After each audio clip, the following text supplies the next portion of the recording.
you're telling me, go out and lose control, just let it be.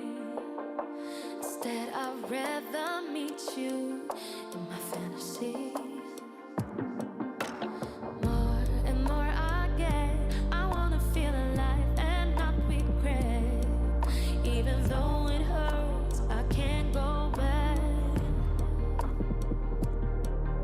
Scared to be all by myself, always and forever. I wanna lose the demons from the past. How can I recover? I am waiting for love. I am waiting for love. I am waiting for some love, baby. I am waiting for love. I am waiting for love. I am waiting for love.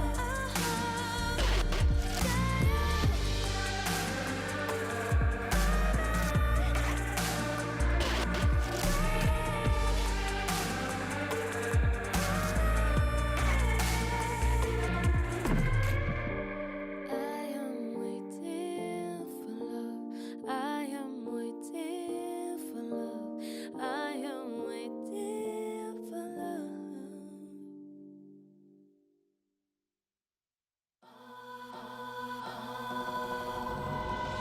I'm not saying forget all your sorrows. I'm not saying don't look back. I'm not saying act like there's no tomorrow. I'm not saying leave what's holding you back. You're spinning round and round.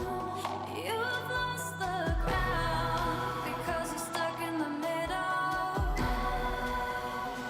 Why don't you live a little?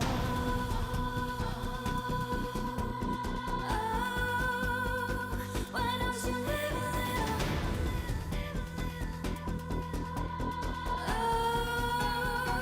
Why don't you live a little?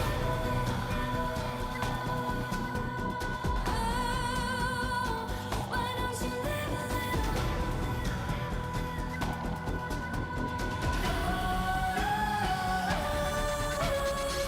I'm not saying that life must be hollow.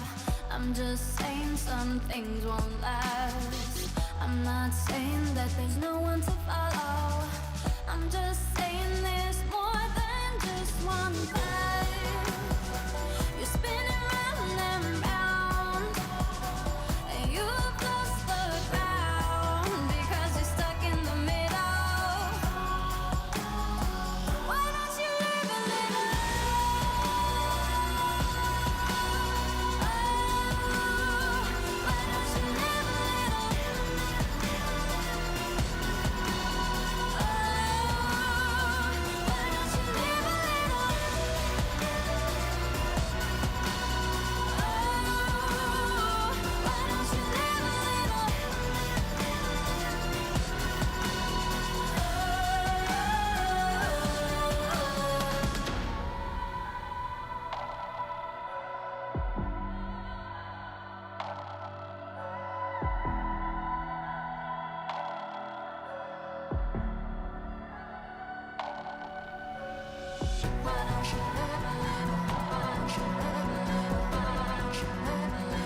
Why don't you live a little?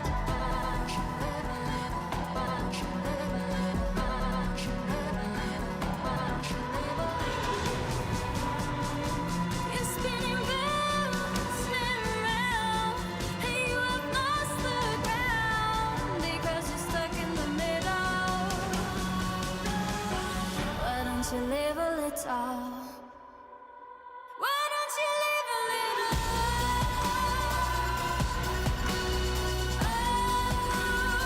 Why don't you live a little?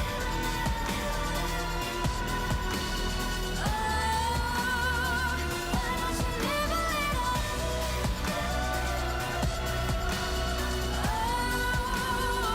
Why don't you live a little?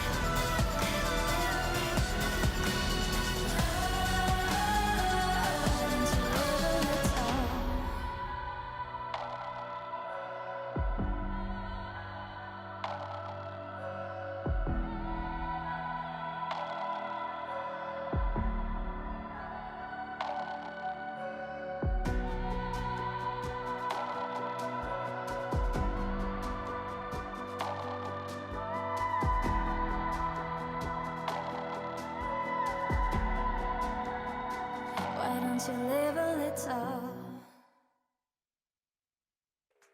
Get up, let's go. Get up, let's go. Get up, let's go.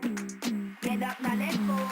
Wake up, we never stop. Gotta get it done, show me what you got. Like, I'm gonna turn it up. Walking on the block, girl, I'm feeling hot. Like, nobody can touch me. They wanna be like me, but I got no time. See, get up, now let's go. We gotta move on up.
Cutting my teeth on the concrete, down an old alley on a back street. Hard knock life in a city grind. Gotta work hard, running out of time. But that's just the way it is. That's just the way it is. That's just the way it is. That's just the way it is. So don't knock me down when I get my feet back on the ground.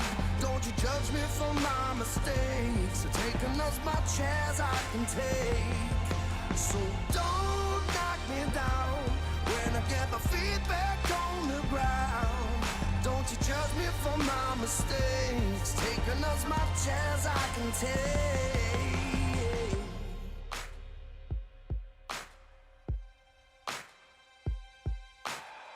Street light lit down in the grid. Can't turn back when I wanna quit. All of my tears, all of my fears got me shook up through all these years. And that's just the way it is. That's just the way it is. That's just the way it is. That's just the way it is. So don't knock me down when I get my feet back on the ground.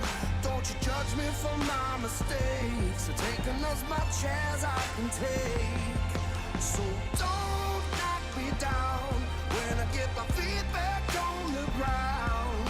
Don't you judge me for my mistakes, taking as much as I can take.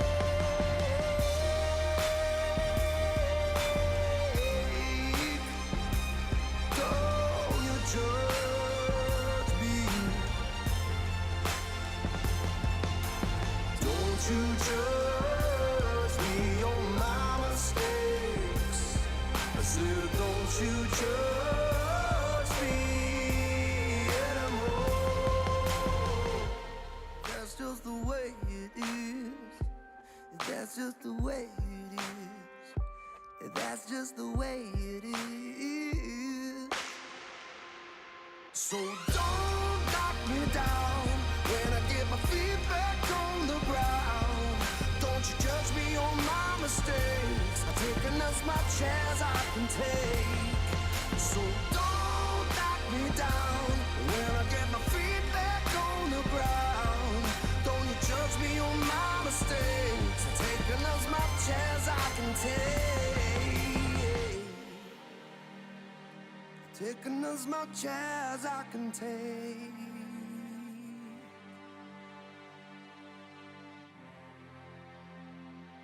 Taking as much as I can take.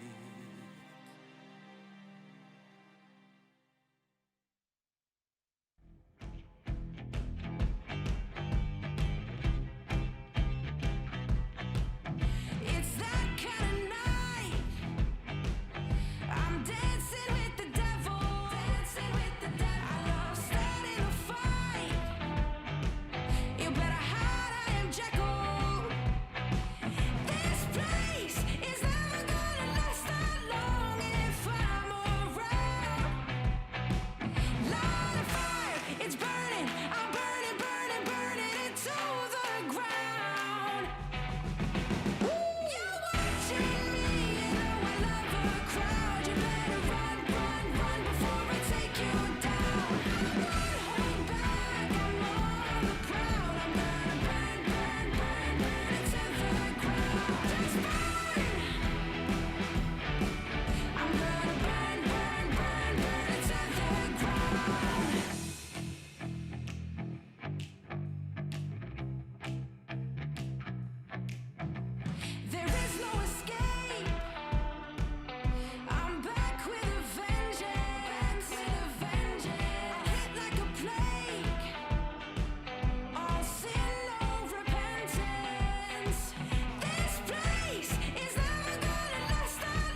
I tell my lover not to stop. Oh,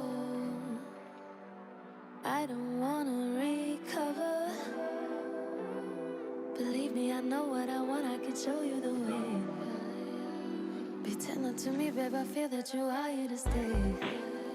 Can you focus on me this time? Even though you're back in line, I just need more time. Cause I wanna fly high underneath the stars. Moonlight till the sun goes down. So high, but baby, I was waiting for this day to come. You and me together alone. I only have eyes for you. Yeah, tell me not to stop. Oh, show me how it's done. I'll show you how it's done, baby.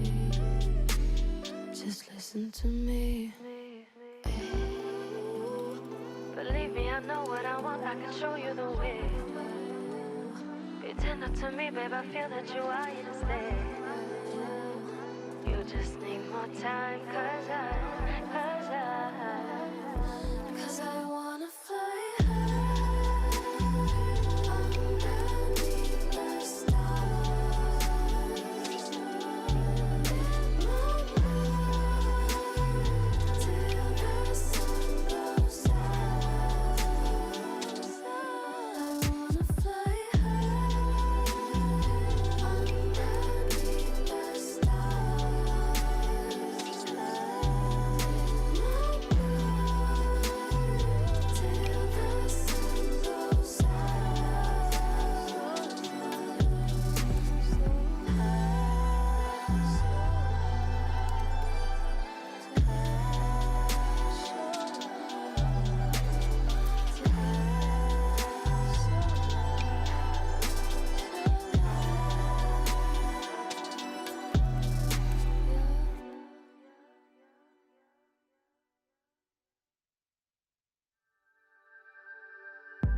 We've been walking countless miles on a mystic way of life, unsure where we going. Where's the rooftop of our life so we can lay down side by side, facing the sky, watching the stars collide, watching them.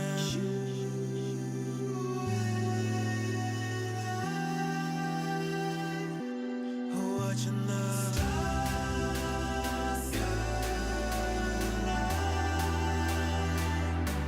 watching them.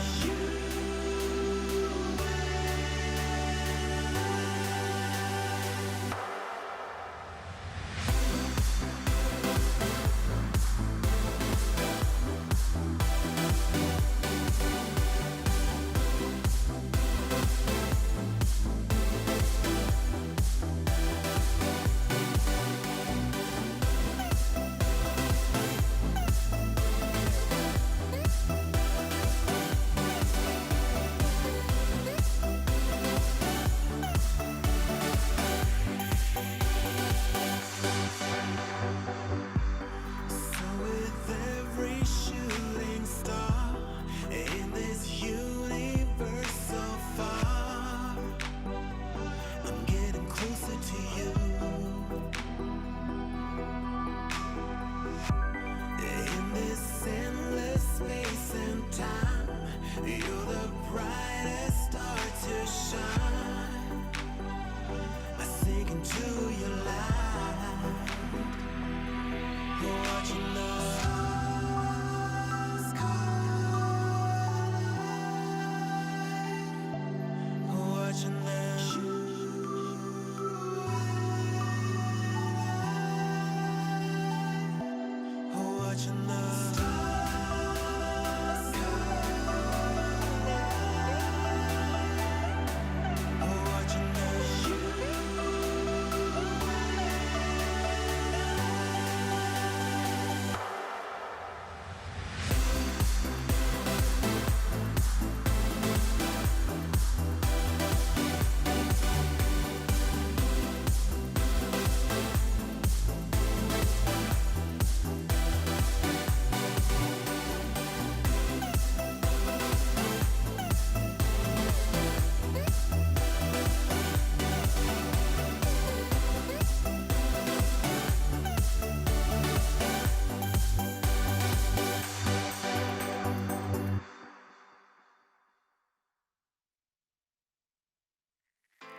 told me what makes right from wrong. Came from the shadow with an eagle eye, leaving all my thoughts and my fears behind. Yeah, I'm gonna run from here. Run, run, run. Yeah, I'm gonna run from here. Run, run, run. Nobody come from here. So I leave today. Say goodbye to all of the pain. I'm moving on. I'm moving on. I'm letting go where I came from. I'm moving on. I'm moving on. I'm shaking off where I came from.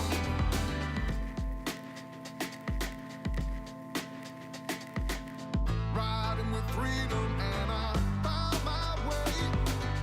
Ain't nobody gonna lead my mind astray. I'm gonna move the ground beneath my feet. I'm gonna lose the feeling I defeat. Yeah, I'm gonna run from here. Run, run, run. Yeah, I'm gonna run from here. Run, run, run. Nobody come from here. So I leave today. Say goodbye to all of the pain. I'm moving on. I'm moving on. I'm letting go where I came from. I'm moving on. I'm moving on. I'm shaking off where I came from. I'm moving up. I'm moving on. Ah, yeah, yeah, yeah. I'm moving up. I'm moving on. Ah, yeah, yeah, yeah. I'm moving on. I'm moving on. I'm letting go where I came from. I'm moving on. I'm moving on. I'm shaking off where I came from. Yeah, I'm gonna run from here. Run, run, run. Yeah, I'm gonna run from here. Run, run, run. Yeah, I'm gonna run from here. Run, run, run. Yeah, I'm gonna run from here. Run, run, run.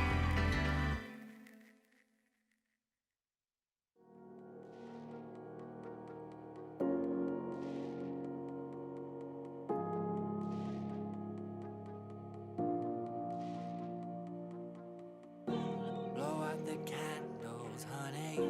Come down the stairs. You're trying to take your last breath in a room without no air. Pull back the curtains, let the street lights hit the wall. Then maybe you can explain what's been behind that bedroom door. You said I can't lie to you, just try to avoid the truth. Your eyes are burning, pretending you're crying. Takes more than tears to put out this fire. You're acting fuel, but darling, that's nothing new. You sank my heart as it came to the surface. What you did, I hope it was worth it for you.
you stay if I can make you. I'm the type of guy who's leaving things to chance. I've been such a fool for letting this one pass. What if this time we will not meet twice? Are we gonna end up in different lives? And I was just a word away. If I could, I'd make you stay. I'm the one to blame for the things I didn't say.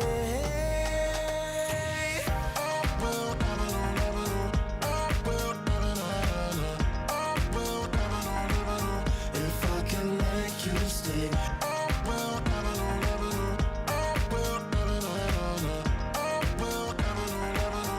If I can make you stay. Maybe someone's waiting till you come back home. I don't even wanna know what's on your phone. Oh. They say good things happen along the road. Till I met you, I thought that mine was closed. Till I met you, I thought that mine was closed. And I was just a word away. If I could, I'd make you stay. I'm the one to blame for the things I didn't say.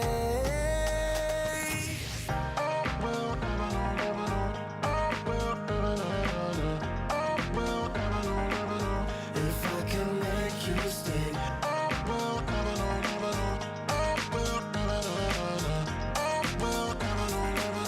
If I can make you stay.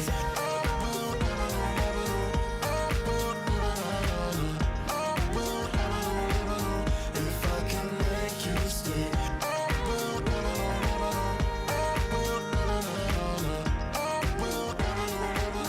If I can make you stay.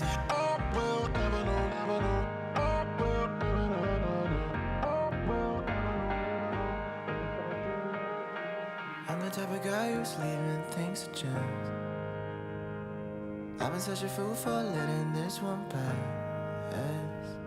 What if this time we will not meet twice? Are we gonna end up in different lives?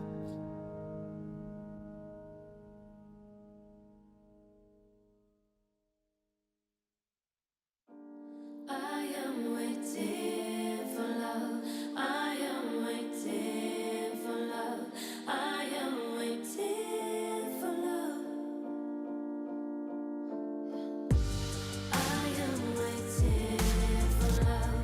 I am waiting for love. I am waiting for love. I don't know what's wrong. I'm waiting for some time so long ago. I just need somebody to call my own, yeah, yeah. Lying in my bed, I feel your hands on me, they're everywhere. But it's just a dream, it's all in my head. Scared to be all by myself, always and forever. I need to lose the demons from the past. Why can't I recover? I am waiting for love. I am waiting for love.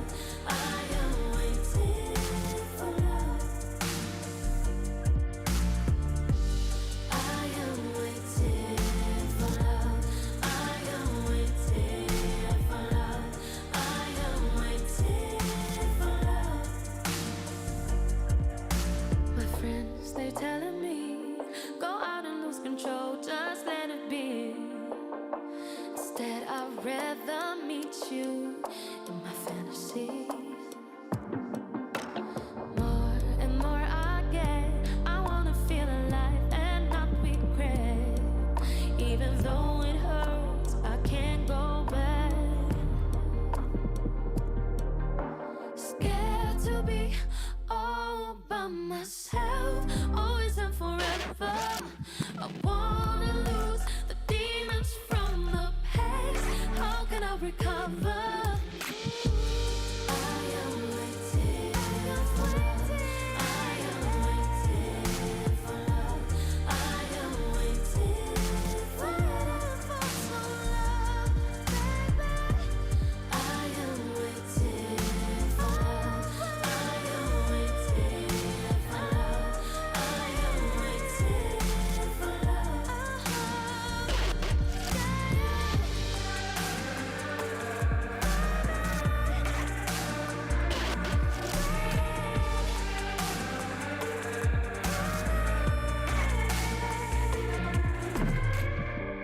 I am waiting for love. I am waiting for love.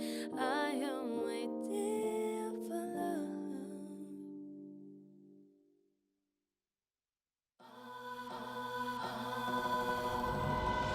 I'm not saying forget all your sorrows. I'm not saying don't look back.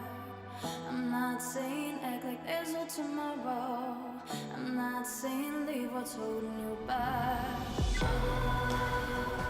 You're spinning round and round. You've lost the ground because you're stuck in the middle. Why don't you live a little?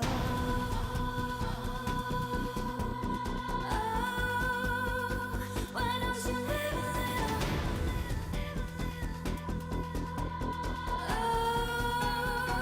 Why don't you live a little?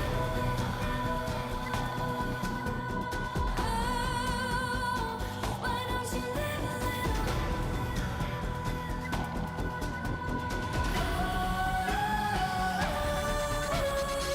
I'm not saying that life must be hollow. I'm just saying some things won't last. I'm not saying that there's no one to follow. I'm just saying there's more than just one path. You're spinning round and round, and you've lost the ground because you're stuck in the middle. Why don't you live a little? Why don't you live a little? Why don't you live a little?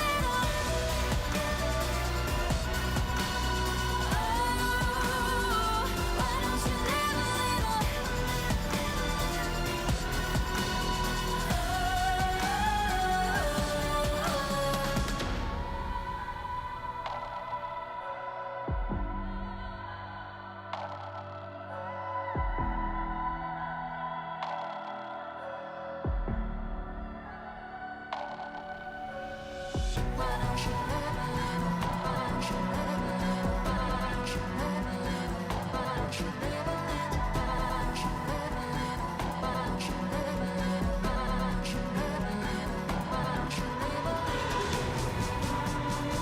You're spinning round, and you have lost the ground because you're stuck in the middle. Why don't you live a little? Why don't you live a little?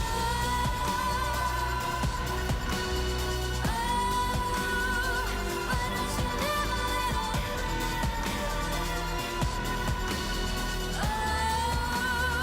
live a little? Why don't you live a little?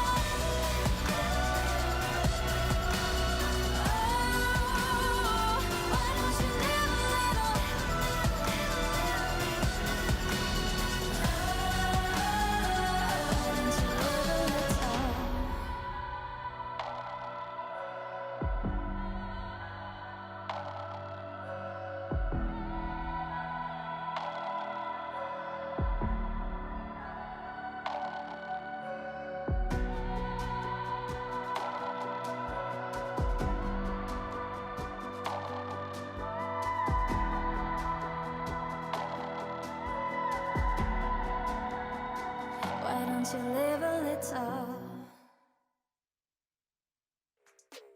Get up, let's go. Get up, let's go. Get up, let's go. Get up, now let's go. Wake up, we never stop. Gotta get it done, show me what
of sin.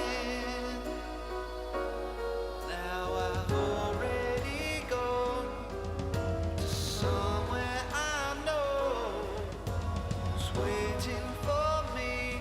Down I go, where the river don't flow.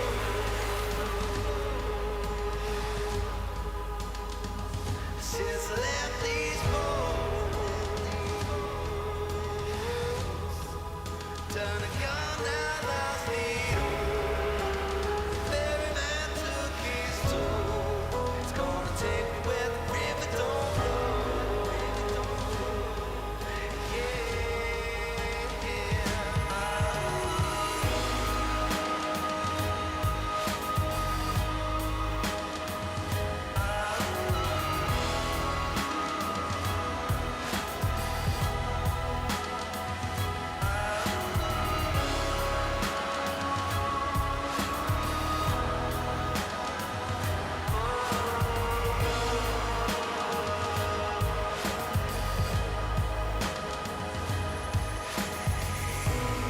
All those lives I told so many times, couldn't figure out what was wrong or right. Now I've already gone to the heavens below. I don't hold my head, just let go. Where the river don't flow.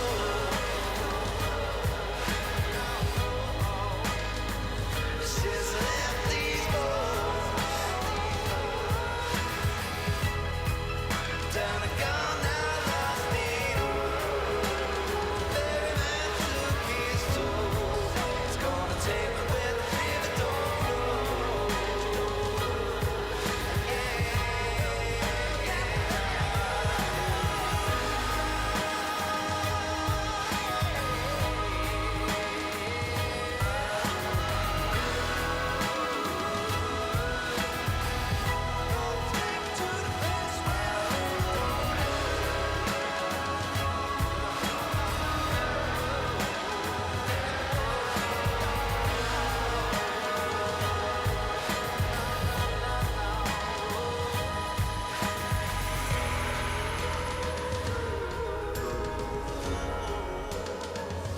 Heading to the place now. Take me to that place now. Where the river don't flow.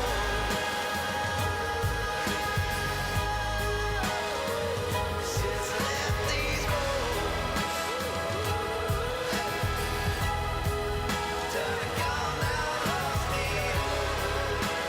Every man took his toll. It's gonna take me where the river don't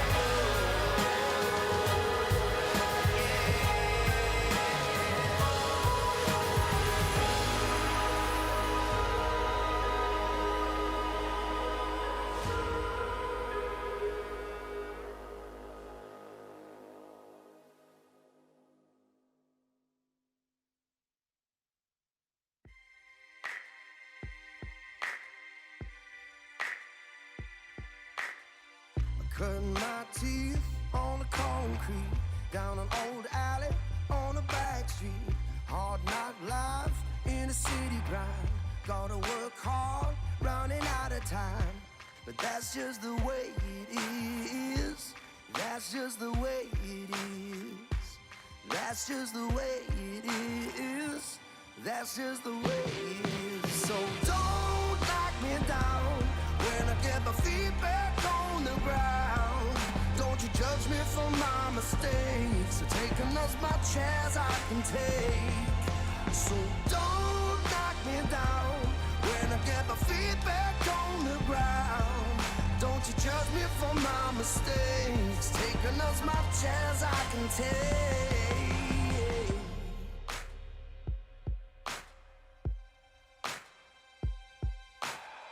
Street light lit down in the grid.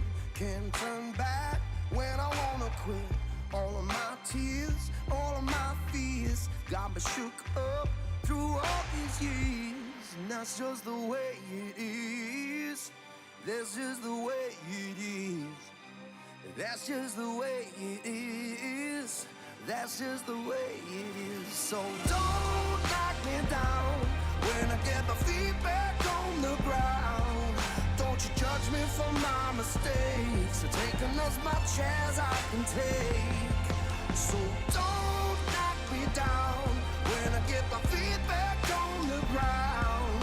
Don't you judge me for my mistakes. Taking as much as I can take.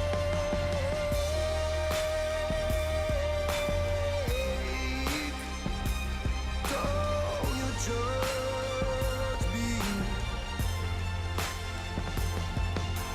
Don't you judge me on my mistakes. I said, don't you judge me anymore. That's just the way it is. That's just the way it is. That's just the way it is. So don't knock me down when I get my feet back on the ground. Don't you judge me on my mistakes. I've taken as much as I can take. So don't knock me down when I get my feet back on the ground. Don't you judge me on my mistakes. I've taken as much as I can take. Taking as much as I can take.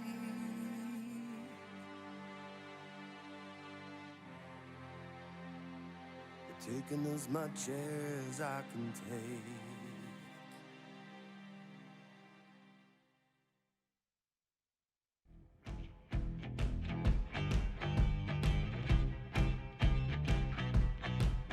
It's that kind of night. I'm dancing with the devil. Dancing with the devil. I love starting a fight. You better hide, I am Jekyll.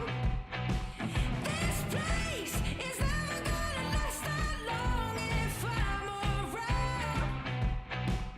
Light a fire, it's burning. I'm burning, burning, burning it to the ground. You're watching me, you know I love a crowd. You better run, run, run before I take you down. I won't hold back, I'm on the prowl. I'm gonna burn, burn, burn, burn it to the ground. Just burn. I'm gonna burn, burn, burn, burn it to the ground.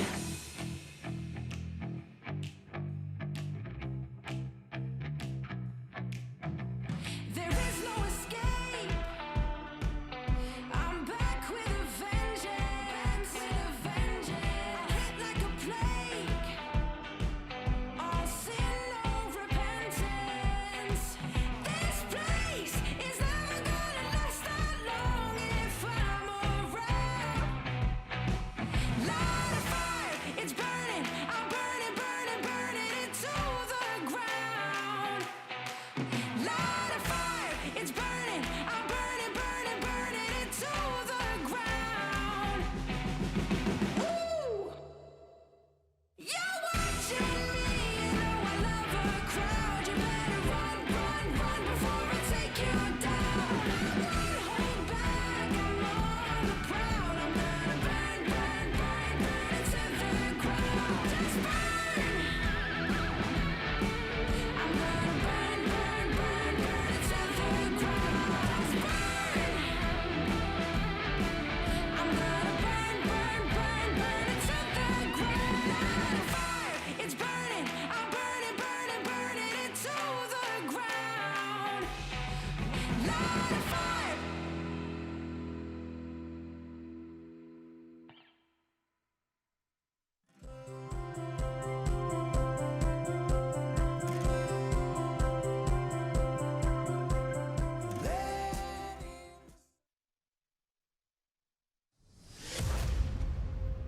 他们说要跟着那阵风去征服每一座巅峰，然后呢？巅峰之后是什么？他们将我捧上云巅，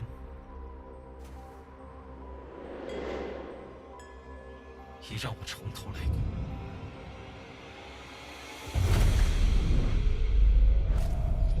不让我回来的，我一意孤行；要让我折服的，我踏入光明；让我无路可走的，使我惧怕；反要让他们畏缩。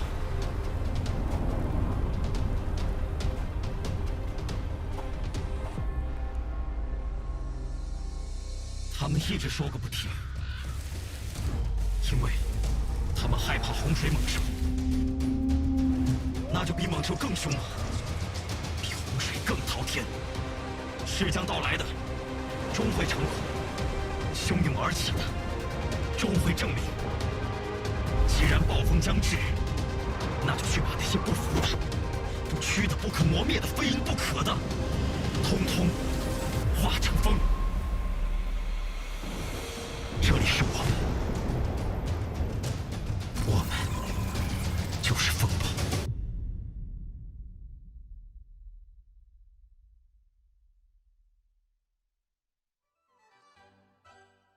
Finally casting with the legendary orcs, and that tweet is out, except I didn't use legendary.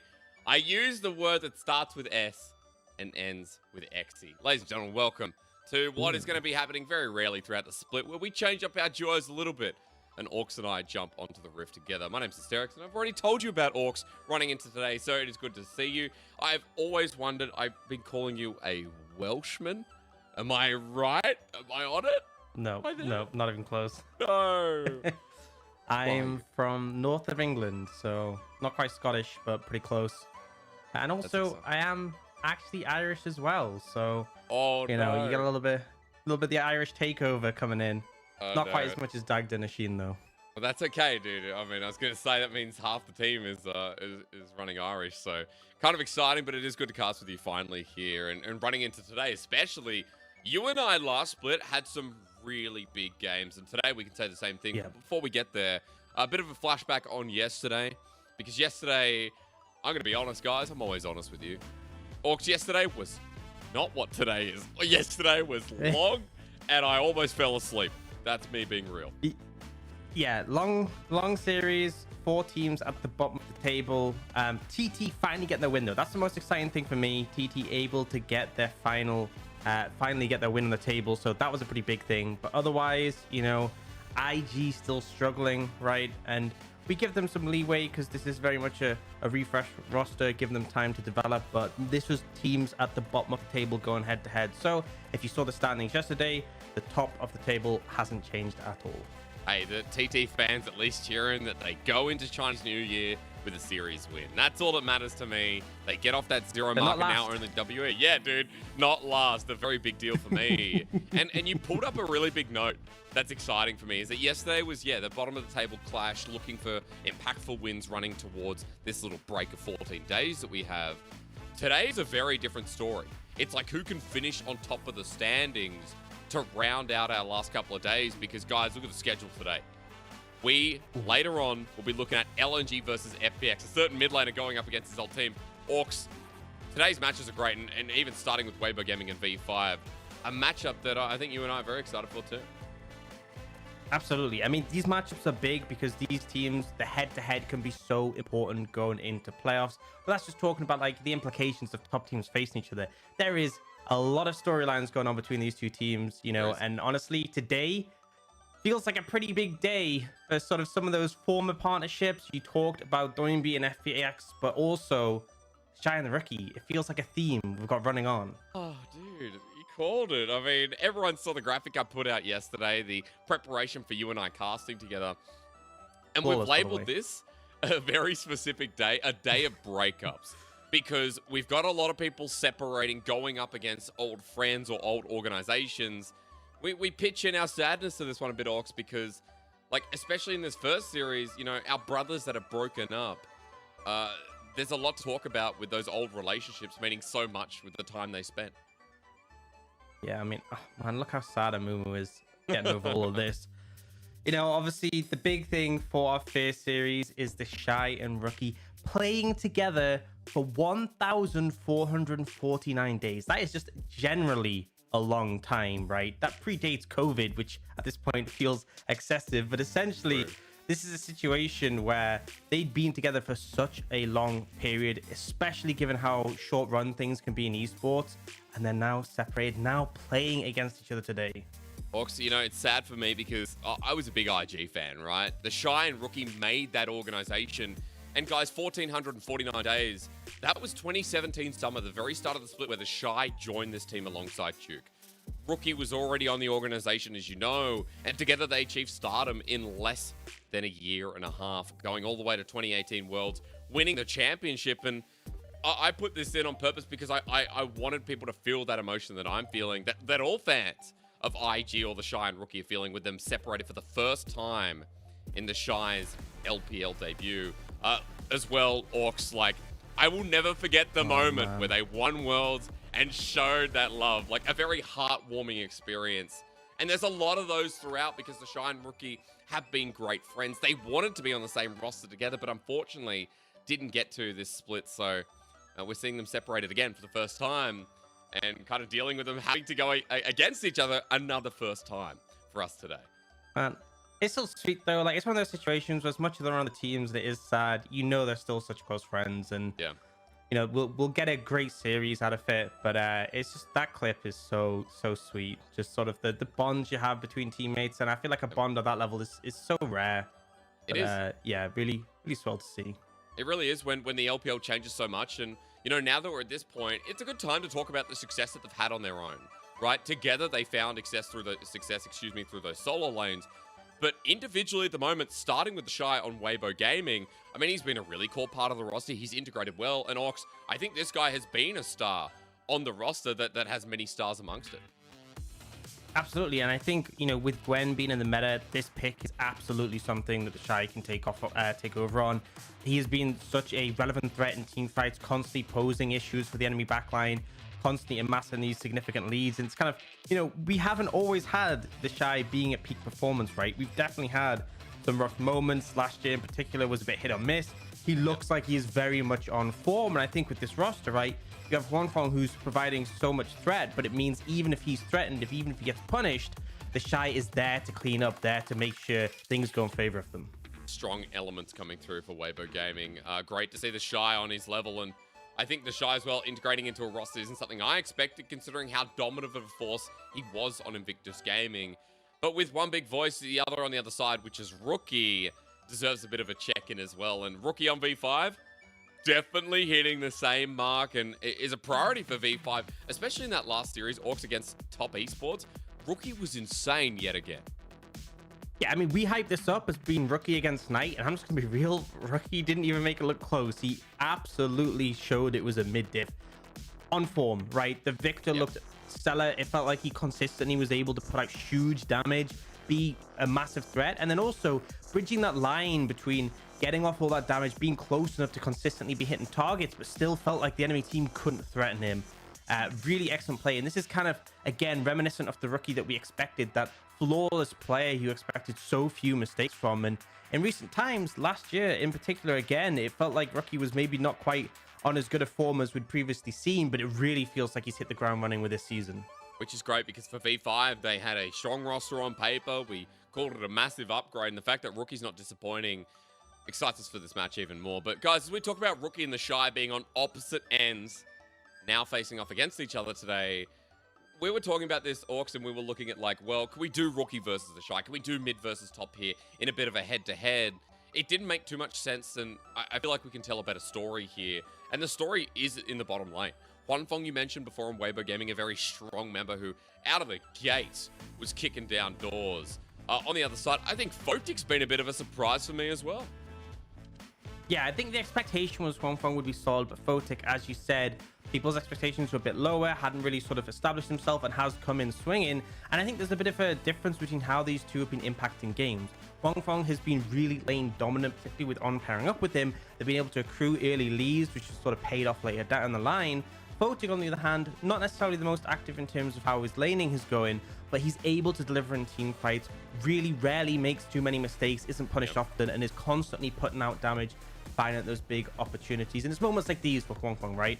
Finding the solo kill onto Doggo, predicting the flash, but also if you just look across this series and even others, he's consistently finding opportunities to fight in the 2v2. And this is a rarity, right? With bot lanes of this caliber, it's quite uncommon to be finding so many kills in lane without jungle assistance. If Wonfong comes out of it and is literally a menace, so props to the Weibo Gaming AD carry. Again, we're talking about ADs here because not only their impact in the meta and how strong the role is right now, but more importantly, it's a really stable point, and I think we can say that as well with Photic, who we're looking at here. Now, not so much about the laning phase of Orcs, but team fighting. You were talking up his positioning and how he played it out. Yeah, and clips like this, setting up Rookie to have this beautiful shockwave with the Gravitum. It feels like, again, he's just finding the impact to be able to really provide pressure consistently. Things like the Aphelios have been stellar, huge AoE damage, and it just looks like he's really on form. Which is great to see. Look, as we get Weibo Gaming out onto the stage, ladies and gentlemen, you're going to be a bit disappointed here as we go through the lineup. It's the Shy and SOFM in the jungle. Angel through mid, Wonfong, who we're just talking up, and down next to him, it is still on. And Orcs, I've been hearing rumors as well, and this is official broadcast. Normally I don't bring up rumors, but wanted to say that, you know, apparently in scrims and with all the trials through, On is performing better. The players feel like On is performing better, and he's been the only support playing in this roster since the start of the Victory 5. Yeah, and I think a lot of people have questions. I think there's another example of a support on a team that people will question in, who I'm not going to bring up, but I think it's hard to sort of see the impact that's happening in game and also in scrims that leads to decisions being made. So you often get a lot of people voicing their opinions on why they're fielding this player, why they're not fielding this player, where's Uzi, right? There's a lot more that goes behind the scenes, and I think so far, you know, Weibo looked pretty good, so definitely working for them. I want to see what happens with V5 though. Reach is still in the top lane, guys. It's Casa jungle. Rookie, who we talked about in that mid lane. Photic, who was going up against Wonfong here today. A very familiar face in PP God in that bottom lane. The triple P bottom lane has never been more exciting to talk about. And Ox coming into today, there's so many good matchups. There are so many highlight players on the Rift, not just in this series, but in both series. My biggest interest still comes down to Rookie and the Shy on opposite sides of the Rift, but I think any way you spin it, any matchup should deliver on some high level. Absolutely, and I think that's what makes the draft really interesting, because there's so many hugely impactful picks that you have to think, how are we going to stop this? How are we going to prevent this? How are we going to answer it? Are we going to ban it out? You know, Gwen for the Shy feels just that can't happen, right? You cannot give that over to him. Rookie and the Victors looked absolutely monstrous. You know, the AD carries are both going to be contesting picks like the Aphelios, like the Jinx, and it makes you wonder what they're going to end up with. I feel like definitely going to be interested to see how things play out and where the team's priority lie, because it has been shifting as we've gone throughout the split. Something I was commenting on before is how we've seen a bit more enchanters showing up. I do expect the priority still be onto these heavy engaged supports. So I want to talk outside the realm of supports about some more interesting picks. Jungle AD right now, very predictable, but at least mid and top, there's some variety. When we're talking about Rookie, when we're talking about the Shy, what's on your agenda? What's on your radar running into this series? Well, I think we've seen, honestly, Rookie really powerful when he's playing things like the Victor or the Orianna, when he can like punish enemy mage matchups, particularly into the Corki. So I feel like they're comfortable there. The question for me is, we have these like 4 picks that you kind of pick to apply pressure to the mages. There's Vex, there's Zoe, there's LeBlanc, and there's Syndra. And those are the ones where you want to have a bit more earlier impact, potentially set up ganks for your jungler. It'll be interesting to see if we end up getting a more just mage-focused matchup where it's more about scaling, or we get that more aggressive thing. And that's kind of what I'm looking for here, and seeing what Rookie ends up leaning towards in the top lane. It's kind of weird because it's like Gwen is just on this pedestal so far above, and I think for the Shy in particular, he is someone who can flourish on it. So I'm interested to see what ends up coming through in this situation. Obviously, Rich, I don't think of Rich as a player who's necessarily going to be able to go toe-to-toe with the Shy and answer him in that regard. It's more going to be about neutralization. So taking away the Gwen might be a good idea, and then seeing what he ends up and find himself a comfortable matchup. Just quickly on the top laners, I mean, the picks we've seen have been pretty standard stuff. The Gragas, Graves, the Kali Gwen. Apart from standard being the Victor top from the Shy. Orcs, you have a very strong Ghost, opinion. teleport, and grasp. Yeah, I know your feelings on that one, my dude. I also know that today we're going to be bagging out a lot of package usage or giving it a lot of praise. So there's no middle ground with this cast. Absolutely. And back to the mid lane, you know, things like the Vex you talked about, the Zoe, the Syndra, excuse me. Rookie has had a bit of an extensive champion pool outside the Victor. Even seen the Azir once this split. So I feel like mid's going to be extended quite a bit. I was a bit less convinced by the Azir, but I can kind of understand the thought process. But yeah, I think there's a bigger range there. And we actually pretty quickly skip into bans. And we see the Gwen has been banned away, which is something I'm absolutely a fan of. Twisted Fate, LeBlanc, very standard. Lee Sin as well. Poppy actually coming out as a ban from V5, so a bit of an interesting one there. Yeah, but Caitlyn's left over to pick that doesn't get let through much in the LPL. I want to note things like the Renekton are available, which the Shy has historically played. Another thing that's always constantly banned. There's a lot of target bans towards the support here. I'm talking out of my, you know, it's only the Thresh here, but targeted towards PP God. Orcs, picket bands going pretty fast. I want to catch us up. We've got one jungler on one side with the Xin Zhao, but Jarvan the only other thing open if SOFM wants to take it. Yeah, but I think Trundle's been really common into the Xin Zhao because you can answer him. You know, he can't really duel you in the early game, and obviously provides that big pillar for the team fights. Weibo quickly going to lock in that Corki, so they haven't solidified a support, even though they've seen the Nautilus. And the reason V5 leave the Caitlyn open and go the Nautilus is if you're into a Caitlyn Lux lane, for example, you have to gank it, right? You have to punish it. Now, V5, I think answering mid here or AD carry is what they're going to go for. You could pick up the Aphelios. Samira will be something a lot more aggressive, looking to punish up close, and it looks like they're going to go for it. We haven't seen too much Samira so far, but if you want to get up in the face of the Caitlyn, it can make a lot of sense. Support bands coming through for V5. Weibo, I think you look at mid. Victor can be taken off the table, perhaps Orianna if you're concerned about those scaling mages who can bully Corki out a bit on the laning phase. Yeah, I wonder if Rookie goes any further. You know, things like the Zoe still up and available too. Vex going to be one that we talked about a bit before, so that's taken for Rookie. And Orcs, you know, the fun thing about this game is bottom lane doesn't look stale. We've got a Caitlyn versus a Samira. There's no Jinx, there's no Jhin, and no Aphelios. No Aphelios, dude. I'm liking game one already. Like, this is putting a smile on my face. Yeah, and I think looking at these bans as well, it's kind of hinting what V5 are going for. This is very die heavy, right? Taking away the Vex makes sense in that regard. Actually taking away the Trinity as well, something else that can really follow up on those dives, cause a lot of issues for the Corki. We've seen that matchup played a decent amount, so really comes down to what they want to round out in the mid lane. I expect they'll leave Rich for the counter pick, and they are going to end up with the Corki, so maybe not as much on theme with the composition, but still a good matchup into the Corki, and an excellent pick for Rookie. Yeah, the classic here. This will be the 5th game, guys, of the Victor picked up by Rookie. He's 100% on it. 4 games played, 10 KDA. That's how threatening it is to other teams, but Weibo Gaming willing to let it go through. Because they've got an agenda of their own. The set picked up, that's going to be a set support here, Orcs. Which, you know, we don't often see in the LPL, let alone the world at the moment. Yeah, we saw Ming play like a week or so ago, so not too common. Definitely can do a decent job at like grabbing Samira and just pulling her away from decimating the backline. Good peel in that regard, and obviously can get up in close and melee range with Nautilus. Graves as well, strong at scaling, can just sort of handle most matchups okay. We'll see what Rich is going to take. He has options. The Gragas, definitely something we've seen him lean towards, but he'd also go for like the Jace if he wants to kind of match scale in that regard.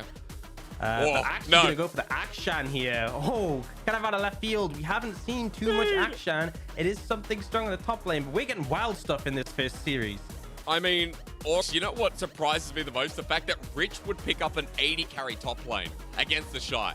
If you guys haven't watched the Shy against pretty much any matchup, historically on IG, he would pull out these Vayne tops, the Quinn tops, things like Akshan are in his wheelhouse too.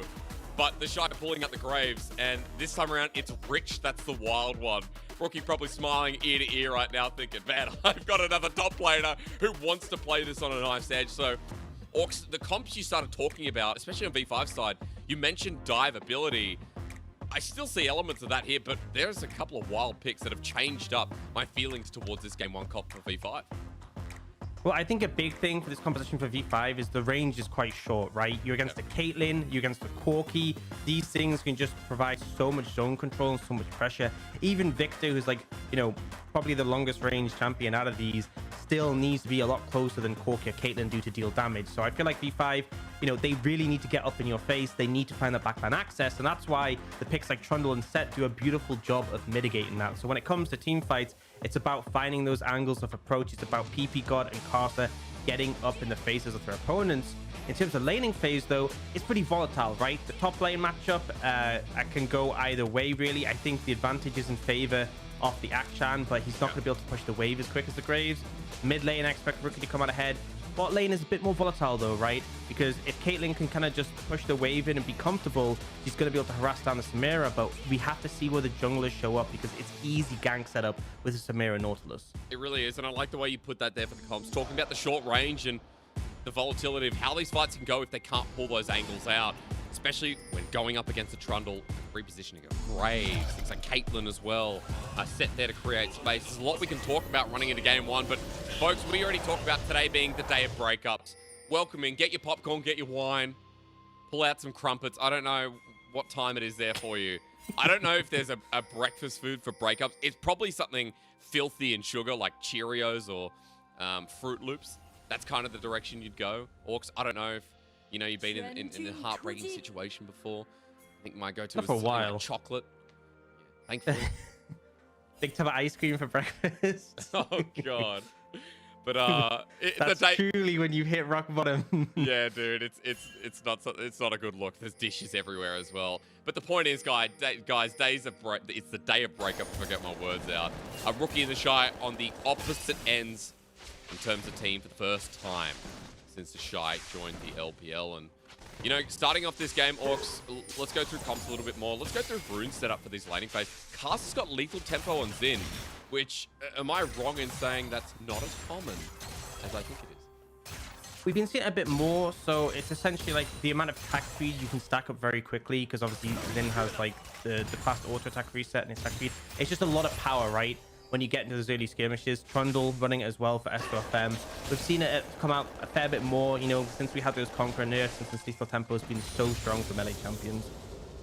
Yeah, I feel like as well, you know, we're getting, you know, more experimentation with the rune set now that we've got a stable line of junglers. But having said that, a Trundle in game number one already changes things up a little bit as Rich actually hits level 2 against the Shy. Hang on a minute. End of the line, but he hits level 2. So he'll stack up Nama now as well if he gets a bit of a reload. Rich could actually be the one in trouble, but it depends. Never mind.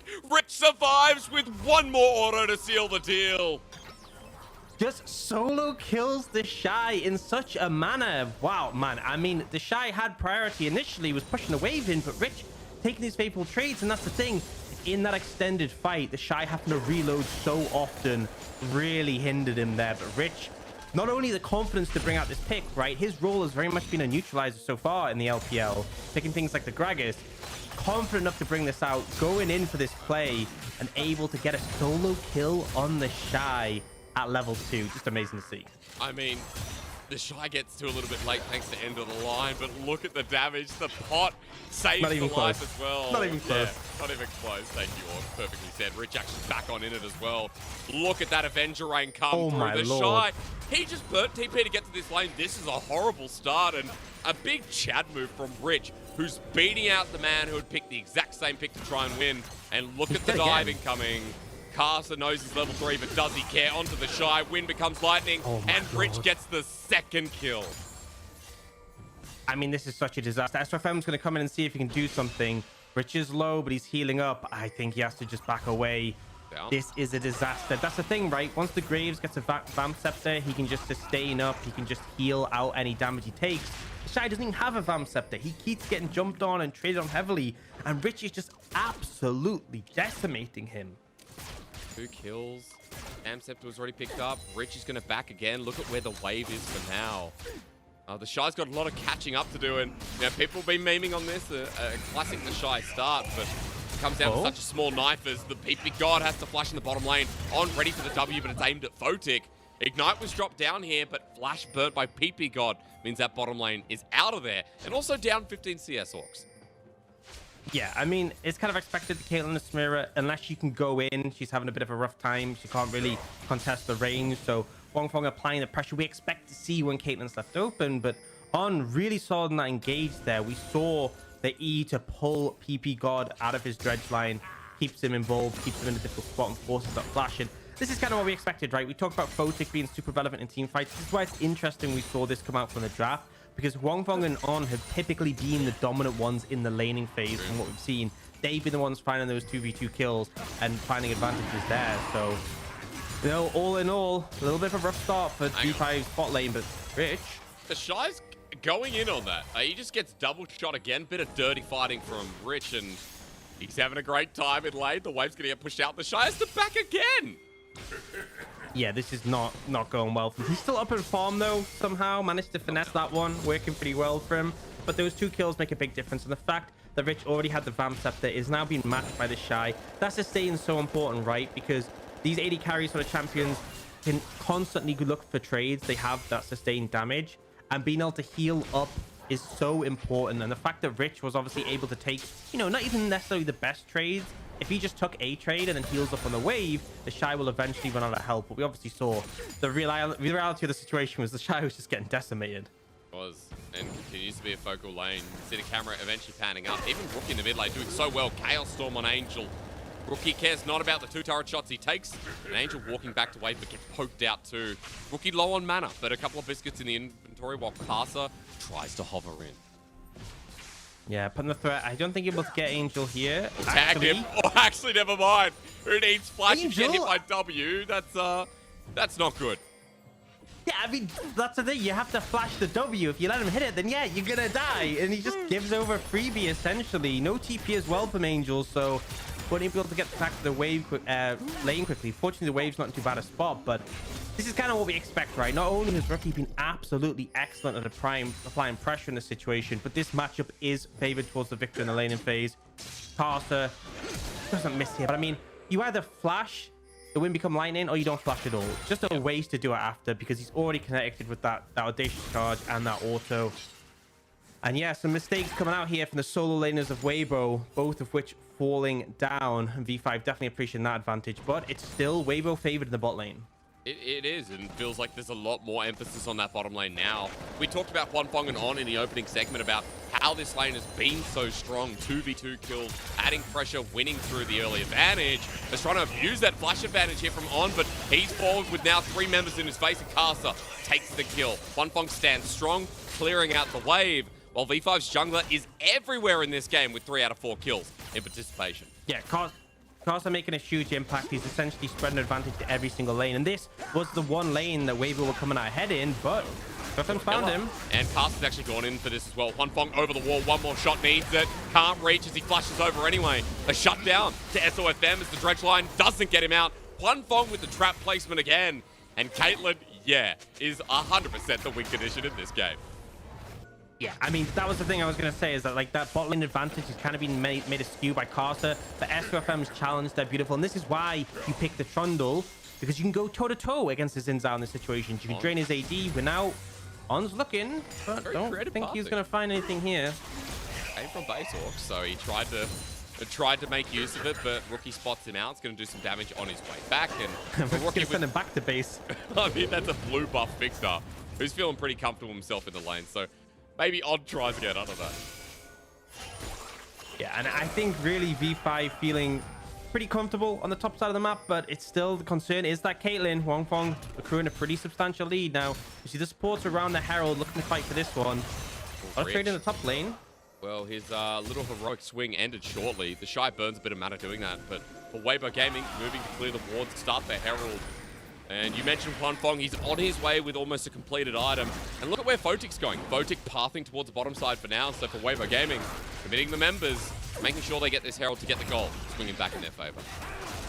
Yeah, really smart decision just to commit enough numbers so that they know that they'll get the Herald. Huanfeng's going to move back bot. And actually, if you look at the lane bot, he's not missing anything, right? True. In this situation. So just a better read on things coming out from Weibo. And it means they're going to be able to pick the Herald. No contest. And they're not really going to miss anything on the map either. But Casa might look here for the Shy. I think he should just be able to get out. Yeah, flash here from Casa's ambitious, but at least it burns one as the Shy. He'll take himself some comeuppance on the way out. But he has TP. But now no flash. And Orcs, again, let's come back to some things we stated here. If I have a bit of time with PP God in the brush, I wanted to talk much about how the comps are playing out. How you said junglers are crucial here. It does feel like SOFM and Casa are making the right moves, setting up the lanes that they want to be successful. And the junglers are what we need to talk about, you know, for the next 10, 15 minutes as we move out of laning phase and see who's got the lead. Absolutely. And I think the thing is, Weibo... looking for a heavy trade. I think Weibo, they have sort of agency with having the Herald in pocket, right? They can really pick a spot to play for that. I think the obvious choice is going to be bot. They already have Prio. They already have a plate down. Easy to set that up. So I want to see Karsa in the vicinity, and I want to see him potentially looking to turn things around, because now that Photic has the ultimate, if Weibo overextend in a fight, you could easily see a turnaround. And SFM is moving down towards bot. We'll see V5 go for the engage.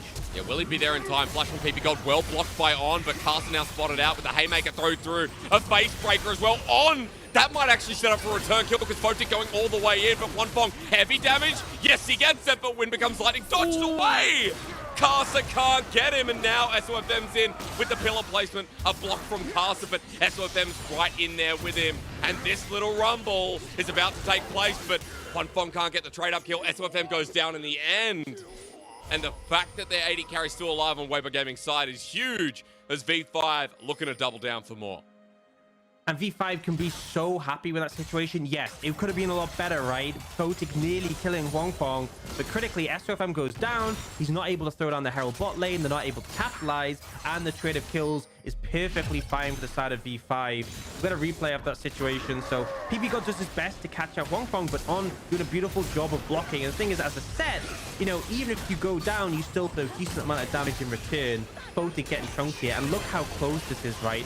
Wanfong just getting that final auto. I think Photic was about to have his Q, and then Karsa unfortunately missing the W. But this is kind of the power of the Trundle up in melee range, and it's only really PP God landing this dredge line that stops SOFM from just dominating this. Because if he kills Karsa, remember his passive healed him based on that, and he probably would have been able to finish off PP God as well. So definitely down the wire on them. Could have gone way worse in either direction. Another low HP that comes out of that one as well. Karsa surviving, showing us his bounty is, you know, that Akshot ulti, I gotta say, always a pain that it gets blocked by minions, turrets. Literally a breeze of wind can block it, I'm pretty sure. So the Shy will Gotta have some kind of play, right? You know, there has to be something. Something like that. Hey, On's caught out in the river though. A full-fledged Haymaker gets some damage down, but it might not matter. Rookie on the chase through the river. Through jungle, I should say. On will get out this time around, but V5 showing how proactive they are. Now around bot side too. Orcs, it's this jungler in Karsa who's leading the way with 4 kills and showing his strength. And I think the main thing is we've seen him like playing around bot a fair bit. And this is what we wanted to see, right? If you leave the Caitlyn in isolation, that's why she's so strong, right, in the 2v2. That's why she's popped up in the meta, because with the TP changes, you can't just TP bot lane and force a fight. But Karsa's made his presence known, and as a result, yes, there is still a kill lead for Wanfong. Yes, there is still the CS advantage, but we see Karsa being rewarded by the setup available. Photic and PP God always able to set up a fight with their engage potential. They had to pause because it's still stealth time up in that top side from Rich. But the engage has been crucial. You know, I agree that people like PP God in the last trade, even the one before, did quite a lot as the dredge line again onto On, but SOFM's nearby. They're confident because Karsa is 2 though. Level 8 on this himself. They're all getting stopped in this place too. Weibo Gaming get nothing out of that. And again, another good response that B5 show us why they got the gold lead in these first 4 And Karsa's been so good, right? I said what I wanted was him to be around bot consistently, and he's just been hovering there. So every opportunity Weibo have had to go for the Herald. The first one, the fight broke it up. They didn't get to place it. The second one felt forced, right? And as a result, V5 don't even let it charge. So despite that good play we saw earlier from Weibo to rotate Wanfong up to get the Herald, it meant nothing. And V5 doing a beautiful job of neutralizing that and retaining their 1,000 gold lead. And if we look across the board, we can see obviously a pretty decent lead in terms of the jungle, unexpected top where we saw that advantage before, but also mid lane, Rookie's just been slowly accruing that advantage over time. Yeah, again, another 1 lane for Rookie. Another big talking point that we mentioned was that Rookie was always strong in these lanes. At the start of the split, he's been performing really well. Up 500 gold over Angel, and you know, we also said the same thing off Wanfong, so it's no big surprise, despite V5 trying to hover their jungle attention down there, that Wanfong gets first turret blood in the matchup, is up about 1,500 gold over Photic. The 2-0 Caitlyn with Gale Force feels still like Weibo Gaming going to be relying on her moving into this mid-game Orcs, because in 20 seconds, we've got another Herald, we've got Weibo Gaming getting their first items as well. And it's a strange mid-game to talk about because we have strong side laners on the side of V5 that it doesn't feel like Weibo Gaming are going to feel confident matching for the time being. Yeah, I think honestly the Shy is playing defense at the moment. And I feel like Weibo are just trying to mitigate what V5 can do. The Herald's gone on. Okay, A bit of trouble will flash out. Yeah, I feel like V5 really have the agency in this situation. Their snap engage is so powerful. And I think Weibo are happy kind of leaning this later on. But Angel now with package in hand is going to force V5 to back away. And again, the more they can stall out V5, the better. The more they can lean towards the point where Corki is just going to be so hard to deal with again. So long range. And really, as much as PP God can like look to get in range with like a flash ultimate, Angel is so safe, so hard to punish. Package usage this time around feels like it's going to be lined up with Herald. A second Herald. Orcs, I hope that makes you happy. I don't know how you feel about this one, but at the very least, going to use the help defend top. I can live with it, okay? But Okay. if I don't see him syncing it up with the next dragon after the Chemtech one, the one following, I will be very disappointed. But V5, knowing the package is about timing out, confident to go for this one, bringing the members up, and Weibo gonna let this happen again. First Herald, very important. The plate gold is super significant. And obviously the fact that you can look at that first tower, but now that first tower has already been taken, the plates have dropped off. Second Herald, not as much of a concern. Definitely not losing a fight over. Yeah, very true. We'll look to be pushing the top side. Actually back here from Casas, so we'll hold on that point for now. And taking soccer items here, but I'm getting another at. Okay, let's just wait for the scoreboard to come back up. I feel like we're waiting a lot these days. A lot of people to talk about, a lot of kernels to show. Gotta praise KFC. Oh, I get it. You know, I understand the merit. Good chicken. Yeah. No, I actually had chicken tonight, but it wasn't KFC. It was actually home cooked. So, I'll be honest. How was it? You got your own like secret better. recipe that you're working on? I have my 5 herbs and spices. 2 of them, salt and pepper. Is Angel going to spot Rocky here? SOFM nearby. He's walking into trouble. Misses the combo with the Chaos Storm down and the Gravity Field. Angel going to be taking some damage, but SOFM's in his face. So it's hard to see how this one plays out apart from Rookie dying in the end. No time given for the mid lane to get the kill while SOFM takes it himself. So a nice little pickup as Rookie steps too far forward. Yeah, Hex Drink on Angel means the turnaround was just very, very unlikely to work. And good pickup, right? Victor, not exactly the most comfortable in the side lane due to his immobility, and in that situation there's just no way you're getting out. You see V5 trying to apply some pressure, but Honest hovering in the area, and at the end of the day not really able to translate into anything. So it's a net win for Weibo. What I will say is that V5 have control of the boss side of the map. Dragon spawning in 5 seconds, so they'll look to try and pressure this mid lane tower, then I have no doubt they'll translate the pressure towards that dragon. And they're already going to have Rich there starting up. Weibo, think you just kind of let this one go. You're not too concerned about it. Look to contest when you have the package synced up. So on the next dragon, giving away 2 is not too much of an issue. That's true, and in the next one as well, we'll have a 2-item Caitlyn, 2-item Corki after that Moore's upgraded, or even to get towards the Luden's Echo. For the Shy, he needs a bit of catching up to do because the kill difference topside is quite noticeable. And for Weibo Gaming, Orcs, I didn't really ask you about what happens more so in terms of scaling, in terms of setup for fights, because we talked a lot about short range for V5. We talked a lot about disruption for Weibo Gaming and how they can use their poke. In terms of scaling and how this game plays out, is it Weibo Gaming who keep themselves at a steady pace, just trying not to give over too many fights early enough?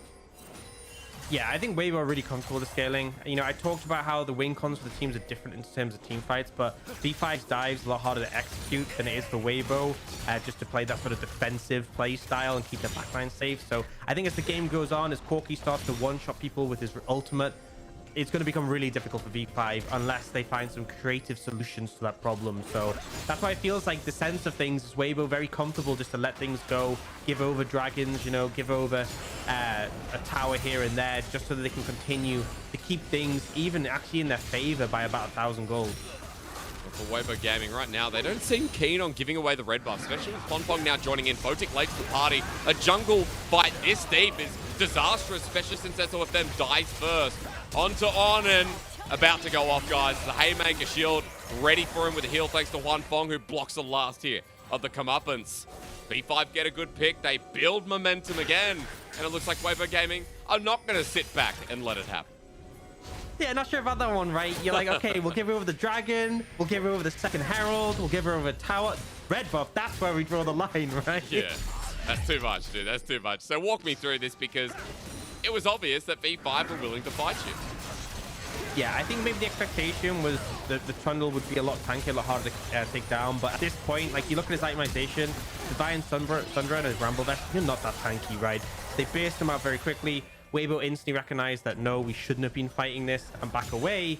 And in fairness, right, V5 don't get like a massive reward out of that play, but still, Weibo need to be a little bit more respectful, need to plan things out a bit more carefully when going for these plays. And ideally, you want to, again, have a bit more of an open area. In those tight choke points, it's very easy for V5 to, like, get the jump on you and quickly burst someone out. Weibo want open spaces where they can sort of keep everything in vision and at bay. Point.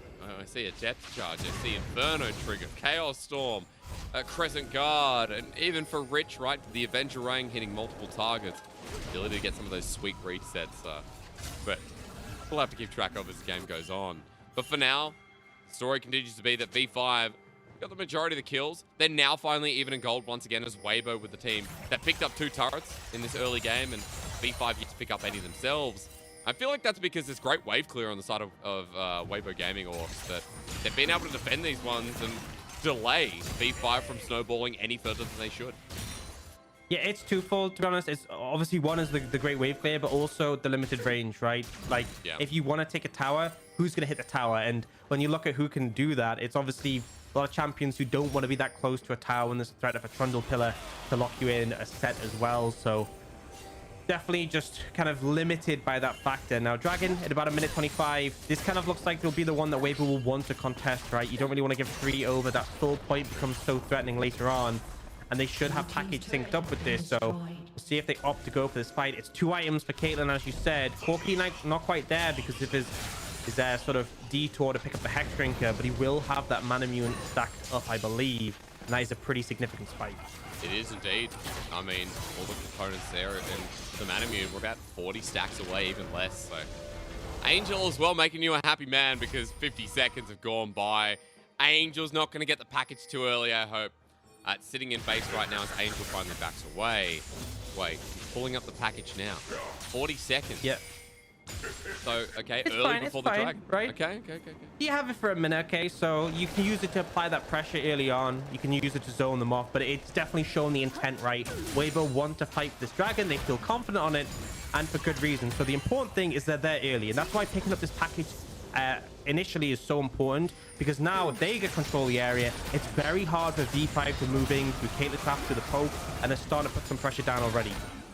See behind, Angel just sending them out. He has the Loons picked up too, so for a rookie, he finally makes his debut into this mid lane. You see that Angel actually a scarier target right now. Rookie finds him, but the package still there. Angel going for the solo kill. Rookie goes golden. Package used to get out of there, but V5 have been picked apart before the Dragon starts. Botic dealing with the dive from On, and I have to say, Weibo Gaming, are they too far forward? Botic is being chunked out still, so maybe the answer is no, but they've got Bin, excuse me, it's an Arc-Shun. They've got Rich flank coming in on the other side, and he's teleporting in. Hawks, he's gone for 1 Fox, but he will be spotted out over that control waters. Dragon's there, a TP out from Angel. What a messy fight. You're up. Talk about that. Way too aggressive right there. Yeah, they had the poke going down. They were zoning them away. You don't need to dash in like that. Angel's so aggressive, gets completely chunked out, and then on his diving tower, it just cost them the objective, right? That's supposed to be the goal. The goal is supposed to be you get the dragon of this, and it just felt like Weibo got so hyped on themselves and were fishing for kills instead of actually looking at what's important. They had control of this area. They had the package available. They poked them out. They had the tower down. Everything was going right, and then Angel just got ahead of himself. Sole point achieved off the back of it. And yeah, it was a brief moment of like, okay, Angel can do this, but it all went down the toilet. And I mean, look how deep onto it. I know they want to secure the kill, but like he's just essentially trading his life, right? Angel's chunked out massively. You know, you're playing a poke champion, you should have the health advantage. Angel gets chunked and then he TPs out, and it means SOFM has no chance ever to contest that. So just, you know, a bit of a mistake when it comes to priorities. And honestly, Ocean Soul, when you're against a Corki, so valuable, right? Oh, that extra element of sustain, really nice to pick up. So the fact that V5 are potentially going to have one on the cards at 28 minutes, that's pretty huge, right? You have Akshan with a shield bow, you have Botic with the shield bow as well. They already have a ton of sustain. You're just adding to that, and it does make that poke feel a lot less painful if they do end up picking the Ocean Soul. So Weibo making a bit of a mistake there. And the first major mistakes of this game, but they're still in a decent spot, right? Angel nearly hitting that level 16, that big spike, but Rich potentially fishing for him. Rich is going to be careful himself because that wasn't even a big one. Rich takes quite a bit of damage. So for Weibo Gaming now in River, V5 are the ones who have the numbers. Weibo Gaming playing with fire in this game, number one, continuously. We've seen them hurt themselves for fights when they're not ready themselves. And Orcs, you know, the Shy's coming around the wing, but V5 as a 5-man unit, I'd be scared of them right now. Red line misses. Yeah, you don't want to get caught too much into a close range engage. On getting chunked. I think the critical thing is the poke is so good from Weibo, right? Keep the enemy team at bay, chunk them out. That's where you can gain control, but see if they're able to find anything at this point. V5 fishing. Guy a bit far forward against his old brother. And Rookie and the Shy staring at each other down through the mid lane. Good damage from Angel, though. It spreads to Vodik and Rich. They move through close to half the HP. But we still ARAM for a little bit here, Orcs. I guess the sentiment is, if we can get a pick, we move to Baron, we threaten, we blow the game open. Yep, and the Shy has said he is a big enjoyer of ARAM, so definitely in his forte in that scenario. But yeah, nothing really they're fighting for specifically. It's very much just trying to garner an advantage. I think V5 are committed to try and get the tier 1 mid, and obviously taking down the tier 1 mid opens up the map significantly. It is kind of relevant. They haven't been able to take it yet, but as you said earlier, the wave clear is so good, and for V5, the range so short, so a bit of a stalemate. But 2 minutes on that Dragon, that's where we expect to see that next big fight. Okay, goals even once again. We're in this game where 13 kills go down, but no real big lead has been achieved. We are heading towards 3 items, folks, too, and there's a couple of carries who've already picked it up. As On goes deep for some of this vision, just take note of where he's putting it for the potential of a TP flying. Orcs, 3 items on Fun Fong.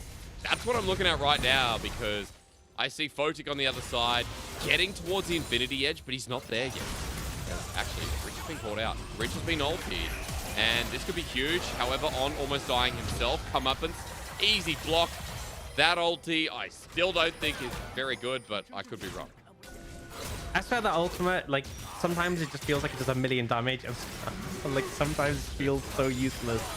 Kind of one of those useless moments, but both teams, once again, back to the ARAM, trying to contest that mid priority. Angel's going to TP in, but doesn't have the package yet. So we'll have to reset and pick that one up beforehand. But V5 fishing, they want Weibo to push out. They want to find that gate potential. As well. The ulti, the W, excuse me. Shield goes down. On will survive for now, but that's sport out of it. Look at the poke though on a Photic and Rookie. That was one rocket. Both of them chunked out. Now Photic will be the sustainer. Rookie's going to grab the honey food. Again, Ocean map. A lot of benefits against poke. Oh, but Weibo? I'm now concerned for SOFM here as he goes to half HP. Caster himself to Crescent Guard. Dodging away from the poke for now. But you just mentioned Angel. I mean, this Corky keeps the dream alive. There's 35 seconds until we get into Soul. It looks like Caster's going to his jungle to heal up for the time being.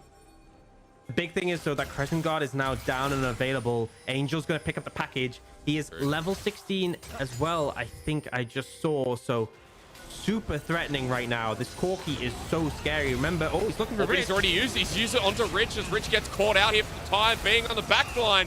The Shy dies, though, so it's going to be a trade of top laners.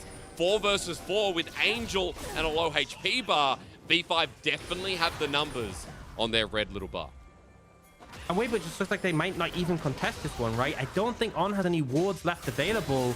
So they're just going to give it up. This is Ocean Soul to V5. This is massive. We're talking about the pressure of the poke from Angel. This is staying a massive factor to sort of shutting that down. And the thing is, you know, for Rich, for Photic, it's going to add to their sustain. But importantly, for Rookie, he didn't have sustain in his kit, right? He didn't have it in his item. So now it means even if Rookie gets poked out, as long as he can hit like a jungle camp and mini wave, he's going to be able to heal up pretty quickly. So just really significant there. And the Shy, I mean, I have no idea why you're there. I can't even begin to speculate, but ends up being a trade-off, right? And the thing is, V5 pick up that kill, Weibo get a kill, but Weibo had to be in the package, and Angel also got chunked out so much, so it just wasn't an even trade in that situation.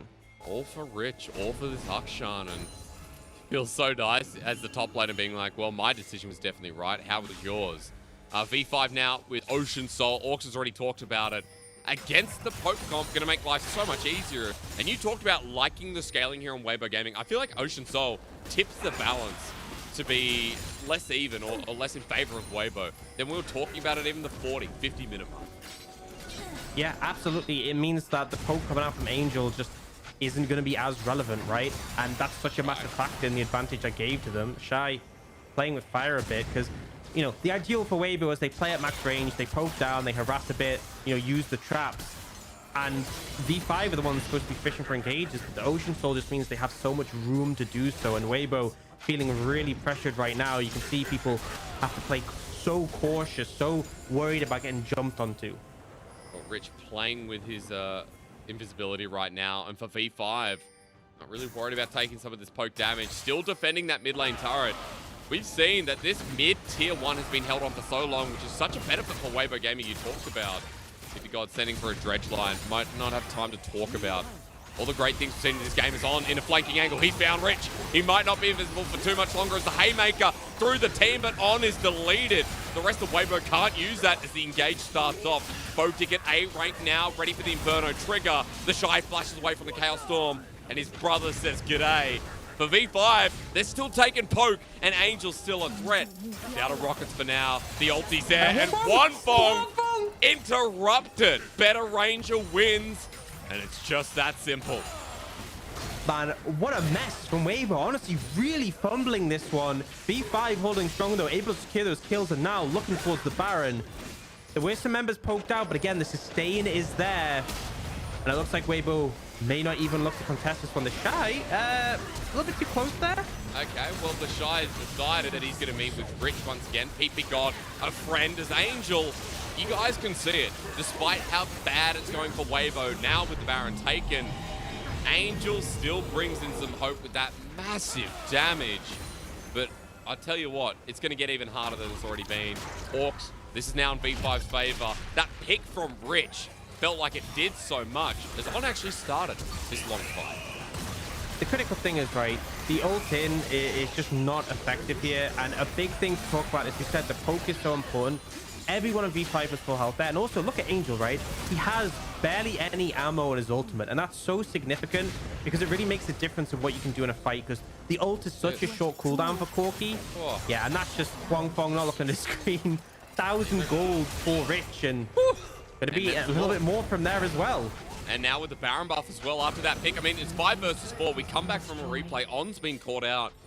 He's been pretty unlucky this game, and you know, from 2 letters to 3 letters, definitely feels like he's switching off. PP God caught out himself though. Weibo Gaming with a pick, but remember Ocean Soul, he can buy his time and doesn't die from the collateral damage. Now in a choke, it's gonna go from bad to worse as the Chaos Storm threatens and looms over their heads. While the rest of V5 continue to push through mid, and Weibo Gaming just back in time to defend. Orcs, I don't know, man, but this game number 1 feels so sealed with how we've seen Weibo play in this mid game. Yeah, and we'll see in the replay on the bottom right just how On ended up getting caught out. But just looking at what's going on, like one of the big things that V5's composition needed to overcome was dealing with towers, right? As we said, they struggled to pressure them, the lack of range. Baron fixes that problem.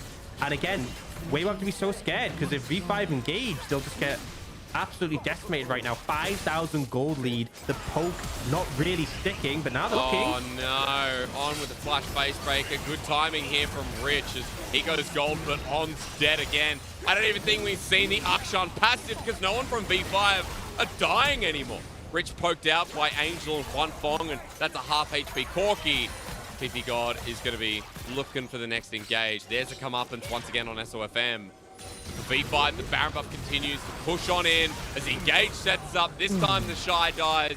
The better top laner wins Orcs, and in game 1, that has not been the Shy whatsoever.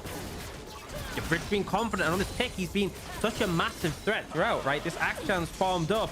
We saw the ult there doing a good amount of damage now. Package is grabbed. It's Elder in 40 seconds. Doesn't matter. My though, God, Rich the damage! Deceptive out. It doesn't matter. Dredge line on the tip of SOFM's chinny chin chin. Casts her over the wall. Another great crescent guard. V5. This game, they have been cleaner. V5 have been in control for the majority. And V5 are looking to take it out, start off this series with a bang as Rich again, this time on the fountain. This Akshan going to take the other version of his ulti, which is straightforward. V5, they bridged themselves right onto this Nexus. This has been all about Caster and Rich here. We talked up Rookie, we talked up Bodic and PP God in the team fighting. But this one was over with the early Akshan and Caster Zin's out. Yeah, I love the confidence from Rich to bring out this pick into the Shy. The early solo kill, the constant pressure, scaling up to be a monster, but also Caster's presence was so spread, and we saw the momentum in the bot lane slowed down by that. And I have to say, Weibo had a pretty good early mid-game plan. They really managed to slow the game down, and that would have worked, but they just fumbled things so heavily in the later stages, right? Your composition has a very clear play pattern, and they just fumbled it again and again and again, and then enemy team gets the Ocean Soul, enemy team has a ton of sustain. It just became such an issue, and their solution was, oh, well, let's just try and engage. It didn't work. On in particular, on this set, just kept jumping in to die instantly. It really... I'm a little bit perplexed at this point, but Weibo, I have to say, need to go back to the drawing board. V5 in the hand. Solid. Throughout, I think, very consistently knew what they had to do. And as much as there's that back and forth, once they found that little bit of an advantage, they snowballed it so hard. They really did. And again, knowing their condition of their composition, so much better than Weibo Gaming. That might feel like a cop-out, but, you know, we talked about it, the short range of this team. And it doesn't matter. You know, people like Rich finding inventive angles to come through. Rookie was always making sure Wave was pushed up where he's direct in face. Photic too, waiting for PP God. It all came together. All made that perfect sandwich that we hoped for. And, you know, for Weibo Gaming, you said going back to the drawing board. I could not agree more. Angel and Huan Fong were standouts in this game, but what can you do when the rest of the team's crumbling around you? The Shy, I don't know what his score was in the end, but he got absolutely top-capped in game one. Yep. 100%. Got absolutely manhandled. Huge, and honestly making me rethink the Graves as a blind for him into Rich if you have the action open available. But on as well, on this set, it wasn't a good look, right? The laning was okay, but then after that, it literally just offered very little. And the problem is as well, when you're engaging in that manner, like I felt the set worked as a disengage pick to peel for the backline. He would jump in. You have the Samira, who obviously can block long-range attacks. You have the Xin Zhao, who can block long-range attacks. You know, the bursty team fight engages weren't good for Weibo, and I think it was a fine comp, a fine early mid-game strategy, but just a massive misunderstanding of how to complete things, and we'll see how they change it up. Not on the same wavelength, and that's not something I felt like I've said much about Weibo Gaming this split, especially when we're talking about people like the Shy, but when you have Heroes of the Storm Faker, apparently you level up each and every game, and V5 are definitely leveled up starting this series off as we kick off with a 1-0. We'll be right back, though, after this short little break, to see if Weibo Gaming got more gas in the tank to take on the newly invented V5.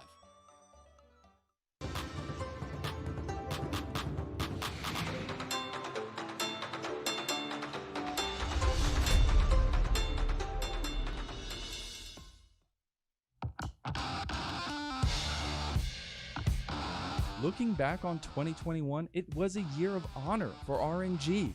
They claimed the crown Kings of Spring and also became the year's MSI champion.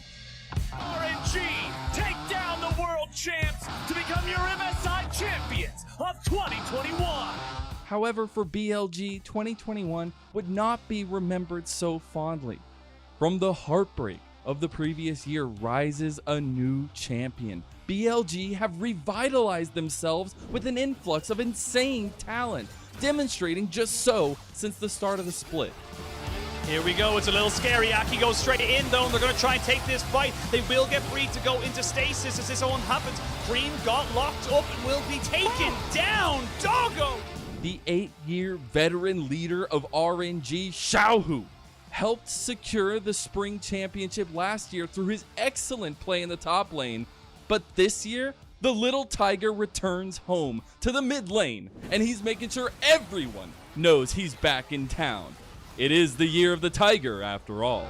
He burns on the interim, but anyone's left over. He's in a Xiaohu! Xiaohu! Vex, Xiaohu! Say his name, say the champion! He's made them absolutely sad! It feels as if Fofo has been training for this his entire career. The presence of the legendary mid Xiaohu will not be tolerated. Fofo has grown and grown, This is his kingdom now. He will be ready for this deadly duel. It's just that, never mind. Shanji is massive, and they're fighting with the package. I'm not quite sure why. Shadow Surge, though, from Fofo turns it right back around. There's a funny thing, though. RNG hasn't beaten BLG in a long time. Even at their highest point last year, they still lost to their own personal nightmare in BLG. Will they continue to be haunted, or will they break through their past? Down the Chaos Storm, right in the middle, using the gravity field, but a great hook again onto the enemy jungler. Xiao Hao gets bursted down. Now there's no snipe, but right out back at you with Wei, getting the same, the dragon help it out. RNG win the fight as Gala returns to the Rift, howling, doodling. So, as the most important festival in China is just over the horizon, fireworks are sure to fly when BLG take on RNG in the new Esports Spring Gala. Let the festivities begin!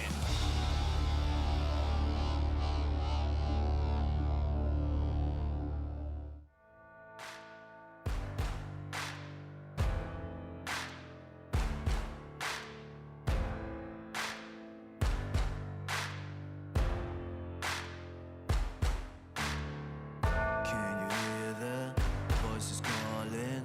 Longing for your dirty souls, the wolves are hauling. Can you hear the voices calling? Do you feel how they are dragging? Waiting for a second to push you to your limits, growing strong and feeling better. Or do you feel them? Can you hear them say?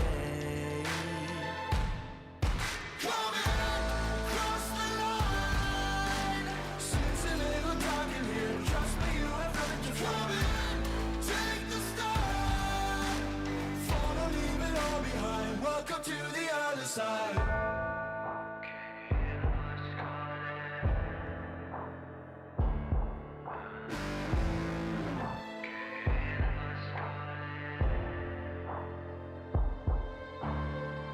Do you feel how they are dragging? Do you feel them? Can you hear them say? Do you feel how they are dragging? Can you hear them say?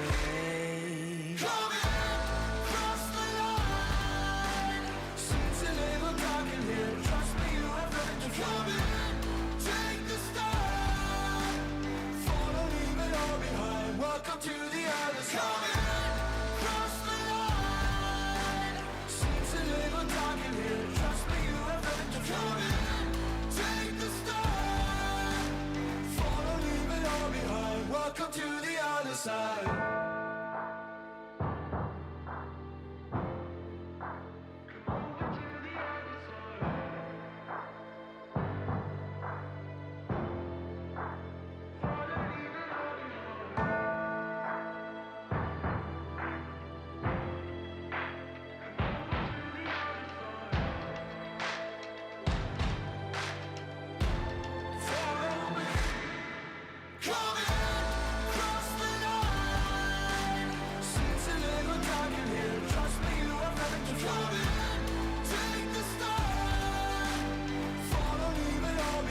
Welcome to the other side.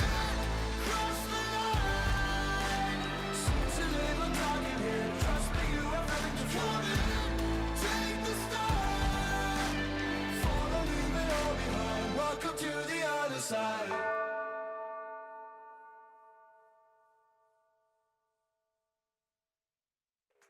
Get up, let's go. Get up, let's go. Get up, let's go. Get up, now let's go. Wake up, we never stop. Gotta get it done, show me what you got. Like, I'm gonna turn it up. Walking on the block, girl, I'm feeling hot. Like, nobody can touch me. They wanna be like me. But I got no time, see. Get up, now let's go. We gotta move on up. We gotta move on up. We gotta move on up. We gotta move on up. We gotta move on up. We gotta move on up. We gotta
个人觉得我们最近的整个战队的状态的话，也还是进步的够充吧。但是目前来说，我们配合还是，也算还挺好的。所以我们以后的话，可能是会，更强一点嘛。然后我希望我们就不停在这里，我们继续要不停的进步。Progress is good from Rookie. Definitely good to hear, especially after moving from Invictus Gaming with his first time on a roster that isn't IG2. Ladies and gentlemen, welcome back. I'm Asterix. I'm joined by Orcs here, running into game number 2. In game 1, we talked a lot about V5. Weibo Gaming got the poor end of the stick. I think it's well and truly good to see a V5 that's running off the back of the top esports win in such clean and concentrated fashion. Absolutely. I think the biggest takeaway for me this game was Rich, right? Because we kind of knew what to expect from everyone else. We'd hyped Rookie, we'd hyped up Photic. Rich was kind of this unknown quantity, and so far in his games, it kind of feeling like he was a neutralizer. That's what I expected against the Shy, right? You're going to neutralize, but he picked his Akshan, really confident with it, got that early solo kill, found the momentum, and it's no surprise he's on Man of the Rift. Yeah, I mean, MVP comes through. Folks, we'll bring that up for you because the Akshan in the early phase, couple of solo kills onto the Shy, 36% damage is that AD top, and I was saying going into Big Ban, the chadness of this guy pulling out an AD against the Shy out of all top laners just felt right. Absolutely, and like he delivered, right? I mean, this is that first initial moment, managing to find the solo kill, the confidence to go in on this one, and especially as a new member on your team, right? You're a new addition, you take such a close fight, but it just found the momentum and it allowed Carter to deliver here, right? Allowed them to keep going, and Rich became such a problem later on, permanently hiding in stealth, waiting for someone to step up, and then just blowing them up, and really Weibo struggled to deal with that. They did, and again, there was a lot of criticism towards Weibo in that first game. Reason being, because for Weibo, people like On, you know, setting up an engage and not doing what you were talking about with the composition, you know, the spacing, and I guess as well, sometimes he brought targets closer, which didn't really work out. And I feel like On had a really rough game.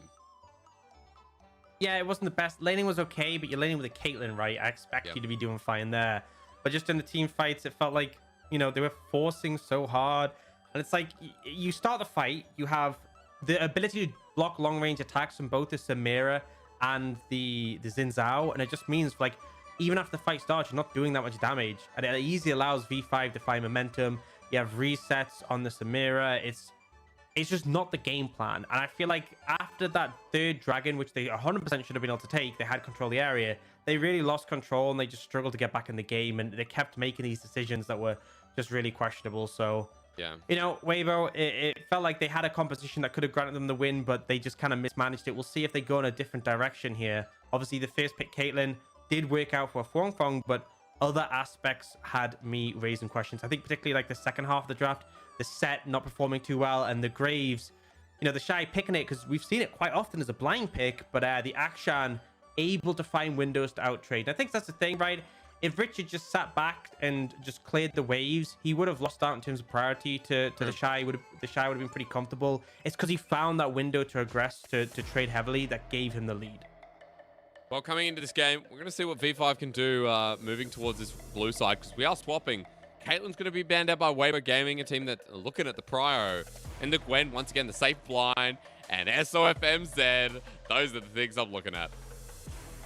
Yeah, so we have the side switch, but we're still seeing similar bans from both sides, which is interesting, considering you expect a priority shift. Poppy being left open this time by V5, but the LeBlanc has been left open by Weibo this time around, so definitely something that could be a bit concerning.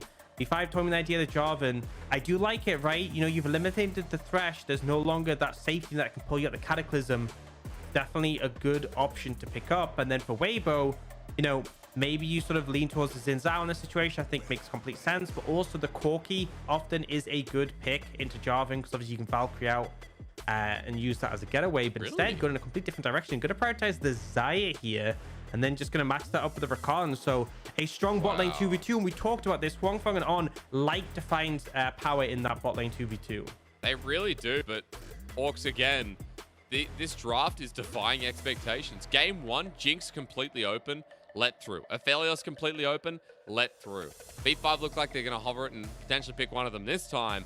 But the fact it's not Jinx versus Aphelios, it's not even an Aphelios on their side. It's Ezreal and the stupid cat that shouldn't be in the game. Oh, man. Beautiful. Love to see it, right? Well, we're going to talk about that a bit, but Weibo, I think you take jungle here, right? You don't want to leave it till the next rotation. Jarvan, Xin Zhao available as an option there, but they could also look for potentially something in the mid lane if they want to go for the Corki again for Angel. It's kind of now or never. They are going to go for the Xin Zhao, maybe not, but they are going to pick that jungler in the Viego. But yeah, Ezreal, Yuumi, and the thing is, right, Rakan can't really threaten Ezreal because you can always just arcane shift out of his W. It's kind of a comfortable lane for them to scale up, and Yuumi just so strong in the later stages. We don't see as many enchanters in the LPL, but V5 willing to bring it out. And Weibo, they didn't get to ban LeBlanc in the first rotation, but they will take it out now. V5, I expect a Corki ban here, but maybe potentially could look to target some things from the Shy as well in this situation. Orcs want to backpedal a bit. It's funny that an old top esports 80 carry who was kind of under JackeyLove, who was learning from him, would pick something up that JackeyLove spammed all through 2020. When he had Yu Yanja, it was JackeyLove on the Ezreal, and they would pair up and cause a ruckus.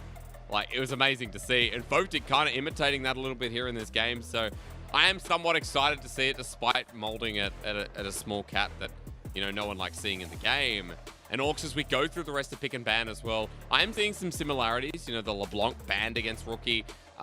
We're getting a Tryndamere that could also be against Rookie as well. He's getting a lot of targeted bans here. In mid lane and even solo lane champion pools, thinning out quite a lot.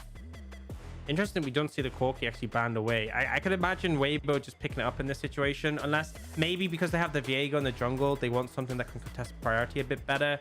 But I've definitely seen like Corki and the Xayah work well if you go like the lethality poke build. But it looks like they do want a bit more early prio, so they'll go for that Zoe in the situation. We'll see what Rookie opts to answer. And obviously the Shy, Rich obviously this time blind picking, so the Shy has an opportunity to answer. And I feel like after that game one, he's gonna want to sort of establish some dominance in the top lane. Getting solo killed, getting bullied out, not ideal. I'm gonna wait. Rookie's smiling. I don't think it's gonna be the Zerath, guys. Yeah, Victor's available, and Rookie now 5-0 on it. He had a 10 KDA going into that last game. It's got to be a little bit higher as well after the pretty solid performance that we saw. So Rookie returns once again on his best pick of the split, on his best pick of the season. And for the other side, this is a safe blind we've talked about. So a lot of emphasis on Photic coming into this game. Yeah, this is kind of what we expect, right, from Rich. Like the safe, stable Gragas. He had a good first series on it. And, you know, we have the Victor pretty solid into the Zoe. By all means as well. Like early lane is always going to be able to contest that priority, but later on you obviously can trade well into it. Just have to kind of be scared of the poke. But the Shy here going for Gnar, not something we've really seen much at all this season. It's been played very, I actually am not sure if it's been played at all yet. So bringing this one out, not sure how much impact it's necessarily going to have in this situation. But if you do manage to find yourself on the back line, if you do manage to disrupt, it can obviously be a potent threat. I'm going to be honest, I feel like V5 have got everything they kind of want and more, and it's really on Weibo to disrupt that, right? They've got the Ezreal Yuumi. The Yuumi just itself so strong in the later stages. They have this great front line, a ton of CC, Rookie on Victor. I think V5 can feel pretty comfortable, and the side of Weibo, I want to see a bit more early momentum, right? I want to see them make something happen sooner in the bot lane, particularly. You have this Zoe play to set up the Viego. They can still win out in those skirmishes. They have a lot of instant burst CC. They have, you know, the potential for Sleepy Trouble Bubble that can give SOFM resets. But overall, I think V5 are very comfortable here. And it's so funny to me that you said you think this is the first Gnar. It is. We haven't had a Gnar top in the LPL yet, and the hilarious part that Annie has been picked top before Gnar this split tells you a bit of a story. So the Shy going to bring out a favorite of his from last year. We remember on the IG roster, the Shy really started picking up his Gnar, playing around with it as well. We saw some interesting builds, but more importantly, it became a comfort for him, much like the Renekton top. So the Shy's going to pull it out here this time around. And if you want to see early agency, I'm waiting for those Gnar ultis, because on the side of Weibo Gaming, They're going to have to deal with how they set up the engage here, Orcs. We can talk about that more going into the game because Weber Gaming are on the back foot. They are the team that need to create momentum in the early game, but they just need something to play towards because last game they were all over the place. And it's Weber versus V5. I don't want to see that. I don't want to talk about one team absolutely throwing their cards down and being too obvious. I want to see a bit of action. I want to see a bit of mystery into it as well. So coming into this game, I hope we do get mystery and a bit more fun this time, Orcs. Absolutely. And I think for Weibo, fun for them is not going to be fun for V5. Fun for them is diving this Ezreal Yuumi in the bot lane. Critically don't have exhaust as well between them, so maybe even a little bit less in terms of defensive tools to protect from a dive. So I want to see set up around mid, punish Rookie, burn his flash early, something like that, and then play towards that bot lane. That is kind of going to be the thing that they need to do to get this game rolling. But Asterix, I have a question for you, and it's a tough one, right? This is probably one of the most difficult questions you've ever been asked. We've just seen Riot make the decision to remove the Chemtech Dragon. But if you had a choice between the Chemtech Dragon and Yuumi, and you could only remove one, which would it be? Oh, it'd be Yuumi. I mean, Chemtech Dragon is a pain, but dude, if you could remove Yuumi, can you imagine people like Rusty would be able to sleep at night? I feel like that guy has actually had insomnia since that cat came into the game. But at least you can ban Yuumi, right? You can't ban the Chemtech Dragon, so does that not push the argument in the other direction, or are you still committed to the Yuumi answer? Well, that's a good point. However, you know, we're talking competitive level, and if you can get rid of Yuumi, like, because no one's going to ban Yuumi. I feel like teams have had 3-4 different bans. Like, how OP is the better? Jinx, Aphelios, Caitlyn, Xin Zhao, Lee Sin, Jarvan, Corki, Victor. What else we got? Gwen. Like, there is so much you have to ban. If you ban Yuumi, it's not worth it. It's a fair decision. Fair decision, you know, and we can only hope that Riot sees the light. But for now, we'll have to deal with it in our games.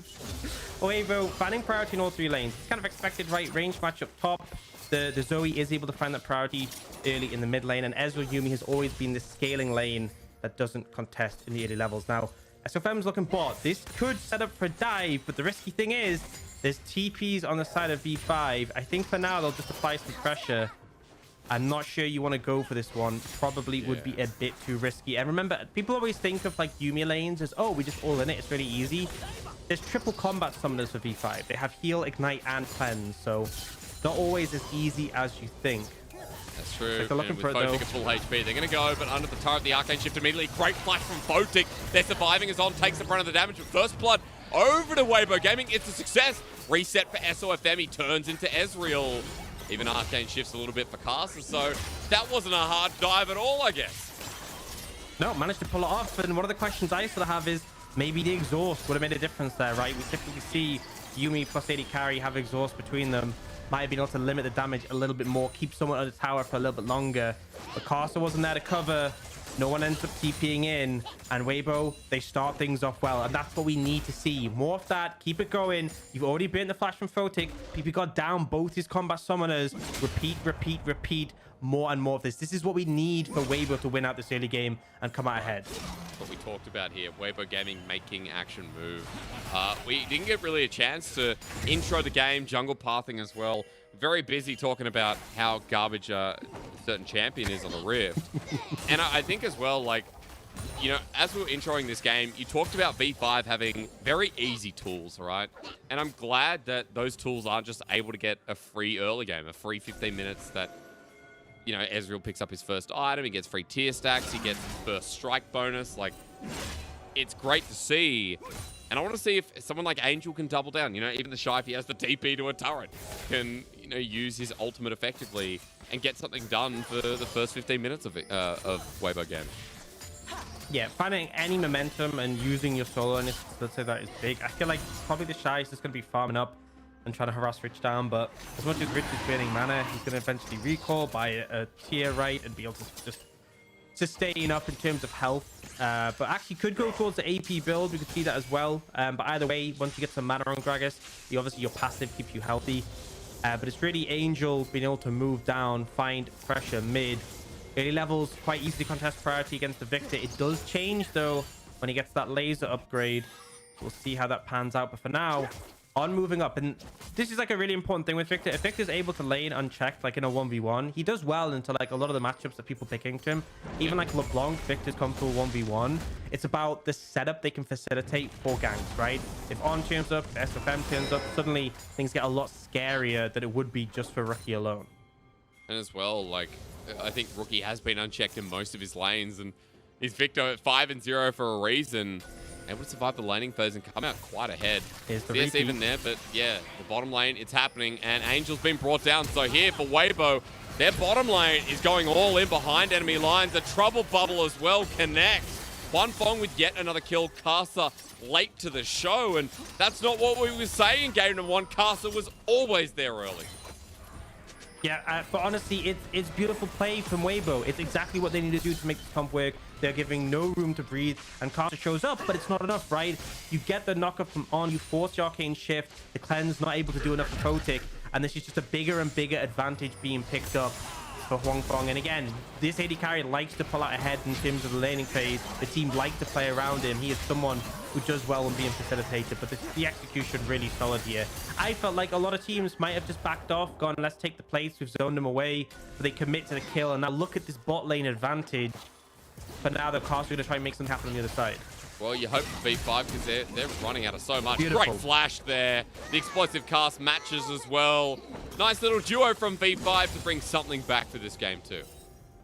Yeah, and you need something to start happening, right? Because as much as we talk about V5's wonderful scaling going later on, you know, when you see the advantage being accrued on the other side of the map, it is worrying, right? It is starting to get a bit concerning. There's already over 1,000 gold lead for Huanfeng in the AD carry role. Gonna quickly pick up those lethality items, and he will just absolutely shred anyone. It is going to be this AP Gragas in the top lane. Makes sense when you're playing into Gnar, you know, gives you a lot more wave clear, gives you a lot more burst when he's in the mini form. But it does mean that everyone on V5 is going to be pretty squishy, right? And the lethality Zaya will just cut through. Well, Serrated Dirk, Scepter, like, you already mentioned it. 20 CS up in the lead. Huanfeng is gigantic, and SOFM has free range in the bottom side. Dragon picked up because of it, and he's even got a bit of a CS lead. Casa's got the one to play catch up here on the J4. Well, as Herald spawns, feels like for now, we're still going to be talking about Weibo Gaming here in the second game. WBG on that note as well. Just look across the board, keeping up in CS2. It's a very big deal considering that, you know, with how strong bot is, the fact that no other lane's really suffering is great news. Absolutely. Like, that one kill on top isn't too substantial. And the big thing is jungle, right? Because with Viego, the other three, like, god tier junglers in the meta, the Lee Sin, the Xin Zhao, and the Jarvan, have a lot more early agency, and pre-6 you expect more to happen. So when you're playing against Viego, it's like, okay, well, we don't want to lose a skirmish against him, but also we kind of want to get things done pre-6 because that's when Viego spikes hard. SFM has had a very easy ride through with the setup from bot lane. He's just picking up objectives, got the dragon, he's over on this herald now. He's already hit that level 6 though, so at this point, if it comes down to a skirmish, he is super comfortable. As soon as those resets start coming in, and with the amount of burst available to Huanfeng and Angel, you very much should expect someone to go down quickly, and then suddenly SFM starts getting the resets. That's when the momentum's there, but now Rookie might be caught out. He can use that said momentum you were just talking about onto Rookie. Trouble Bubble goes a bit wide from Angel, and Rookie does this nice little do-si-do, but there's a Herald on the jungler of Weibo, and if I'm SFM, my eyes are bot again saying, give me that free turkey. Yeah, and I mean, I think Photic looking for some free poke, but wasn't able to find that one. Yeah, SFM bot lane, definitely the call. We can even see on the minimap, 3 plates only left available bot. That turkey looks about ready to come out of the oven. SFM just needs to make his way down there, and they should be able to set up for it. Alright, well, watch it for the time being. After Rookie's little insane, sick sidestep. Brings the family to the mid lane, trying to catch out Angel. With timing as well, and SOFM to get back there. Playing to be a poke out. Photic goes forward. That's ambitious in the lane where you're so far behind. Especially now that Castle's coming down. We'll see if anything happens. I think this kind of shows what would have happened if, you know, they didn't pay any attention bot. This is a Ezreal who's behind, right? And still he's able to, like, trade up. He's able to use the same in the Yuumi. If you don't pressure the Ezreal, he's actually fine in the 2v2, especially in this matchup. But now They are fishing for him, putting the pressure down. Cast is here, but they'll just throw down the Herald. So FM has himself a Phage versus the 9 Spike Whip on the other side. Bit of skirmishing already beginning on top of Caster, and Conqueror procced. Gold shared around 2. So Fong getting close to getting first turret blood in this bottom lane. A couple more hits would do it, guys. And Weibo, stick around. This is going to be the double down on top of Manaless. Ezreal gets locked down, cleansed through, but he sticks around with nothing to his name. A reset again for SOFM, and the cat is getting her just desserts. That's why dogs are better, as Weibo clears out yet another one. A reset for SOFM, and Rookie with the regret. The turret's a freebie, and with a flash forward, SOFM can seal the deal on yet another. The V5 mid laner gets a gravity field, which is great, but he's dead to the 300-year-old girl this time around. And it just felt like there, V5 didn't really have a hope of defending, right? They're sitting around the tower. We see the initial kill, and this is where Viego thrives with those resets. Shy tries to find a little bit of something himself top, but will misconnect with the ult. But this is perfect again from Weibo. Exactly what you need to do. And Rocky coming in means they trade 1 kill, but it's not enough the advantage to be a massive. So we see this comes out here, and the main thing is they instantly commit on a 1 target, right? SFM catches Photic, cleanse flash, cleanse arc and shift, sorry, but the follow-up is there from on, and as soon as they get 1 kill, resets start coming in. Yes, Rookie's there to trade back, but he's now trapped next to a tower with no health at all, no way of getting out. And we can see the gold difference on a screen. 2,000 gold between AD carries, over 1,000 between junglers. Absolutely massive right now. V5 really in trouble. Well, you said Weibo need to get the early game rolling, and I think it's been beyond that at this point. Yeah, not only have they've turned the early game into, what's the worst flavor of jelly? I think the worst flavor of jelly you can imagine is a kid. Like coffee. Orange. Is that even a flavor? Imagine if it was like coffee flavored jelly, dude. That would be suck. pretty. Oh. And V5, they're this 4-year-old boy, and Mum said you can have dessert, but you gotta eat the coffee flavored jelly. SOFM, however, maybe he's giving options. Maybe we go into lime cordial kind of territory, as Caster's gonna get PP gold on top of him. And for once, V5 don't die, but they're still in threat of losing more turret plates across the map. And it's kind of just them trying to withstand the pressure, right? They're not doing anything active. They're just playing this defensive role. It's feeling rough right now. They are trying to fish for something here, but there's so many wards down here. Wang Feng is very aware of the situation. Remember, this is a Xayah. A lot of safety, a lot of personal agency to keep yourself in a comfortable position, and it just means SFM, we've seen him picking up these objectives across the board. Got that first dragon, got the Herald, picking up the second dragon here, and no contest from V5. And she just leaving this one up in the air, and this is a very fast-paced early game. And honestly, you know, we saw Yumi picked up. Jake, you said how much you hated this pick. Are you satisfied with how it's been treated? I am, but I am an unbiased caster. I sit in the middle ground, and as Weibo look for another kill on top of Caster, I'll avoid that question for now. SOFM gets yet another reset. This is a 3-0-4 Viego. 100% kill participation.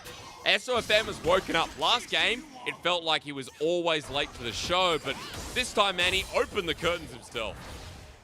I mean, Weibo feel like they've woken up, right? It really feel like that game 1 was just like a warm-up, just break off the rust, because it looks like a completely different team in this game too. Now, Angel using that movement speed from burning his flash just to dip out of that. Rich, this is something I have to say that's pretty positive about Rich, right? Something that I praised him for in his first series. When he finds a window, when he finds priority, or just he doesn't need to be in the side lane, he will move mid and look for picks. And, you know, at this point, this significant disadvantage for V5, they need that sort of thing to get themselves back in the game, right? Look for those rotations where you can pick someone off. The Greg is very effective at doing so, especially with that Everfrost in hand. So hopefully Rich is able to make more of those happen. But for now, Weibo continuing to apply that pressure. Wang Feng going to chunk out this tower. And again, it's a 5,000 gold lead at only 15 minutes in the game. And for V5, you can see trying to stagnate that as much as they can. You talked about what they have to do. Well, if V5 can continue farming and make sure the game state doesn't go any further than this, which feels impossible, let's be real, then maybe they're in with a shot. But for now, I'm talking about items because Wang Feng hurts. And That's because he's got an Eclipse Hawks. He's almost with the Manamune as well. Timing from Angel. Pretty gorgeous against Rich, who can't get the explosive cast down. Some trade damage that means nothing, as another Herald will be taken. All objectives belong to Weibo. And Orcs, at this point, you know what we're going to talk about? We're going to talk about how Weibo Gaming can continue on this path through the mid game and destroy these lanes, because got mid open, bottom's open as well. The Shy actually the only person who we've really not talked about on the Nara as he flashes away. V5 trying to punish that, but they got bros. However, yeah, gonna have the backup there. Now they're looking top, Rich. Cool. And they're committing full for it as well. Actually goes down, SOFM does not. Turret ramps up a little bit, and now Rookie's too far down on the bottom side. The Shy maybe mini-nar, but he's got on behind him, so Rookie sensing danger, walks away, but it's everywhere you turn that V5 keep losing out. Yeah, it feels like V5 keep fishing, but they don't really find anything, right? They're just scared to go for it because they don't have as much damage. Weibo able to disengage, but on the other side, whenever Weibo make a play, it just seems to go off without a hitch. And they have the Herald in hand. They don't need it to get these tier 1s, so I expect to see V5 use it to crack open a tier 2, and that's how you continue the momentum. The big thing is, because they've been picking these dragons up so early, Infernal Soul is going to be on the cards pretty soon, right? It's going to be at 18 minutes for that third dragon, which they should be able to pick up easily, and then it puts the threat of the soul at about 23 minutes, right? An Infernal Soul with this lethality Zaya, with this Zoe, is so scary. So Weibo have a clear path to finish out this game. My concern is for V5, right? Absolutely, do they have scaling elements on their team, right? They've got a Yuumi. By all means, you look at that and you can think, right, going late is something we feel comfortable with, but 8,000 gold just shy of it, 7,500 is a humongous lead to be facing up against, and you're not being given time to scale. The concern is that soul. If you give that up, I think the game is probably just over. The V5 have about 6 minutes to work something out.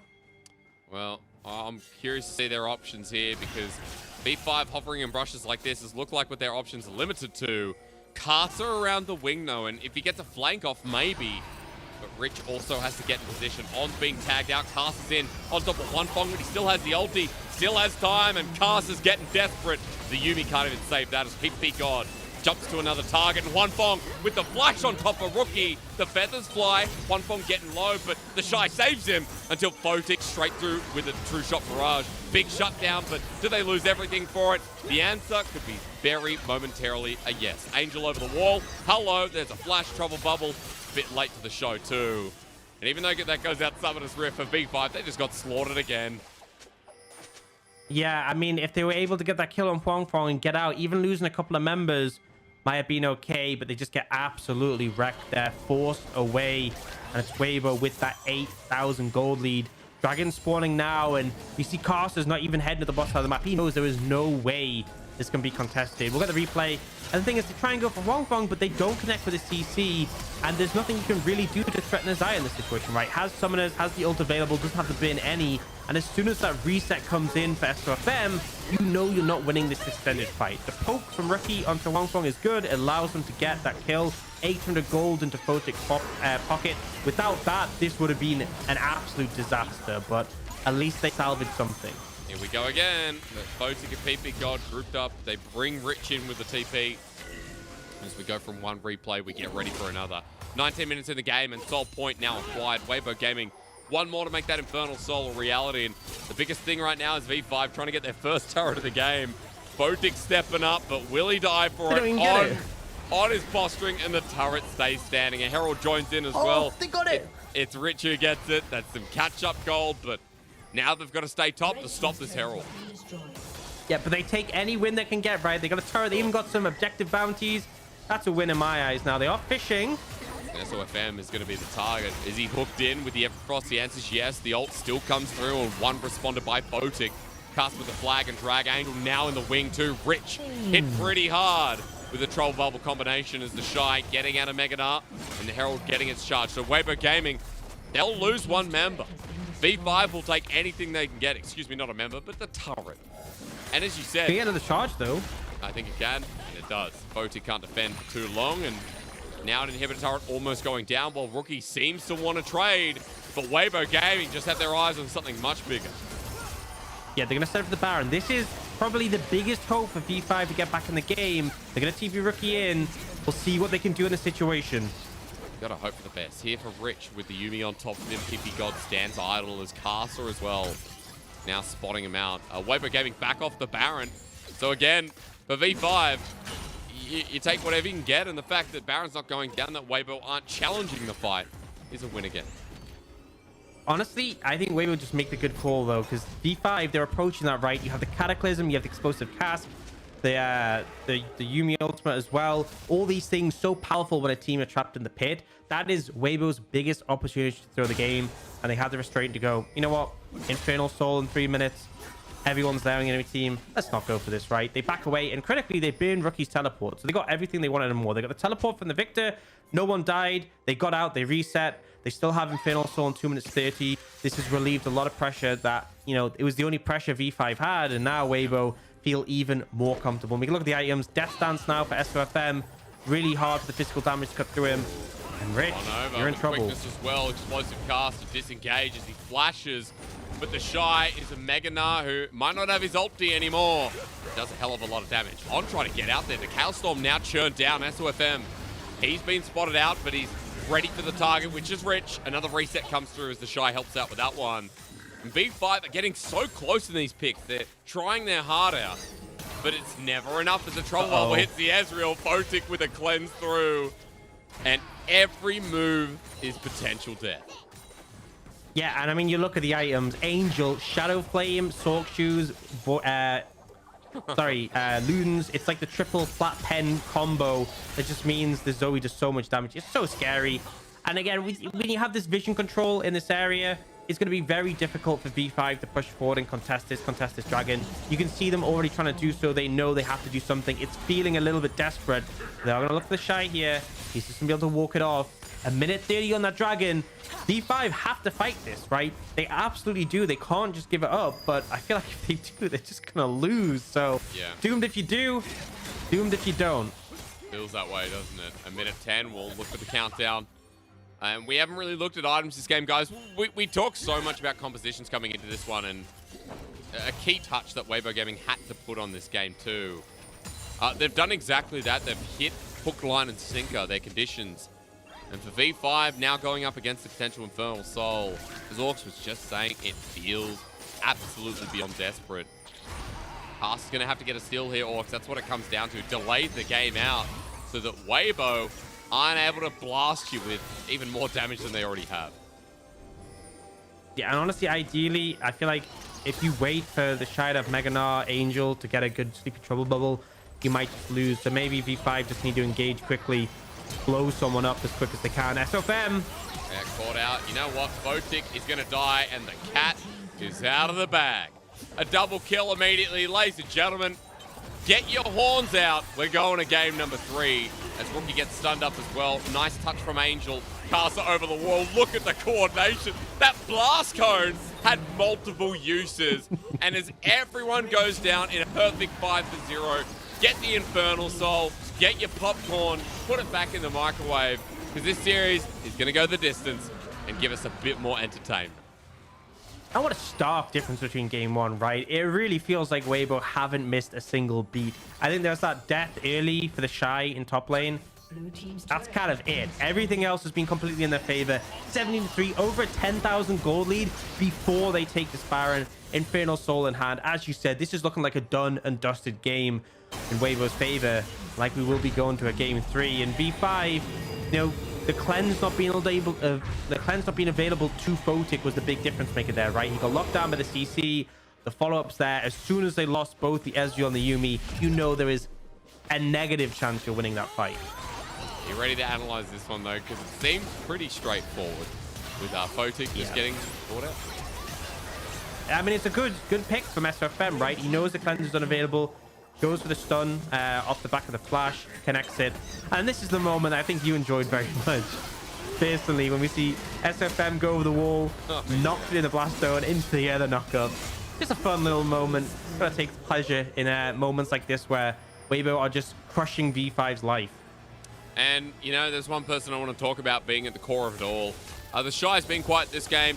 Angel's been decent here on the Zoe. Juan Fong was enabled, But one man who did it all was SOFM, who's 16 out of 17 kill participation. And I want to see if Weibo Gaming let him get near before this next member goes down. Yes, they will. SOFM with a reset now. He's become rookie as the Shy with the ulti backwards. Makes it so Weibo Gaming have more space, more distance. Actually less to cover coming through. This was a slaughter. Orcs, we don't even need to cast this game. I mean, this was so one-sided that game 3 would literally be up in the air to who takes it out, because game 1, Weibo Gaming asleep at the wheel. Game 2, the police pulled them over, said get your act together, and they were never pulled over again. We'll see what happens in game number 3. The analogy, about a 6 out of 10. Weibo Gaming's second game, definitely a 10 out of 10. I mean, I'm just going to say, we saw Yuumi get crushed. I ain't complaining. Weibo answer back. We're going to get game 3 as well, which obviously lovely to see. But I think, you know, we don't see as many enchanters in the LPL. I think things like Lulu definitely have their place. Karma, we've seen quite a bit in the LCK more so. But Yuumi, I feel like it's fine when you know they're not going to be able to apply the pressure. But really, the important thing for me was the fact that they had that early mid priority, right? They were able to get the Zoe moving down. We had the good setup, the good movement from SOFM. Again, you talked about Castle wasn't there in time to defend. And then once it snowballed, there's no getting it back, right?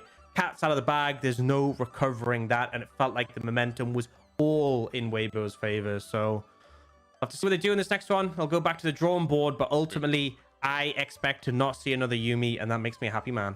Yeah, man. The Yuumi not winning, again, unbiased, but I just have to say that fills me with joy.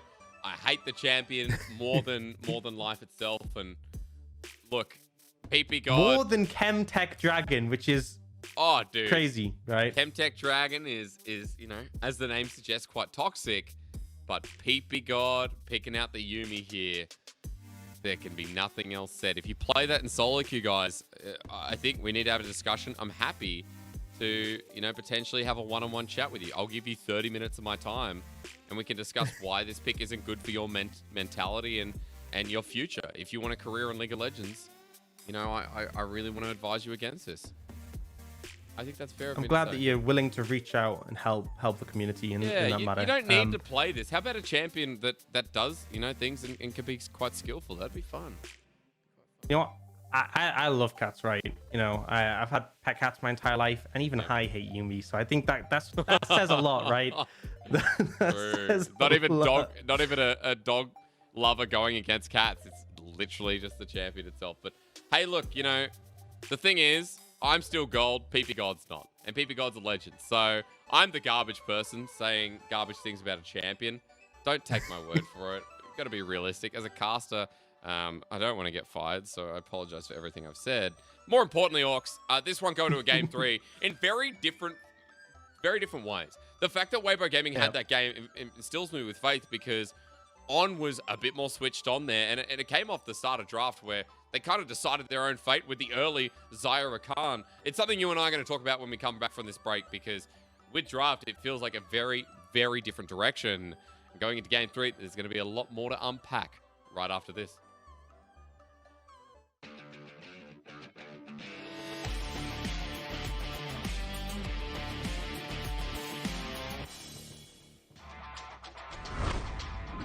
Big thing. The vision is being pushed away though by V5, and they've dropped Shelly down into the mid lane. Shelly will be on a solo mission as the Dragon has been started. They've used the collateral damage already, and they're going to jump straight down on top of the carries. But the shockwave is good. These health bars are so low, but they just couldn't finish them off. Everyone from top eastward, it looked perfect, and they just could not get the damage down. Now Knight in a hell of a lot of trouble as Botic flashes forward. That's the Dragon. That's going to be so much in favor of V5, and Botic is just becoming our god in this game. What a straight up burst. Doggo gets caught out, and hell, even Fofo gets caught out. They will just be killed off. Crown the Shrouded Queen has been finished up. You see full first items for pretty much everyone across the board. Now you have Flash. Going to be flashing away from that is Fofo. They flash straight in on top of him, but that's a 3-man, 4-man knockup, and they use the package as well to dissipate everybody. It will be a trade of supports for the moment. The Talon trying to do something on this backside, but Fofo is now dead. Shanji is just a brick wall running at the side of BLG, and they can just keep pushing forward. Massive massive win there for OMG. They pick up 4 kills and only lose 1. Moves across, Jack out forced away, there's the trade taken. And without ever fighting, FPX have forced JDG away here. But JDG looking for the fight, Lantern saves the day, there's a... Oh my days, Hunt, that was beautiful. Everything played perfectly by the Master of Thresh himself. That was magnificent. A lot of questions I want answered. We have 20 seconds of the play. One red one. Okay, Ooh, they're looking to engage. Maybe I do need to talk. Actually, it's not the Jojo. He's blocking my damage, but Mick is going to be traded off in once again. Picks up a kill as Vex is the thick of as well. But the package! It's so well eyed! Way to go down though, he burns on the interim, but anyone's letting him reset a Xiaohu! Xiaohu! Vex, Xiaohu! Say his name, say the champion!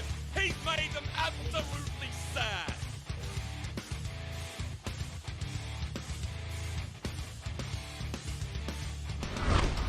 It's all about resets. Photic has to be the man. Photic has to be the guy to do this. You got Rich and PP God there to support him, but he has to be the carry. Trying to see if he can do it. They don't have minions right now, and it's very difficult to try and take these all down because Photic, like I said, is doing serious amounts of damage. They're going to push in now with a final wave. This is it. Photic stand up or step out. He's going to get himself away, but he gets jumped on straight away. That's it. Game over. Nothing he can do. Nexus turrets fall. They will actually get 2 more kill on Rich, but they have the Chemsol. He gets a triple kill. Can he end the game? He's going to spawn back up. They need to CC him immediately. They get him. Oh my god! What?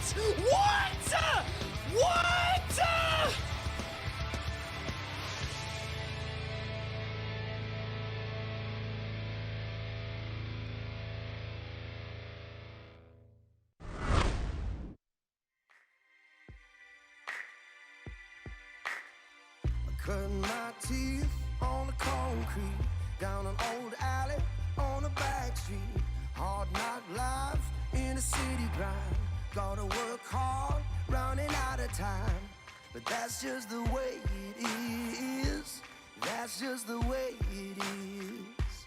That's just the way it is.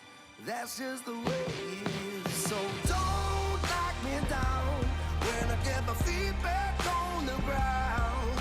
Don't you judge me for my mistakes, so taking as much as I can take. So don't knock me down when I get my feet back on the ground. Don't you judge me for my mistakes, taking as much as I can take.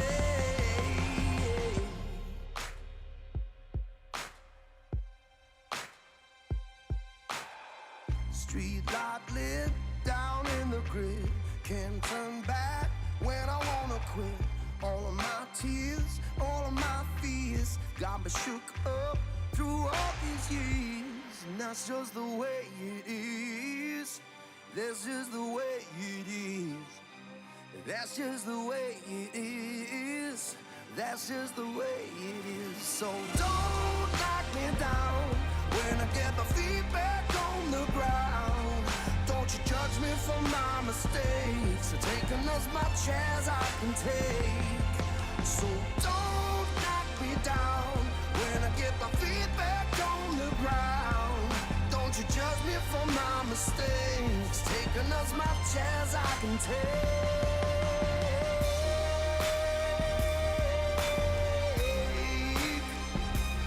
Don't you judge me.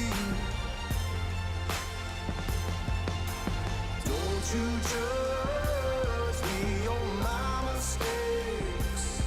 I said, don't you judge me anymore. That's just the way it is. That's just the way it is. That's just the way it is. So don't knock me down when I get my feet back on the ground. Don't you judge me on my mistakes. I've taken as much as I can take. So don't knock me down when I get my feet back on the ground. Don't you judge me on my mistakes. I've taken as much as I can take. Taking as much as I can take.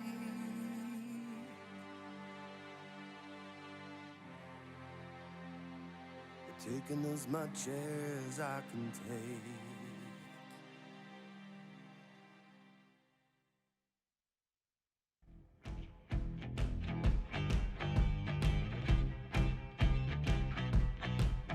It's that kind of night. I'm dancing with the devil. Dancing with the devil. I love starting a fight. You better hide, I am Jekyll. This place is never gonna last that long if I'm around. Light a fire, it's burning. I'm burning, burning, burning it to the ground. You're watching me, you know I love a crowd. You better run, run, run before I take you down. I won't hold back, I'm on the prowl. I'm gonna burn, burn, burn, burn it to the ground. Just burn.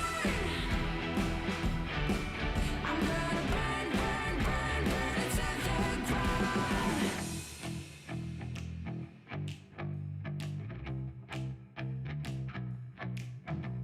There is no escape. I'm back with a vengeance. I hit like a plague. All sin, no repentance.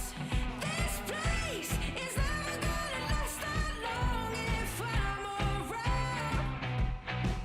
Light a fire, it's burning. I'm burning, burning, burning it to the ground. Light a fire, it's burning. I'm burning, burning, burning it to the ground. Ooh.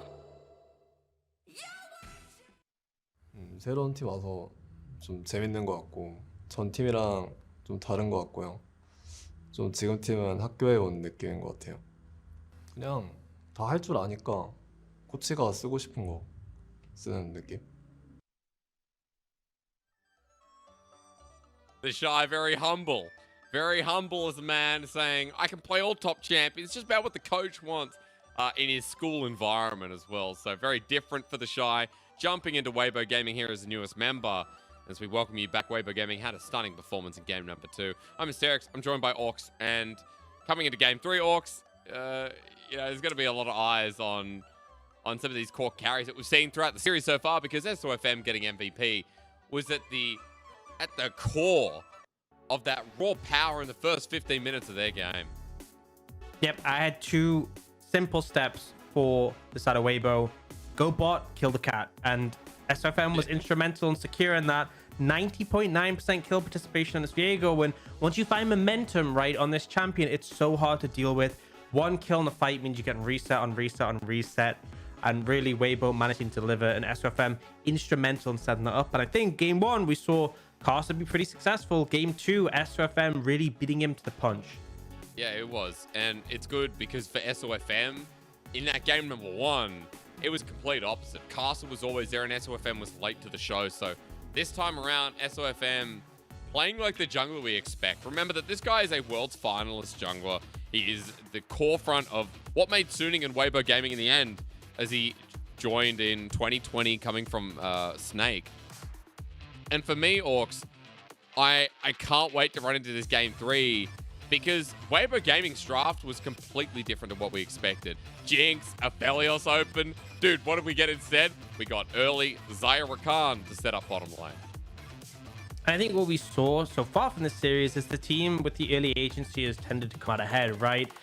In game 1, felt like we had a lot of scaling aspects on the side of Weibo that they couldn't really execute on. In this game 2, the Victor, the Ezreal, Yumi definitely lend themselves to later on, but Weibo managed to find, working with that agency, that give themselves the mid priority, the bot lane being able to repeatedly dive the Yumi, worked extremely well. So I feel like game 3, we might see a bit more of a head-to-head, both teams trying to contest the early levels and seeing how that pans out, because I feel like sitting back and waiting for your opportunity, it's just not the LPL style.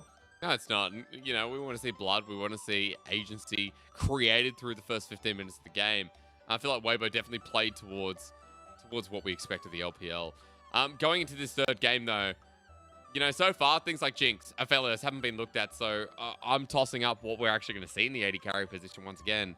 But more importantly, I'm ready to have a a final game where the Shy is impactful. Game 1, he got obliterated. Game 2 on the Nah, he wasn't talked about or looked at much whatsoever. Even Rich that game, right? Neutralized and nothing really happened.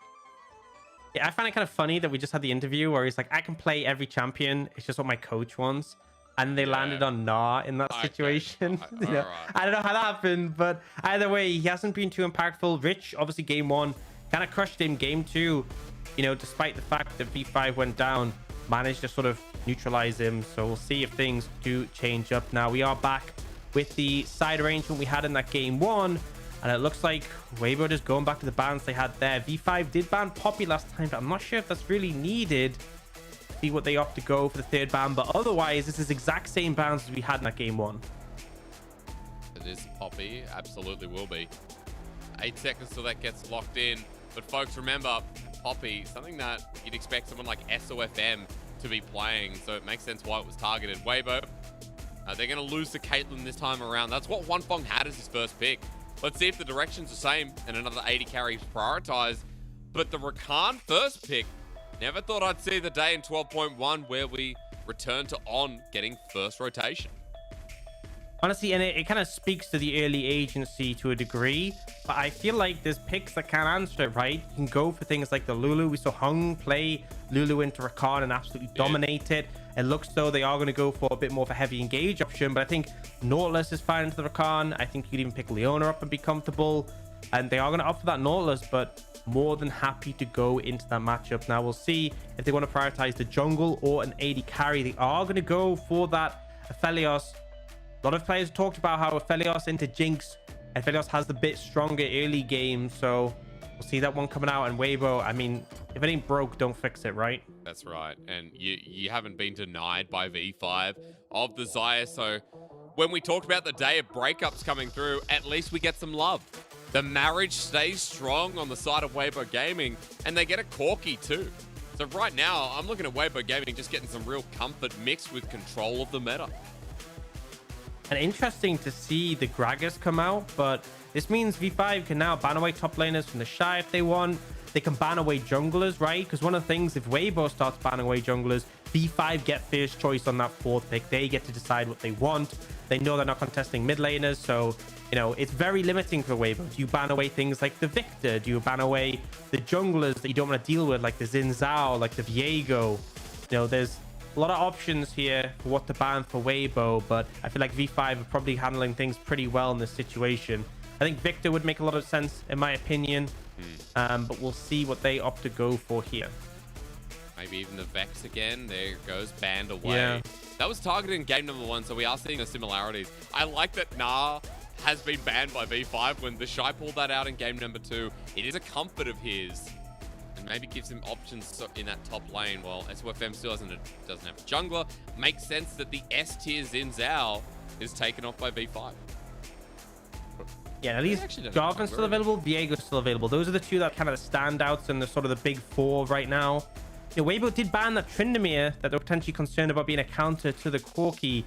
I feel like the Victor's a better ban in this situation. I feel like, you know, the Tryndamere takes a lot more to make it work, but we'll see what they end up going for in the end. They are going to take the Victor, so I think that's a good call. Here, I think V5, you can take your choice of jungler. But actually, they're not going to go in that direction. Picking up the Lucian, so looking to answer Angel in the mid lane with a fair bit of power. Assuming that, you know... Rookie. Yeah, that's the expectation, right? They could still technically flex. They could still put the Lucian top. They could put the Gragas jungle. I don't expect that. We haven't really seen much Lucian top or Gragas jungle, but it is still theoretically possible. We'll see what Weibo opt to do in this situation. It looks like... No. Oh my god. The Shy on Sion. Hey, Orcs, this was before your time. Honestly, I don't know how old you are, but I know back in 2019, when I was here, when I was with Raz, we experienced the Shy versus SMLZ.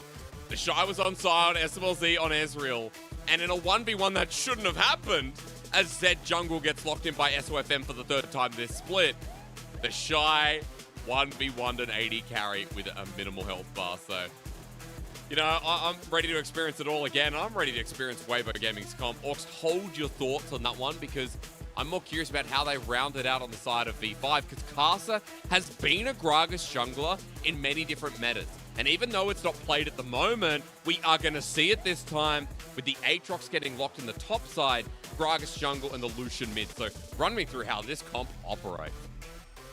Honestly, I feel like with V5, they have these two sort of shorter range but stronger carries. I think a big thing is having, you know, Karsa and Rich getting up in the faces of the likes of Angel, the likes of Wong Fong, but I feel like there's a lot of front to back elements, right? Both teams kind of come from the back line. I think it's less going to be about how the team fights play out and more about that early agency. Rookie should be able to find favor in the mid lane, right? Rich should be comfortable in this matchup top. Photic and PP God don't typically have too much strength in the bot lane compared to Hong Kong and On, but I expect with the Aphelios, with the Nautilus, they should be able to look for windows. So I feel like in this one, we're seeing a little bit more agency from the side of V5, and that has favored teams so far. The team fights, you know, they're going to be pretty wild. I do think the range advantage is there for the side of Weibo, so they can be happy in that regard. But it's, you know, there's a lot of picks we don't see too often. I'll say that much, right? This is really throwing some curveballs into it. I feel like the entire top side of the map is pretty wild compared to what we've typically seen. But that's kind of been this series in a nutshell, right? Sort of breaking away from the norms we've seen in the meta. And Orcs, the best thing is if it's 4 a.m. somewhere, or even just starting out the morning, maybe it's 12, 1 a.m., like we're approaching midnight. Guys, you can't go to bed. When Zed gets picked, everyone goes into an unspoken agreement that they'll watch this game through. They will not get under the covers and fall asleep until we've seen this game number 3. And with no delays here in the LPL, there's no reason to go anywhere with LNG and FPX coming up after this. But hey, this series is delivered within individual games. V5 slaughtered game number 1, took it to a nice breeze. Game 2, Weibo Gaming got out the paddle like pizza oven size and went smack across the face of V5. Game 3 could deliver anything with the picks you talked about. Where do you want to start? What lane, what role do you want to start with here, Orcs? Well, I think mid jungle is like the important thing, right? Because typically the Zed is more for farming jungler, right? Really fast clear was one of the things that like brought him into the meta, was the fact he could full clear without a leash ridiculously fast. So that element of it is like important for SFM. And this feels like Weibo having more, you know, we're happy to lean back, right? They have this poke Corki who's really strong. They have great frontline, decent dive threat. So I think they are comfortable playing this one slow, but we've seen the series so far. Oh, Rookie. Be careful. Flashes away. Flash in the lane that we wanted to see dominate. That's a big start here for Weibo Gaming. Absolutely. And anything that can just mitigate the pressure from V5 is really important. Because again, Karsa on this Gragas, you don't play Gragas to farm, you play Gragas to gank. And with Predator as well, he will be looking to move around the map and make an impact. So I am watching V5. What will Karsa be able to do? Will we get a repeat of game 1 where he was impacting every single lane? Yeah. I think it's important that he's able to do so. And already you can see Rookie applying pressure on Angel in the mid lane. Photic and PP God finding favor in the early levels in the bot lane. V5 feeling comfortable, but they need to make things happen. I like the Gatling gun start here from Angel. At least gets Rookie down to half HP, but Rookie with the piercing light secondary, and he's going to be sending it right back. So we'll keep an eye on mid on the flashless Lucian. I think importantly though, in this game, you already started talking about jungle.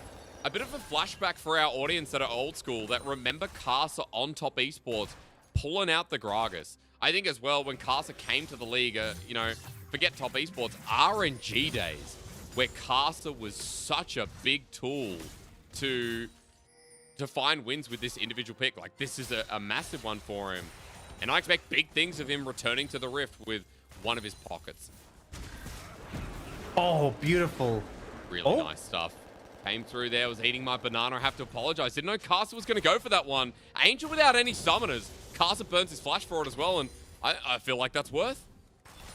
Honestly, I mean, you know, it's still a straight up in terms of summoners for V5, right? 2 for 1, but think about the critical difference maker there. Rookie had no flash. You could see him fishing for that final auto to finish things off.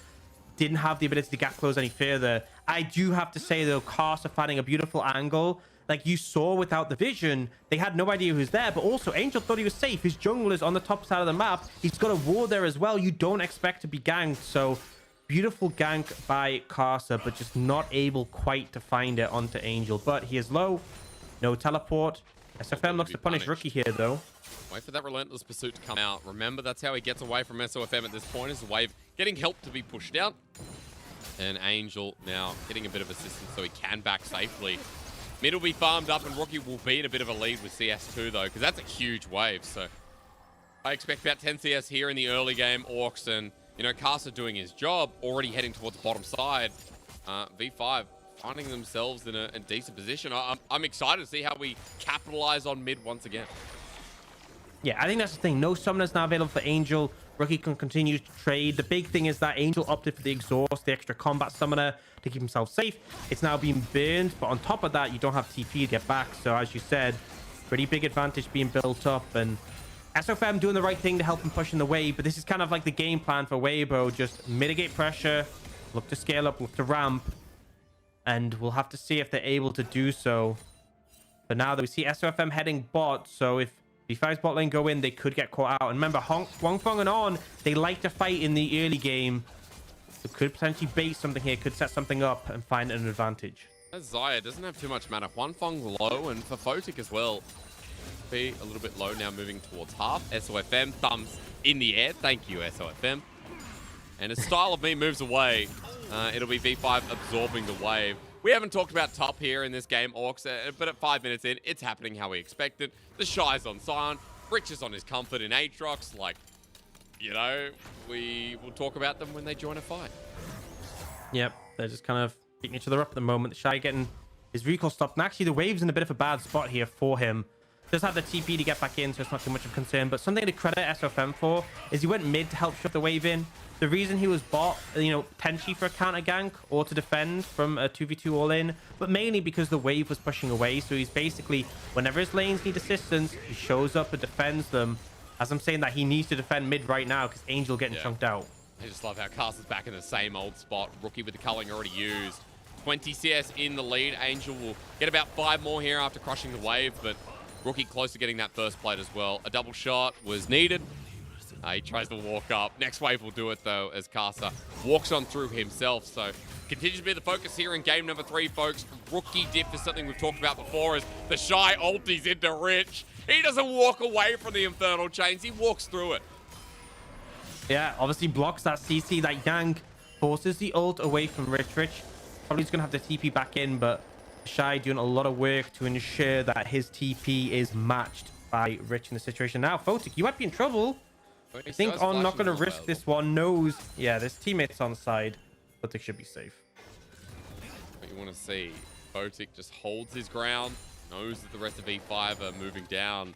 And Orcs, it's been an interesting early game where a couple of ganks through this mid lane, pressure put on top of Angel to make sure that Rookie starts elevating the game further. But we haven't seen focus around the objectives, and I want you to walk me through neutrals at this point. What it looks like for both these teams, because Herald and Dragon will be up at the same time with no one focused on Dragon and Herald in about a minute till spawn. I think there's a lot of back and forth in terms of the waves bot lane, so there hasn't really been a window for Karsa to necessarily find Route and a Dragon. But it's so important, right? Because we saw last game, SFM picked up the really early Dragons, was picking up the early Herald. The Heralds are great for snowballing, but also in this game, 3rd and 4th Dragon, like if you pick them up early, 3rd and 4th Dragon, Angel will have package. Yep. But at least for the early 2, he doesn't. So if you pick them up quickly, you get a goal lead, you force Soul before Angel's a massive problem. That's kind of like the win con, right? So V5 need to hit the pace. And as much as the early game's been going good, right? Rookie's ahead. They haven't really accomplished much, right? They haven't set the timer with that Dragon Soul. They haven't got in position necessarily to get the early Herald. They can look for it now, but if they pick the Herald up, then the Dragon will be delayed more. I feel like I need a bit of a faster pace from V5 because as the game goes on, I do feel a little bit concerned about the scaling elements of Weibo's composition. Yeah, look, you know, as it goes on, already said that Weibo Gaming looks scarier and scarier. 500 gold in the lead for V5 here, and you want to see what they can do in this early game. Well, Herald's now up. I can see Carson moving towards it. SOFM doing the same.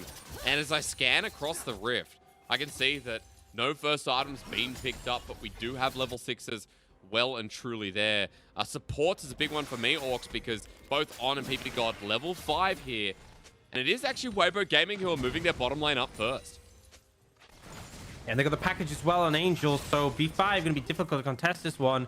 Carster seems to be fishing for a potential pick, and FM's already started the Herald. Here's Richie Rich, but he's going to be turned on. Looks at the dunk in the ulti. First blood's already cheap by V5, but Rich sacrifices his own life as Carster flashes away. That was a peculiar little fight. I think V5 might be able to continue it, right? SFM low and no ult. Angel killed. They're going for it. On Sora Gragas and a Nautilus and thought, you know what? I'll hit the ward one more time. We've all been there. Every support main has known you want to clear out the ward, but definitely not the player now. V5 kind of handed that one, and I have to criticize on obviously there, but also Angel shouldn't really be dying without using the package. We're going to see a replay of how that quite transpired. So, you know, this is the disconnect, right? You see SOFM there. You don't expect there to be danger, but this was autopilot from Angel, not even looking at his character. Gets caught out, bursted before he can even use the package. And honestly, if he just used the package, got to safety, burnt the enemies down a bit, this probably would have been Herald for Weibo. But yeah, I mean, come on. Make it a little bit harder for them. Oh, how do you... There's a nickname for him in the community, and I feel bad every time I see it. I feel bad every time I know that people are looking at him like a light switch. Is he on or is he off? And when this light switch is off, you wonder, man, I can't see anything. He's definitely off there, I'll say that much. Oh, he was indeed. What are we looking at in the mid lane? Is this how Rookie flashed? Rookie ignited up, flashes away, Relentless pursuits out, and yeah, that's what we missed in the replay, guys. So Rookie once again without his flash and hasn't had it much this game to play around with. Yeah, they've been doing a good job to punish it consistently, and obviously sort of limits the amount of pressure you can have. But ultimately, at this point, right, we're looking at what V5 can do with this Herald. Dragon's still not taking it 10 minutes, so realistically, the earliest we can see a soul is 30 minutes, and every second that goes by is just adding more and more to that timer. The V5 are trying to focus on getting some gold. Are gonna chunk out on here. We'll see if they find more on. Again, it's just a war, dude. Is it worth it? Well, this time he gets it. This time he gets it, and I feel like he definitely looked at his landscape a bit more as our camera pans to the top side. The Shy is low. Rich has flash available and ulti. A big world ender here could be quite large as the Shy's going in, but we're going to ignore the wet noodle fight. Angel pathing back towards mid lane, explosive cast. Rookie by his side, the depth charge as well. On tries to save the day, but the culling is absorbed by this Rakan. PP God now in the middle of it as well as SOFM brings in the death mark, and PP God burning himself as SOFM gets out with a clean escape. Huanfeng now with the blades flying out, the feathers at the ready to be reeled on in, and Rookie the target. He gets hit hard, and Weibo thinking about going back in, but that's an ulti beautifully timed by Votic. Sends Weibo Gaming for the hills with 4 blinking health bars, and our noodles are even adding to the chaos up in this top side. Honestly though, Weibo, they don't manage to lose anyone. They come out of that one okay. SFM still feels healthy enough to try and defend this tower, but I don't think you will be. Should just be first tower and a lot of gold going over to Rookie here. Now the Shy, should he be here? Does he care? Does he care? Sign, he's got to trade this one, and the Shy in his zombie form, in the original he is. He's actually an execute, so Rich absolutely wins out. Absolutely, in that case, another solo kill from Rich in this situation. And again, it's an execute, so it doesn't matter that he went down. Able to just avoid any damage coming out from the Shy in this situation. And it has not been the Shy series. I can absolutely say that. Pretty underwhelming so far. He flashes away. He's been hit. Rich has been hit, and that must have been a very long replay. So I don't understand how it's an execute unless that play lasts an extra 20 seconds on what we saw. But ignore that. Look towards bottom line as Dredge lane. Lane and line. We almost got there. PP God's Q is a bit short on this one, folks. And I think TP was even burnt from the Shy to get down just in case. And Orcs. God damn it. Why you were going to do it once. You were going to do it once. Your name is Orcs, not Lyric. The Shy's down here for Dragon. Right? Oh, I hope so. I hope so. Absolutely. And you know, yeah, they're finally setting up for Dragon. And all I can think about is how at this point last game, SFM was looking at his second Dragon. Still not got that first. And that is worrying for V5 in my opinion. Yes, they have the early lead, but they haven't started the timer yet now. Look at that replay coming in. And it's just a Shy, right? Barely any mana. Trapped under tower. Doesn't manage to pop the shield. Doesn't get the auto off at the end. So Pretty surprising. disappointing. Yeah. So surprising. Credit to Rich. Yeah, Rich had a really good. Okay. as you say that, the blast going. Man. Blast cone's hard, okay, right? That's true, dude. It's a difficult one. That's true. I'm sorry. Hey, this is a very late first dragon. You know, we always talk about dragons being prioritized and timed well. I think my purpose casting this early game has been to talk about our setup. And the setup for objectives hasn't been important. It's only been the Herald. It's through these lanes. And people like V5's caster have been looking towards as a priority. SOFM off the back foot as well. Both junglers have 2 kills under their name. And V5 may have a 2K gold lead, but they're the team that you talk about scaling, so they haven't lost any dragons early on.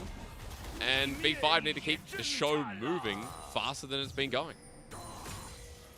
Absolutely. Like I think about the power Angels Corki had in game 1.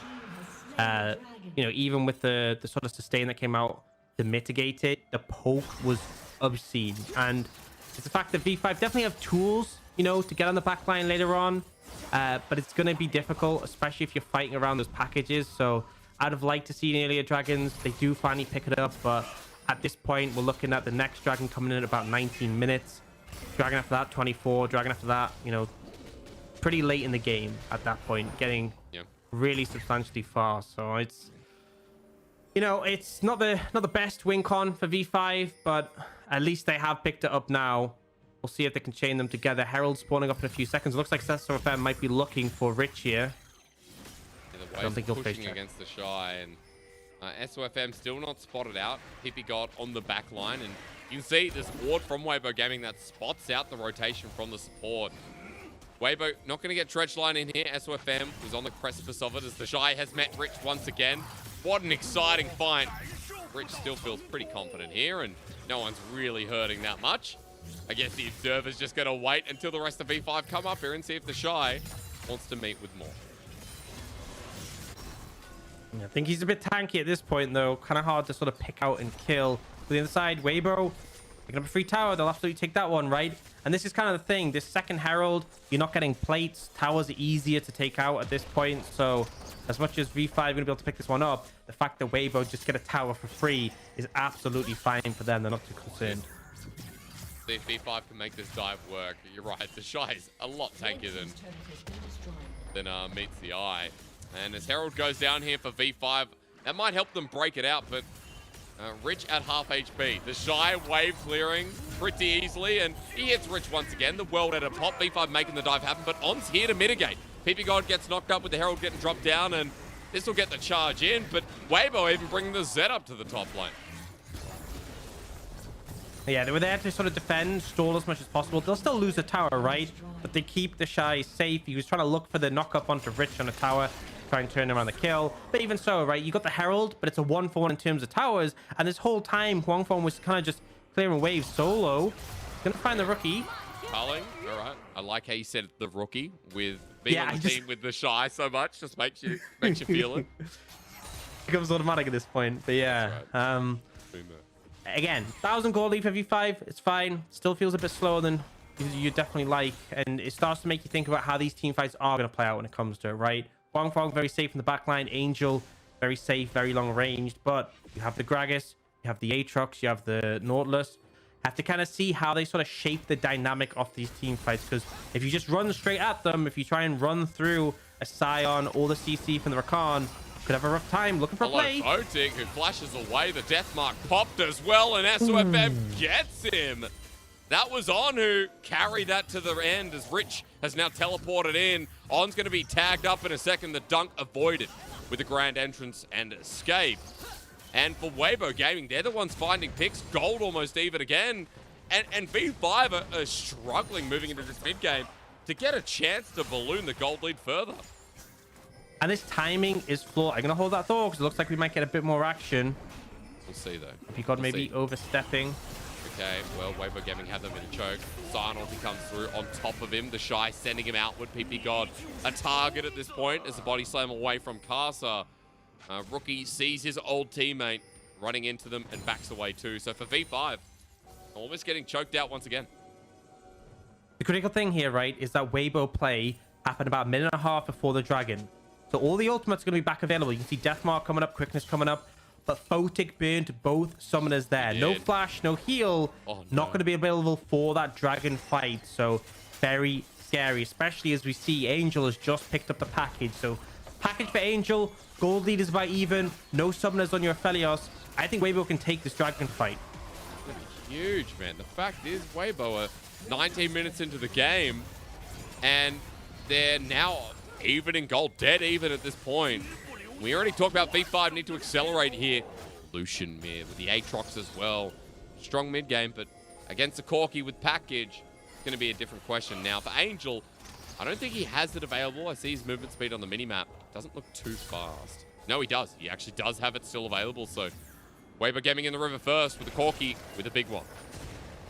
Yep, looking for poke here to sort of start it off, but if they find an engage, they'll definitely take it. And you can see V5 are so respectful. They have to back away. Weibo clear the wave. They can move through. Package going to zone them off, putting down an essential equalizer there, but they are going to find... and they got PP God burnt down. That's the support getting to a low HP bar, and V5 with their second dragon. Maybe looking like a distant memory as Rich is going to get zoned out as well. Knocked up. The Shy with Chem Tank having a great time. V5 can't even get into the river, and it's a 1-for-1 dragon with the scaling team now getting zoned out, but rather On dies immediately, tries to go in, and he pays for it with his life. Sort of pick you need. They are looking. Look at Corsair. And his angle's beautiful onto the Shy, but he's going first. Health bar still low, though, with Wanfeng burning his own ulti. The Shy at half HP, and V5, their health bars are even more precarious as Photic has to Gale Force away. Rocket after rocket. Angels doing work on the Corki. And they came for the dragon. They may have lost their support, but it's still a win in my eyes. Yeah, they got what they wanted, right? And I was talking about before, not picking up the elite dragon for V5. It's now 1 apiece at 20 minutes. So Soul is so far in the future. It's really out of the cards. And the thing you got to think about is it's a Chemtech Soul. That is game winning if you could have secured it. If we saw early dragon stacking, V5 maybe could have had a sort of win con to lean on with regards to that. But it's just too far gone. And yeah, they get the pick. It's nice. But it is still Weibo taking the win on that one by securing that dragon. And they are really comfortable. They're going to have package available for every dragon going forwards. They know they can just keep playing for that. Angel is already starting to do a ton of damage and will only get stronger and stronger. Do you see if Rookie can find him here, though? Looks like he'll just clear the wave and back away. A nice respect from Angel, not overstepping his bounds while the bottom lane is Rich pushing in. So naturally here for V5, trying to find something on the opposite end. The Shy holds the turret strong. We're going to do a bit of a countdown here. Baron's up, but Dragon in 3 minutes 30. And with 1 apiece, there's still a big issue. So I don't know. This game. The gold is as well. Oh, it's so close. And again, comes back to how we saw V5 play out game number 1. They were slow and steady, but when they're the ones that need to pull the trigger early, when they're the ones that need to get this game rolling off to a start, Orcs, it feels like they've really struggled. Yeah, it feels like they haven't hit the ground running. It feels like the pace hasn't been there. And we were saying the team or the agency, it felt like they were pulling ahead. But, you know, game 1, I'm just going to say it felt like Weibo made a lot of mistakes. And by all means, V5 punished them. Gotta credit them for that. But you compare that to game 2, where Weibo just, you know, were absolutely unrelenting. Now, V5 gonna toy with that, gonna get poked out a bit, and that's why it's so scary. If you're not engaging, you're probably getting poked. And if you're getting poked, you're having a bad time. Now, they are looking. They're deep as well. For SOFM, he flashes over the wall, rather shadows out. Cast is one who goes golden as the Shy over the wall. He's decided to make an appearance into 4 people. He ults, but the Shy's going to go down here into the real Chemtech Soul as he chases after V5. The trade right now looking like a 1-for-1 as everybody in the kitchen sink thrown into that Chemtech fog. Scary place to fight. I like the pick attempt from V5, but at the end of the day, it's a 1-for-1. The Shy maybe overestimating his tankiness a little bit there. But remember, he's a Saiyan. He will scale to be so strong now. Rookie playing with fire there to get that control wall. But they are actually flanking on an Angel. He needs to get over the wall. Yeah, Rich is going to he's not. He's gone round. He's going to be caught here for sure. He is, but can he take someone with him? That's a question on top of Rookie. The exhaust there to flash away from the drag line, and he gets Rookie! Angel with the big swing, and no miss. Manages to get the 1-for-1 in that situation. Yes, he burns his sums, but it's a trade of flashes with Rookie, and he gets a stopwatch from PP God. All in all, I call that worth definitely making the best of a bad situation. And he's able to turn it around. Already, this Corki feeling strong, and it is only gonna get worse as the game goes on. We'll see how this one kicked off. So they see them there. They decide to go for the flash engage, but so hard to pin down a Zed. And yeah, the stopwatch buys a lot of time from Carter, the Zonya, sorry, but the Shy, a little bit overzealous, right? Red-white on the Aphelios, it's a Lucian hitting you as well. You have to respect the damage potential there. I think he sort of felt, you know, a little bit overconfident, but either way, it was a 1-for-1. Both teams not really getting an advantage, but it's now 1 minute until that dragon. Angel's respawning, probably just going to grab the package pretty much off the spawn. He's waiting for a little bit of time. Doesn't want to grab it immediately, but they will be ready to fight. And V5... they missed their opportunity to sack them early. You know, they'll still want to fight this now, but it's just going to become harder and harder as the game goes on. So what do you want to say? What is the saving grace here? Because, again, audience, if you haven't been listening, for V5, despite gold being even, it feels like for Weibo Gaming, it's like a 2-3K gold lead even. With how this game is shaping out with the third dragon up and available. Look at the control they got with the package. Orcs, I feel like, as Dredgeline misses, Casa with his nuking items, it's going to have to set up with one of these amazing explosive casts again. Yeah, you need snap engages. You need to burst someone out, and Rookie might be in trouble here. But he goes up against the wall. Angel on the wing as well. Remember, there's a package on the Corki. V5 paid that respect after trying to get one fong. It was Rookie with the Cullen comes out, and also a Gale Force that burns him down a little bit. But Weibo Gaming still had the mid laner with a package. Has to use it as it times out. Watch out, don't be iron. As Casa gets poked down a bit as well. Rich on a flank. They know he's there, though. But the longer this goes on, the longer Angel just does that. PP God and Casa getting low. Dragon already gone. Rich now just has to get to his team. It's so hard, right? They're trying to buy time, right, until they can find and engage, but they're just getting poked out and poked out. And this is what the package does. Oh, hold that thought. Rich is going. They're still going in. Rich is flashed in. SOFM with the ulti, though, on top of the top laner, who does a bit of damage himself, but now Casa threatened too. SOFM on the escape path, and Weibo with another. Who cares waiting for 35 minutes into the game? When you're Weibo, you've already been scaling for the past 10. V5 feel like they have to force them. They feel a bit desperate. And honestly, Weibo, you could go for the Baron here, right? SFM's going to reset. Your Baron is really fast. Yes, it's not a full DPS Corki or Xayah, but the Zed does tons of damage to that initial objective. And you have a Scion to tank it. So a little bit scary. V5 trying to go for a desperation play, and it might have just cost them the game. Rookie on the wing wants to try for a steal here, but SOFM's a 5-0 Zed with Black Cleaver. And Axie on top of that, as well as On is zoning them out, but a grand entrance out of there will do the job. Photic now moving into River as 5 members stand strong. Caliber multi 2. Smite just needs to come through, and SOFM doesn't even get it in the end. It's one Fong as V5 won't be able to escape empty-handed. Rich gets a present. The present is his life. Actually, it's probably a death. The Shy dies again, but what's new, guys? We know what he is as the top laner. He's going to run at them. He flies in the passive. Yeah, dude, he's going to have Chemtech Dragon at this point as well, so we're going to see that 2 times. Yeah, it just feels like the beauty of the Corki in this composition is it buys you time, allows you to lay down that poke, and here, the Dragon's already gone, but V5, they keep trying to punish on this rotation, this angle as they move towards mid. The engage is a bit scrappy, but if you look at the backline, right, On, Angel, Huang Fong, all safe there. SFM manages this beautiful turnaround, showing his proficiency on the Zed. And really, V5 win in a good position to fight there. The backline couldn't get in. And that's where you really see the range disparity. Rookie and Photic not able to hit much there. Whereas Angel, even if he's 2 screens away, he's still connecting. And now, if you take a look, right, Death Dance for Angel. Rookie is AD. Photic is AD. Rich is AD. It's only Casa offering a bit of AP burst. So that Corki's now just got even harder to take down. And with the Baron, Weibo looking to take some structures. And this is going to be moving to a 2K Baron power play to kick it off with a minute 45 left remaining. Top right-hand corner, guys. You can track it out because bottom lane's about to get shoved in. Top side here from Angel is going to be doing quite a bit of dirty work. And Orcs, you talk about items at this point. I see a 3-item Corki, I laugh. You know, he got there so easily this game. And as V5 try to make another play, this time onto the Shy, I wonder if 2 of them can kill him. Rookie going against his old brother. And Casa as well. I mean, Rookie's in a bit of trouble here. The Shy ulties the wrong way. He was trying to get Rookie, but maybe he misses him that much. The flash away from the culling. PP Gods come to join in, but look, the game on the other side of the map could just be ending. You got to get back to your base. They need 3 members. It takes so long, right? Randuin's picked up the Shy. It means Rookie takes an age to cut through him. And, they try and find a play on the other side. They'll get 1 tower out of it, which Rookie's going to push now. But the return is so painful. Baron power play is just inflating like a balloon. And it really feels like V5 are getting a bit desperate at this point, and they are not getting a return on their investment with 3 members bot. Look at that. Inhibitor turret goes down mid. I didn't see Inhibitor, but I believe that went down too. And another one just drops down with Angel damage. He was doing this in game number 1.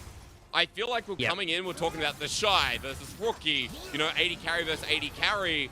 We've had a pretty big performance out of both mid laners here today as well. But most importantly, jungle v jungle has been where it stood. And in game number 3, SOFM are waiting for this oldie to return on top of someone's head. Level 14 Z Orcs, and the Inhibitor is being threatened off simply by him walking forward. Yeah, he's so scary. He can just burst someone out. V5 trying to find these snap engages, but it's so difficult, right? You have the safety tools with the Corki and the Xayah. You move forward, you get hit by a big one. The feathers are down on the ground. There's so much threat, and that's ignoring the fact that you have to run through Rakan CC, through the Scion. V5 need flanks. They need snap engages. They need someone from Weibo to overstep, but it's just asking so much for them to find it. And now, finally, 30 minutes on the clock, we'll see the potential 4th dragon, and it just begs the question, V5 had the early agency. They didn't stack the dragons. They didn't set up for a massive advantage. It just felt like they played this one too slow, and now they are left with a really difficult problem on their hands. They do have vision control in the area, but the package on Angel will force them away. Oh, he's a big dude. The Angel is riding high on this package, let me tell you. As the Chemtech that would lead to Soul Point, SOFM in the pit, going to be threatened away immediately. V5, their options so limited. Rich just zoned off. The Shy might be 0-4, but he's a very Chad style of 0-4 at this point, where Orcs talked about the comps. This front line doing work. Caster can't get the steal. It's one Fong again. The Shy drives past here. I guess he's still on his learner's permit, as Weibo Gaming don't care anyway. The burst returns. Angel and one Fong, a very deadly duo that'll net Weibo Gaming another big series win. Huge from Huang Fong then at the end to dive in. Angel goes in with the package and a stopwatch, and then Huang Fong flies forward and just decimates Rookie and Photic. V5 took things too slow, and Weibo come out with the 2-1 win. The breakup may have been amicable, but the Shy is going to be the one who gets the house. He is. He's going to get it all, because for Weibo Gaming, they move into that top 4 position. Such a big series from them. Game 2 and 3, very memorable.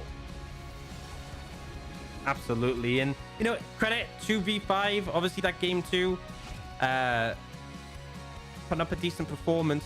Sorry, was it game 1? Honestly, one of the games. Put up a good performance. I think Rookie has still looked strong.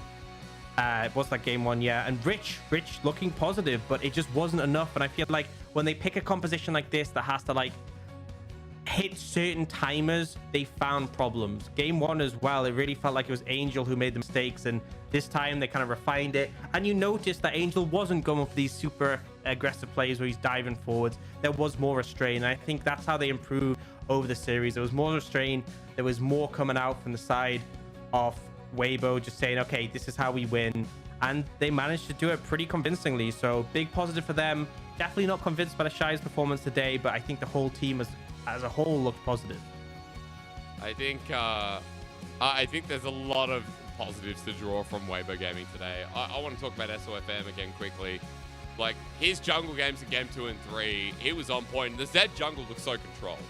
It was through mid that we're like, oh man, Caster this game, sets up for Rookie to find success against Angel. And then SOFM, there for the counter gank, there for the counter play, in front of objectives as well. Really good targeting and some slick outplays that no one kind of expected. So we definitely didn't go to bed with game number 3, but we got the Z that we wanted to see. One that was in control and again, resounded on the fact that SOFM from game 2 onwards was just switched on. And it sort of makes me question some of the picks that came out. Maybe the Lucian had a good laning phase. but did it really achieve that much? No. Did it really have that much pressure? No. It makes you wonder, right? They picked that Gragas on third pick to offer the flex, but it didn't really accomplish much in the jungle. And even if you put the Gragas top, right, it wouldn't have drastically changed the dynamic. I think that maybe a different mid laner for Rookie, taking the Vex before it's banned away could have been something worthwhile, right? I feel like just the draft maybe not the optimal one in this situation, but I think even ignoring the draft, the play, it just wasn't quite there, right? We need to see more proactivity. Rookie being on the early flash definitely hurt, not getting that early kill on Angel. And Weibo was so comfortable. This felt like in their comfort zone. SFM farming up a storm, able to find those opportunities. And Angel, you know, if he gets the late game, Corki does his thing. And that's really all you need to say. Corki is just not okay when he gets to that point in the game. Yeah, he's not. I mean, the Corki at the moment just feels so ridiculous. Like, there's no way a Corki gets to 35 minutes and doesn't either do the most damage on his team and narrowly lose out due to mispositioning, or does it just win the game outright? Angel with his rockets, great positioning, great targeting. There's a lot to talk about here for Weibo Gaming and a lot to compliment. I think as well, if we go back to what we've seen in the series, you know, you said it yourself in game, V5 and game number 1 are really good at punishing those mistakes that Weibo Gaming made. But overall in the series, it did feel like Weibo Gaming were the deciders of their own fate, and that they are a team that is starting to shape up in a very unique way, to say it broadly. Yeah, 100%. I think that's the difference, right? Is that V5 has really talented players in terms of Rookie, in terms of Photic. You know, we sort of emphasize these carries' strength. But when we look on the other side, Weibo are the ones who often, like in the bot lane, right? We compare Photic to Huangfeng. Huangfeng is much more lane-oriented about getting those leads. Photic's happy just to lean in the team fights. But often, you know, we saw the Ezreal Yumi. If you just say, right, early game's out of our hands, you can get absolutely annihilated. Teams will find that momentum. And I think V5 kind of need to get a little bit better at sharpening up on that. Carsa had a solid game 1, but it felt like he didn't quite have the same impact for the rest of the series. Yeah, and again, like, it's a shame because you know what they're capable of. Like, the V5 roster delivered their first loss here today, which I think is a very big deal considering we're going into Chinese New Year. And a lot of these teams, they change in that break. They develop for the better. And I've just been told in my ears, I'll interrupt that thought, because Huanfeng is alongside Wendy for an interview after their success in 2-1. Hello everyone, welcome to interview, and now we have invited Huanfeng from WBG with us. So congratulations on today's win, and my very first question is about game 1, your champion choice, because in game 1 you have chosen Caitlyn together with the support set, but normally we have seen a lot of Caitlyn and Lux this body. So tell us more about the reason for picking that set for the support champion in game 1, and what's your thought towards this body? 那首先恭喜焕峰获得了本场比赛的胜利。第一个问题想问一下你们的第一局的英雄选择，你们第一局是选出了一个女警加上色体的下路双人组，但其实最近我们看到女警选出来大部分还是配合拉克斯一起，所以说选出色体辅助的一个原因是什么？同时你怎么去评价这样一对下路双人组呢？因为选色体的原因是因为对面选了泰坦，然后我们知道泰坦配的 AD 能打女警的就有沙弥拉，然后我就想我们没必要选一个让对面好打的下路，所以让辅助 counter 是正确的。So because opponent's team have already picked Nautilus, and we have already known at that time the only choice for their AD champion must be Samira. We have all expect that. So we would like to give our support champion a counter pick, which is Sett. We feel like Sett can be a very good champion choice for game 1, especially in the bot lane matchup. Yeah, it's a very smart choice, but I would like to move on to game 2 because it feels like in game 2, you guys really changed a lot of strategy in the laning phase. You really tightened a lot and put more attention to the bot lane, to have so many bot lane skirmishers. So tell us more about the feedback after game 1, and also what's your early game strategy for game 2. 那其实说到第二局，我们感觉你们第二局好像有改变一点思路，整个在从前期开始，在下半局就发生很多的碰撞，发生很多击杀。所以说，能问一下你们第一局之后的一些反馈，包括说第二局前期你们的一些特别是针对下路的战术布置是怎么样的呢？主要第一局就因为我们感觉我们选的英雄是挺好，但是打法好像不太好，就有2个 C 嘛，一个飞机一个女警，然后我们第二局直接换 BP， 就想一个下路稳一点的，然后能发育的，然后打他们的各种英雄，然后后面月下是因为对面选了 EZ 和猫，我感觉这两个对线很弱的，然后所以致敬了月下。So the feedback we made after game one is more about our playstyle. We feels like our composition is okay, but our playstyle is not that good because we have Corki and Caitlyn, these two carry style champions. So we don't think it's very suitable into our playstyle. So in game two, we would like to have a more stable, more skill up composition, especially around the bot lane. So that's a reason for me to just pick Xayah, this champion, and also for the reason to have so many skirmishes around bot lane in the early game is because we feels like the opponent's team, they have the Ezreal as well as Yuumi, this bot dude. They can be super weak in the laning phase, so this really give us a very good opportunity to make so many bot dude skirmishes to build the lead from the early game. Yeah, the game 2 is a perfect and very clean victory from you guys. And now let's talk a bit more about game 3. Because in game 3 during the ban pick phase, they actually swapped that Gragas to the jungler position and just gave Rookie that mid Lucian. So have you expect that and how to react to this and handle with this the opponent's composition in the actual game? 那其实说到第三局，对面最后是在 BP 的一个阶段，把一个酒桶给摇到了打野位置，然后同时给中路选择了一个卢锡安。所以说你们在 BP 的时候有预料到这样的一个情况吗？同时在实际的比赛之中如何去应对的呢？有想过吧，因为他们主要我们当时想的是对面玩酒桶的话，应该是打野，然后但我们又没办法不能不搬那些英雄，所以针对前面的战术就是怂，就先发育一下，然后他们后面两个没用的就差不多这样子。Be honest, in the ban pick phase, we have somehow expect that the opponent's team they may give that Gragas to the jungler, but during that situation, under that situation, we have to ban out some champions in the 4th and 5th bans. But after that, after they have settled their ban pick or their compositions, we really need to be super careful in the early game. We try to skill up to wait to the late game because we feels like for the opponent's champions, some champions like Lucian may not be that useful in the late game. So we made some super good use of this in the late game to try to get more leads from the late game. And my last question is, and now WBG is on a 3 winning streak. So during this break, which part do you think the teams can still make some improvements on? 那其实现在 WBG 也来到了3连胜嘛，我们感觉状态非常好。但是呢，你觉得可能在我们的整个休息的期间，哪些部分还可以再继续的进行一些提高呢？我感觉就英雄池吧，还有现在那几个 AD 我还不知道什么情况，然后还有针对团队上的 BP 沟通什么的。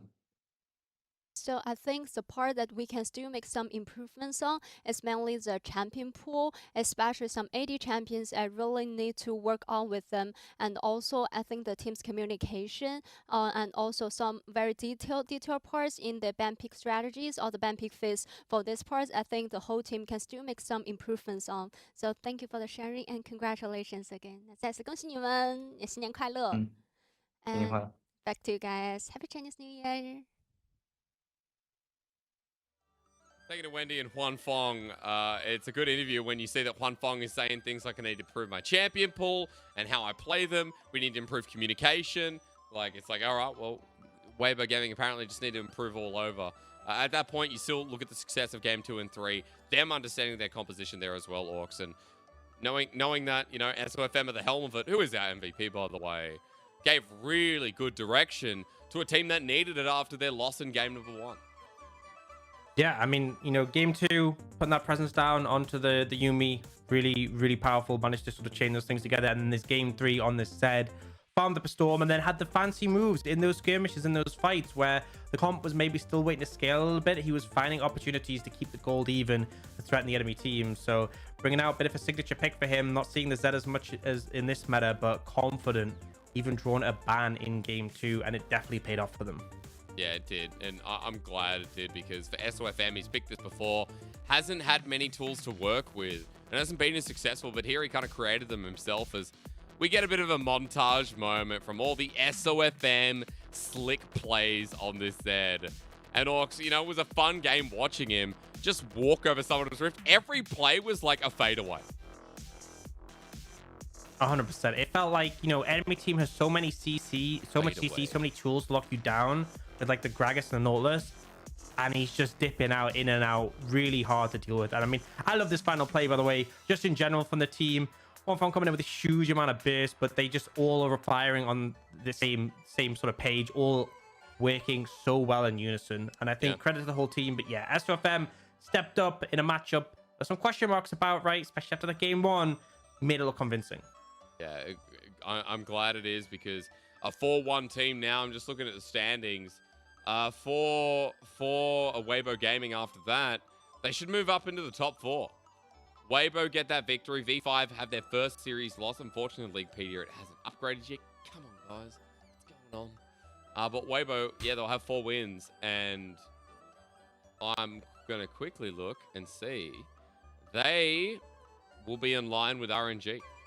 So it's a big deal that they're moving to the Chinese New Year with you know, all these best of 3s that have gone the distance with huge wins to start the split off.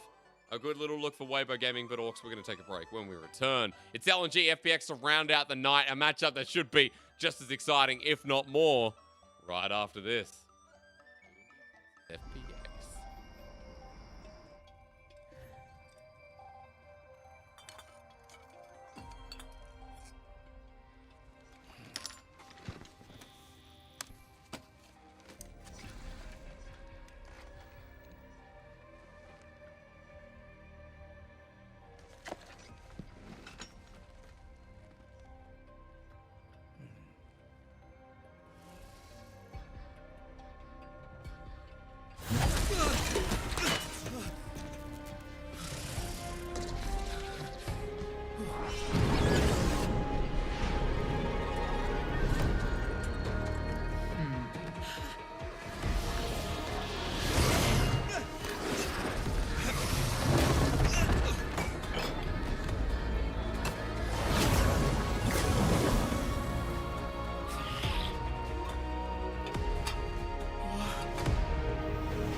Don't care about the tears, all your problems. I'll be there for you in the middle of the night. And I don't care about all of these hard times. I keep pace with you, 'cause the rest is shining bright. Let's walk for a while with a face full of smile until sadness disappears.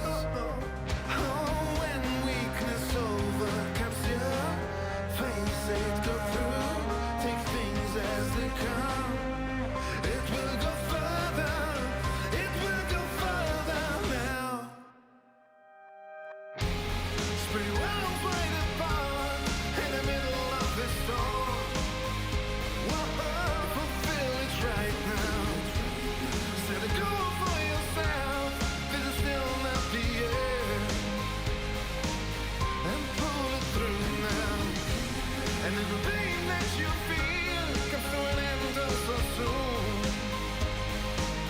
The time has come now, and no steps is time to quit. Put ourselves together, whoa, and let us on it right now.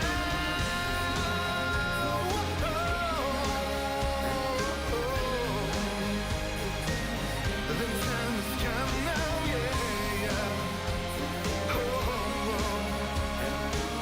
And pull it through now. The time has come now. The time has come now. It's come now.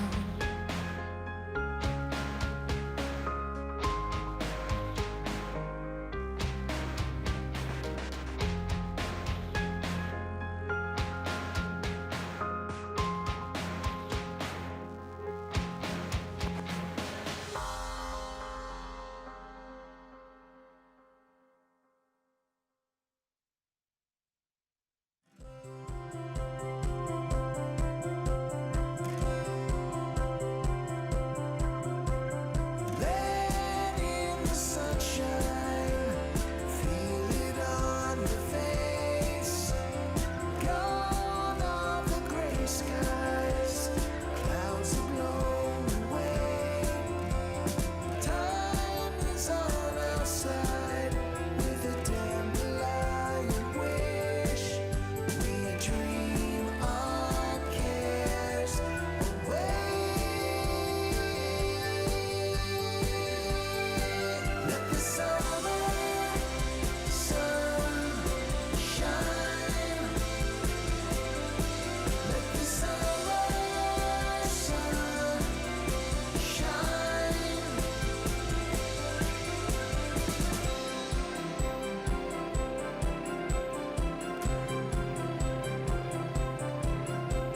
Sand in your toes when you're leaning for a kiss. Breathe in the moment. There's nothing quite like it. Sound of the ocean, breezing in the air, like two lost cats away. Let the summer sun shine. Let the summer sun shine. You cannot reach us where we're going. Bathed in sunshine, overflowing. Take my hand, the world is waiting. Pack your bags and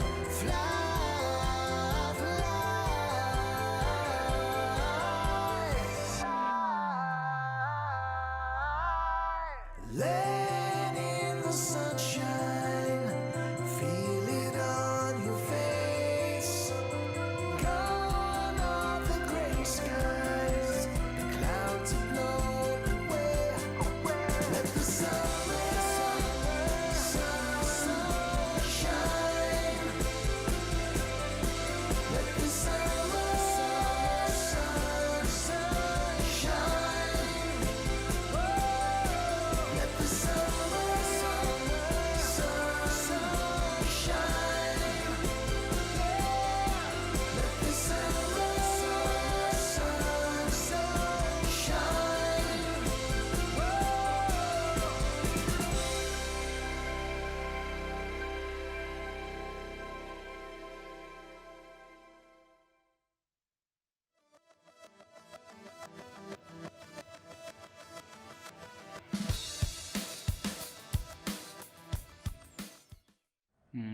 在面对阿乐的话，就他是一个对线可能是打得比较凶的那种选手，就我可能要注意一下自己的对线，然后就好了。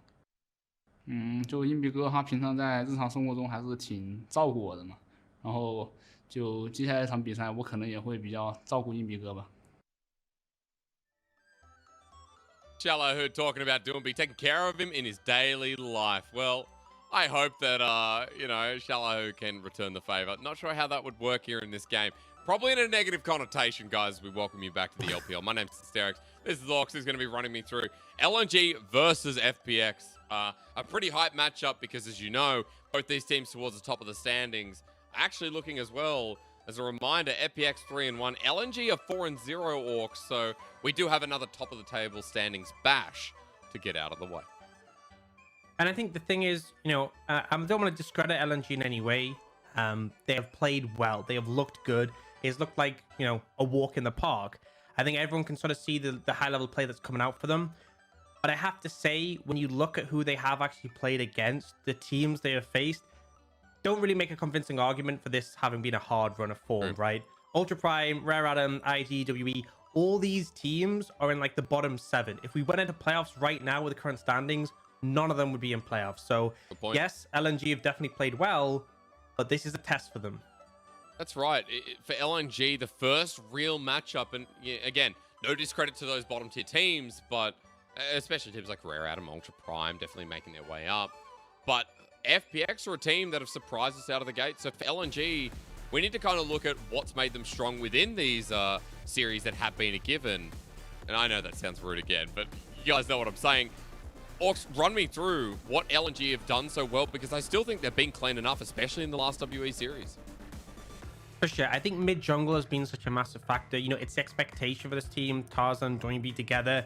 You have Doinby, who's always been so good at facilitating by roaming, and Tarzan, who can absolutely flourish when you play for him. But I also think Light has really been stellar on this roster, right? In terms of AD carries, he's been, punished so rarely. I think he's got the highest KDA of all AD carries right now. Consistently there is that backline threat in team fights and providing that pressure. And, as much as I think Ale and Luma have had some rough moments, the team is functioning well and has clear win cons, is able to find those advantages. Which is great to see, because especially when you have a team coming together with such a strong voice like Doomby, it looked chaotic at the start, the first couple of series Orcs. We as a group were being like, well, LNG don't look that convincing.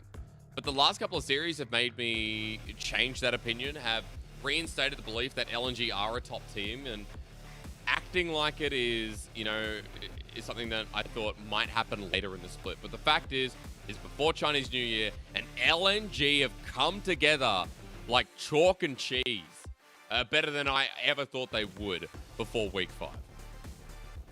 Yeah, and I think we'll see whether that sort of pans out, because not only is this a tough match for them, right? This is sort of their big challenge, but also there's a lot of rivalry here, right?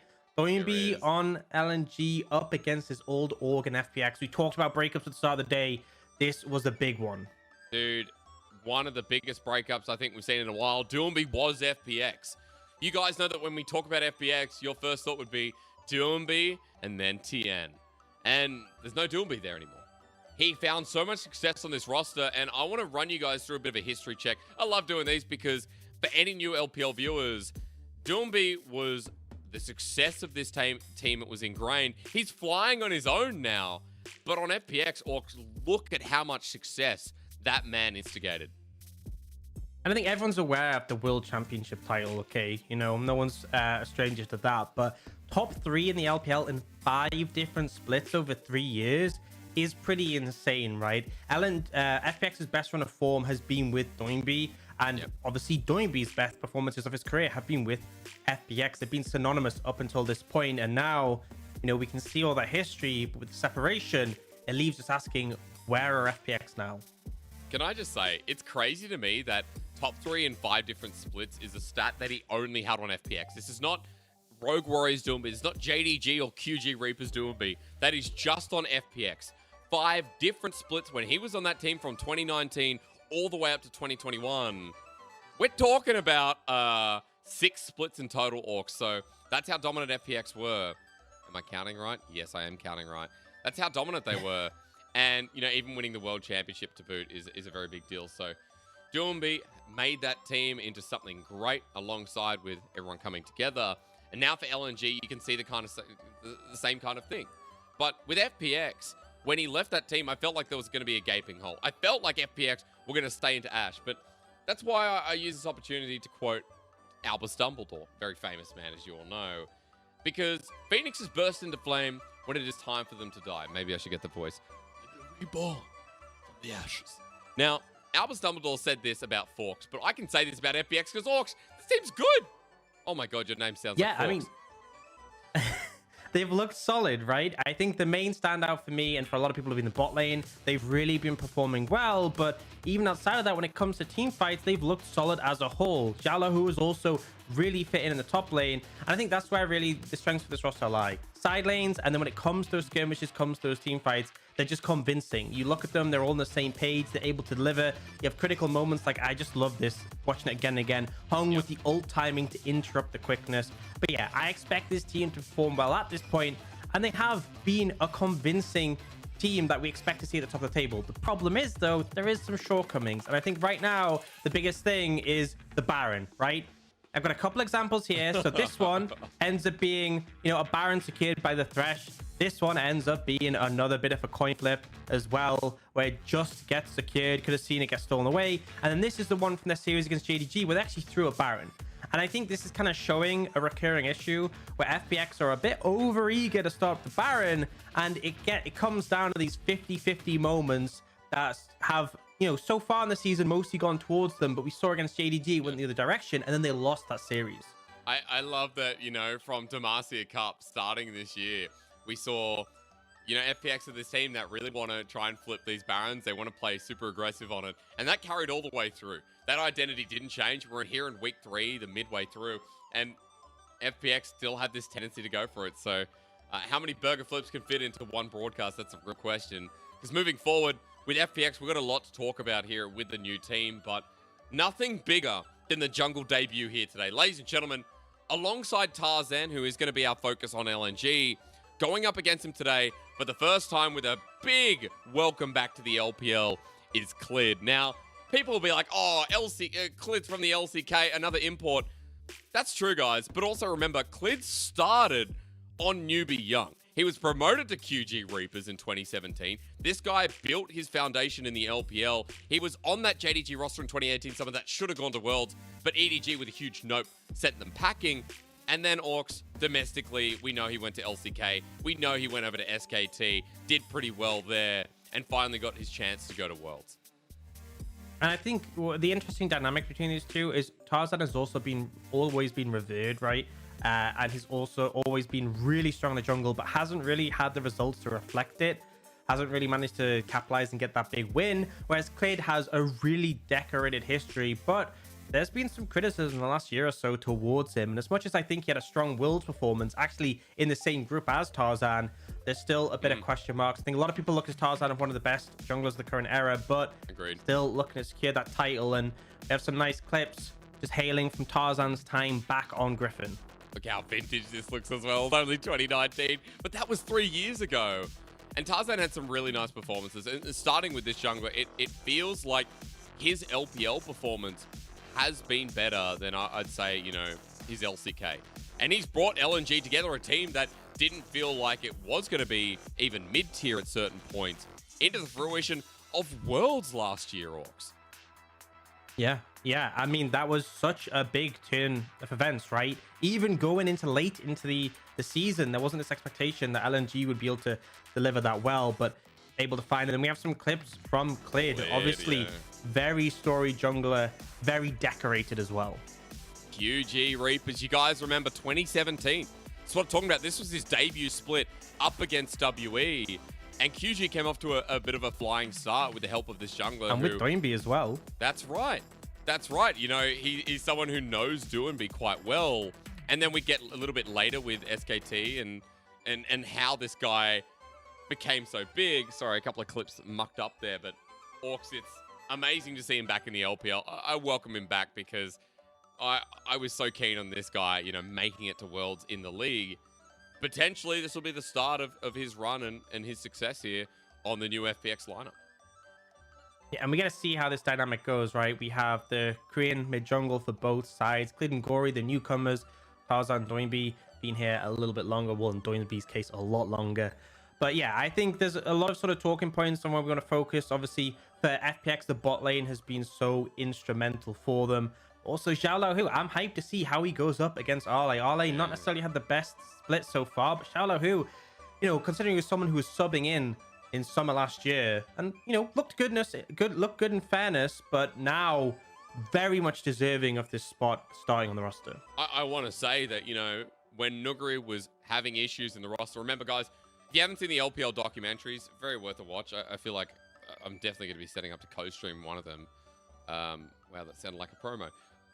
The reason being I bring this up is, not to sound like a bit of a bum, but FPX, you know, had a lot of issues with Nuguri.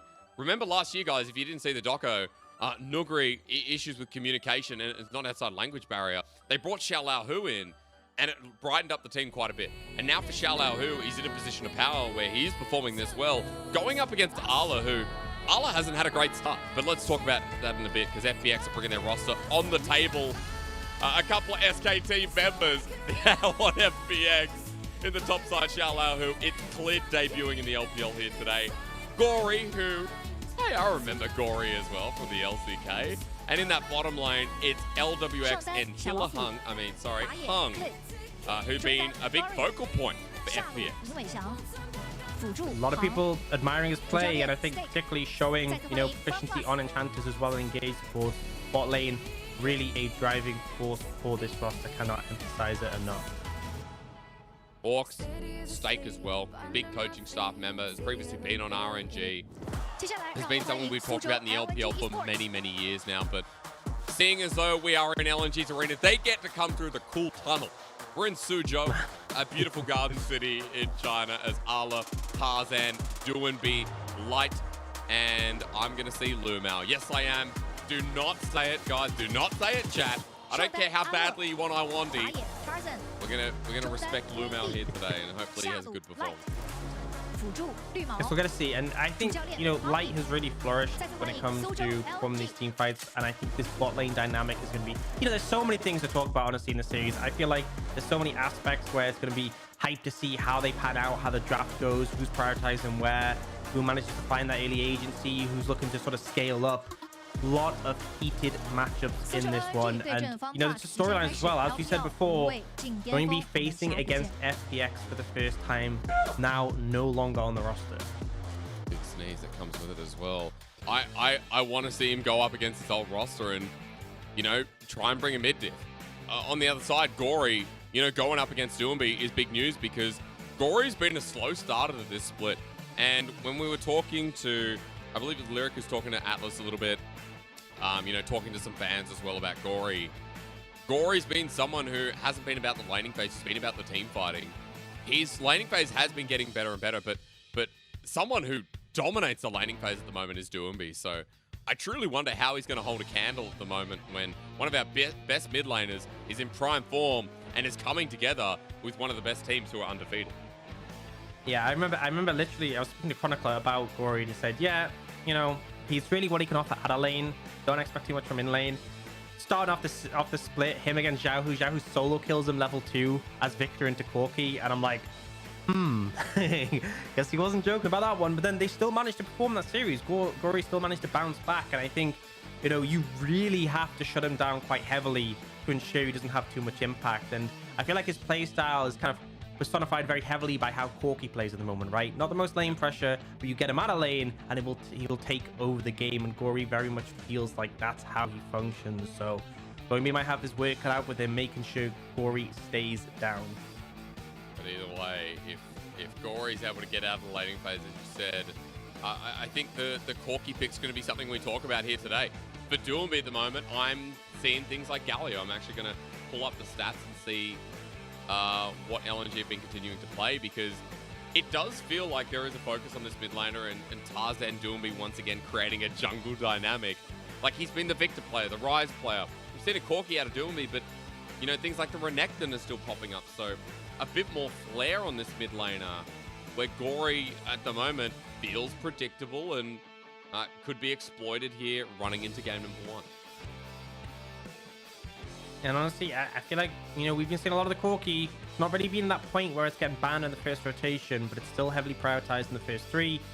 And teams have tried to answer it, but a lot of times we saw in that last series, Angel just able to do an obscene amount of damage. And it's kind of like the start of the split. We had this sort of mix between like the crit Corki, obviously you can do a lot of more sustained damage, and the poke Corki. It's all poke Corki now. The fact you can do like 1,000 damage with a single rocket from such a massive distance, and then still you have a lot of burst in close range, right? Compared to a traditional mage, you have good sustained damage as well. It's just very hard to play against right now. The package syncing up with dragons as well. Well, when they do it correctly. I think it's a powerful pick that needs to be respected. As we move to ban pick, I want that power pick to be talked about here, because running into LNG versus FPX, it's Doomby versus his old organization, Doomby versus LWX. Because LWX is the only member left standing, but remember Xiao Lao, who was also part of the roster too, so got to give him some credit. LNG blue, FPX on red. Seeing Renekton banned straight off the bat, paying respect to Doomby. See the Corki taken away though from Gory, definitely a champion that, you know, I expect you want to pick up. So lots of 80 carries targeted. Jinx, Felios, and Caitlyn. We do see the Lee Sin prioritized for Tarzan, definitely a specialist. Jin Zhao's the other highest priority jungle, so makes sense to match on that front. My question is where we're going to go with 80 carries, right? We've seen Samira today, Xayah, Ezreal, Jin is still obviously an option. Wonder if FPX will look to prioritize that with the Xin Zhao just to secure that choice of 80 carries. They'll look later. Actually going to go for the Leona in this situation. Remember, they aren't pressured to take a jungler right now because they know obviously LNG has picked theirs. They want to give Hung the tools to make things happen. I really want to harp on the fact that this series, Lee Sin priority, I think is going to be huge. Something we didn't talk about, which is over the history of Clid and Tarzan, the majority of their highlights were Lee Sin. That's what we looked at before. Yeah. They are big Lee Sin players who, again, historically have been looked in the eyes of the audience as some of the best in the world. So let's keep that in mind. Lee Sin's already been given over to LNG. And while jungle's been picked here by FPX Orcs, this is an early Jace over to Arlo.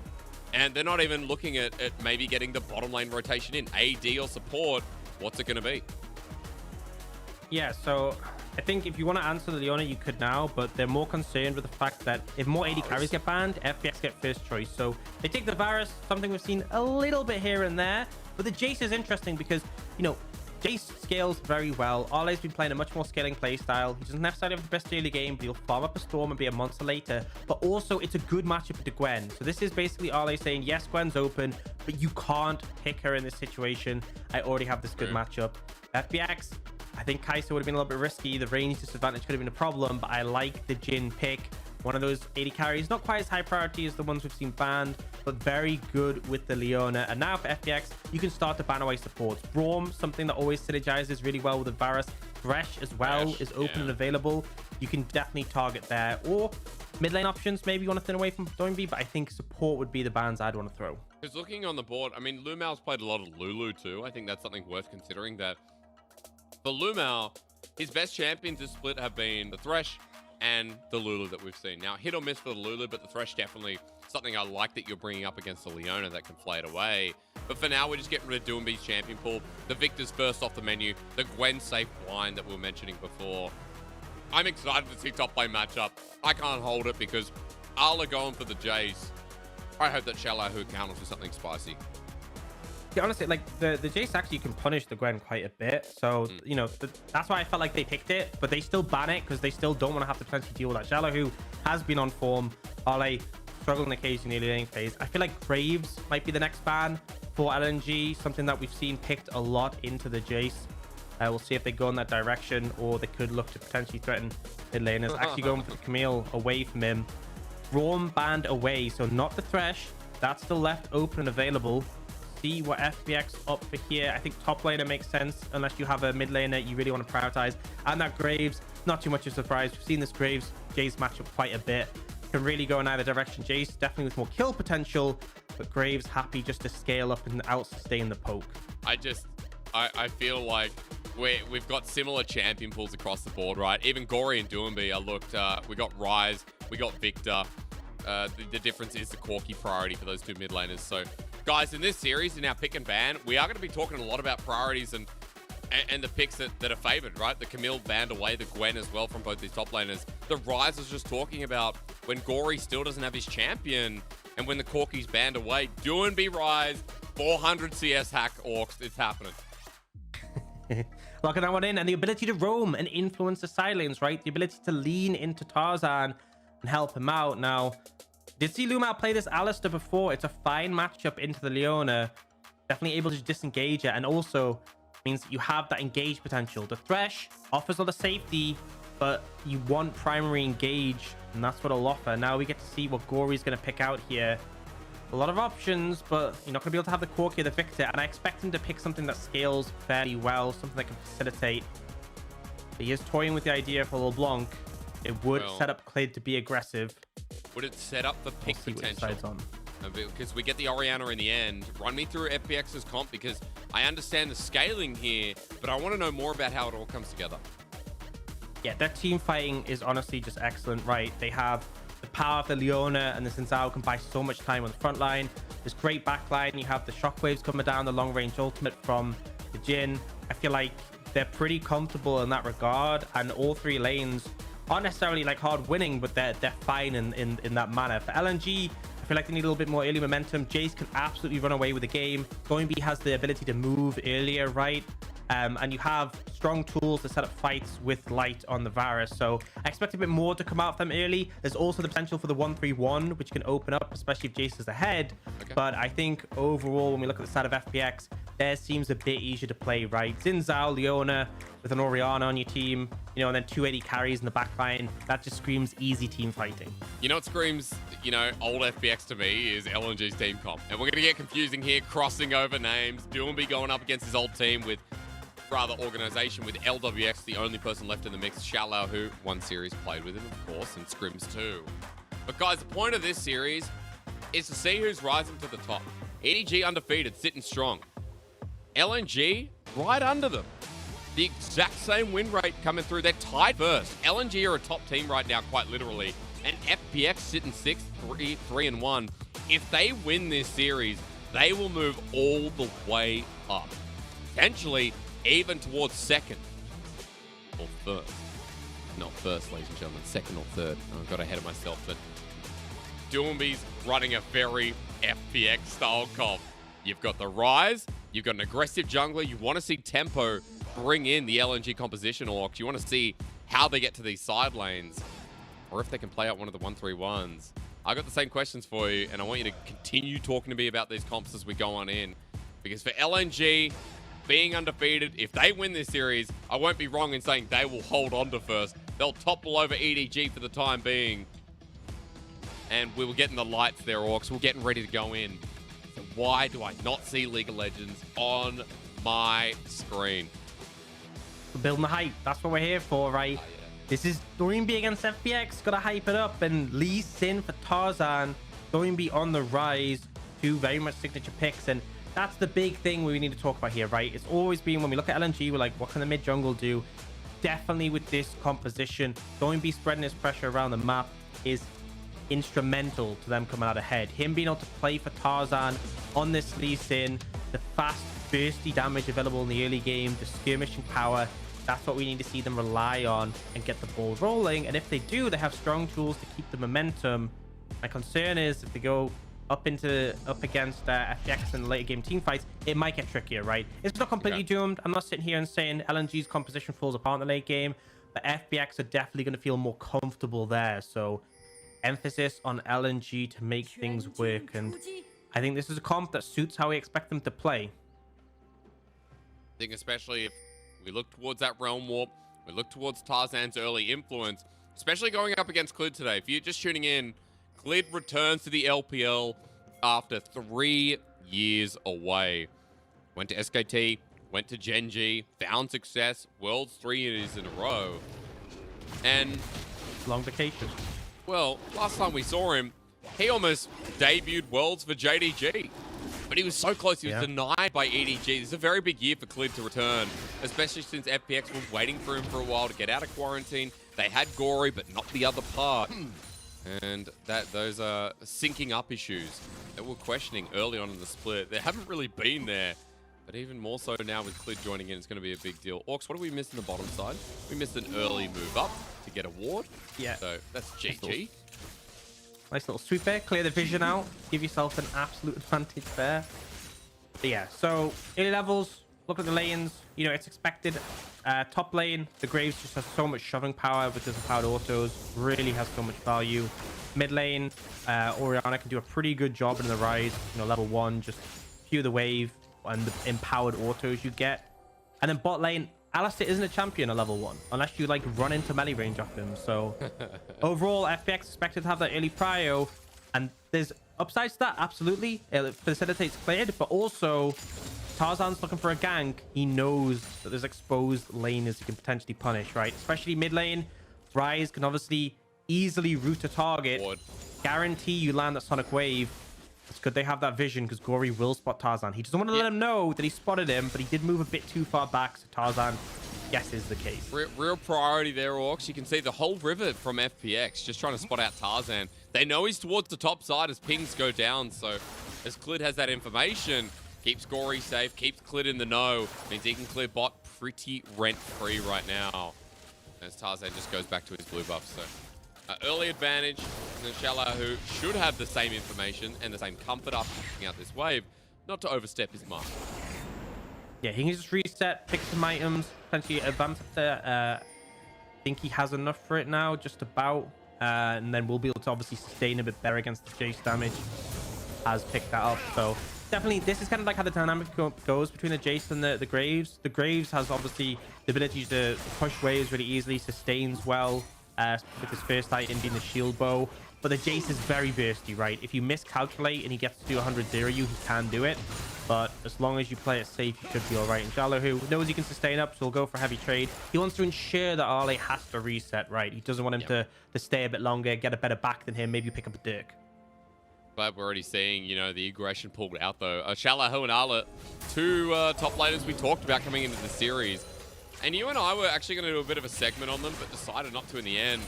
Arla's stats this split have not been good. Yeah, his playstyle's kind of been a way that isn't really reflected well on stats, which sounds like a really janky way of saying he's been a bit rough. And in the laning phase, in the early mid game, he kind of has been, right? I feel like he's had times where he's been solo killed, he's had times he's fallen behind, he's punished by ganks. But really, what he's been able to do and what LNG has been able to do is playing a mana that allows him just to pick up free waves in the side lane, whether it's 1-3-1, whether it's 4-1. Arle has been able to farm up, and we've had games where he's, you know, built up like a flame horizon, and then he comes back in the late game as like a really solid carry. So, you know, Jalahu has been a lot more active in the early game, and we have seen him have some really commendable laning moments, getting those kills. But I expect Arle to be more focused on just getting to the point where he is a monster, and we've seen how well Jace can scale. Yeah, Jace is another big pick for him, like Camille, Jace, Jax. I think those three picks at the moment feel pretty solid. I should also say the Fiora needs to be mentioned, otherwise would not give credit to him, as Lumal makes a roam. And look at the pings coming down. They know Tarzan's there. So FPX bring the cavalry first, but with Lumal moving, with Doombeat almost level 6, I feel like this dragon is getting aggressed on by both sides about who wants to pull the trigger going up first. Yeah, they're just toying with it, potentially defending mid, right? Hung's in position so Gory doesn't get engaged on. But I think FPX are kind of fine just shutting these things down. You have to also be really careful for LNG. As much as their skirmishing is strong, LWX don't have to walk very far to be in range for a W, and that can make such a big difference. That extra bit of CC that can be layered can really help out. Now, he's going to be that poke virus from Light. Obviously, you know, provides that long range ability to burst out targets, but does mean that in terms of scaling, LNG feels even weaker. So definitely want to find that early agency coming out from them. Right now, Jalo, who's just going to try and clear up Scuttle, but he's getting collapsed on. He is. The Realm Warp's going to cut him off as well. The instant flash. Doombeat going to match it here with a Rune Prison, the Shock Blast. Sonic Wave. Look at this play. Travel up river and give LNG first blood of the series. Trade's going to be the dragon on the other side, so the correct response by FPX, but Jalo just a little bit greedy there, right? You're playing Graves, you feel like you can easily take the Scuttle. You have to respect the fact that Doombeat hits that level 6 point and now becomes that major threat, that ability to move to the sides quickly and pick up kills, and now has an extra 400 gold in pocket thanks to that. Well, response dive on the bottom side. Light might be in a bit of trouble without his ultimate available. Flash and Cleanse is there. Hung and Clid on the way through. How quickly does this end, guys, and how does he survive this? The wave about to drop down as well. Hail of Arrows needed the flash. Instant cleanse here from Light. Hung dodges up the turret for long enough, or rather tanks it. LWX with the last hit. And it's a kill over to the Jin 80 character. Beautifully executed. And honestly, one of the big reasons why I feel like Leona's been even higher in priority is with Glacial Augment, Cleanse is so much less effective, right? Before, Cleanse can cause so many problems, right? Because all your CC is cleansable as a Leona, and on top of that, it can also it gives you like reduction on incoming CC. But because you have the Glacial Augment, even if the CC gets cleansed, like we'll see here, it still has that slow field on the ground. So Light does everything he can in this situation, gets stunned, slow field's still there, has to flash out of it, gets chased down. Hung tanks as long as he can and plays it beautifully, and they don't even switch aggro to anyone else. He dies before the next tower shot comes in. So excellent dive from FPX, and a great capitalization considering we saw LNG being proactive on the side. I mean, we've highlighted Hung so many times here in the LPL at this point. Again, clean plays that come through. We kind of expected this point from the new FPX, but remember what happened on the other side of the map. That's why gold is even right now. LNG get first blood top side, and a response kill for bottom side LWX. So as Herald spawns now, LNG moving their members up top here. Now, Orcs, you're going to quickly have to set me up because FPX want to contest. Yeah, I think they can be comfortable, right? They have the engage power and the shockwave. I don't think LNG can just easily take this. Like, a big aspect of the power of LNG's composition is the fact that they have the Realm Warp to get a numbers advantage, but they're already being matched. In fact, FPX are going to have 5 before LNG do. Now, LNG definitely can still take the fight, but they have to approach this carefully. You want to get that Lumao hitting critical targets. A big pulverize here could be pivotal. Shockwave though, there's a curtain call. Arla coming in, trying to poke down, but FPX already have it. It's Lumao who makes the engage, but LNG scattered, might not matter. They get Gory on the wing. That's Doomby and Light who join in now. Cleared very far in the backline, but he takes out Lumao. The camera pans up to the top side because Xiao Lao, who is the next target with yet another rune prison. Doomby's rise in a great position. Not to flash forward, but to follow up as Tarzan on top are cleared. The brothers look at each other once again. Maybe not brothers, but definitely enemies once more. Yeah, and overall, still slight advantage to FPX, right? Because they got the Herald, and it's a 1-for-2 trade. There is going to be a bit of a tempo advantage for LNG, just because they have the health bar advantage. You can see FPX now resetting.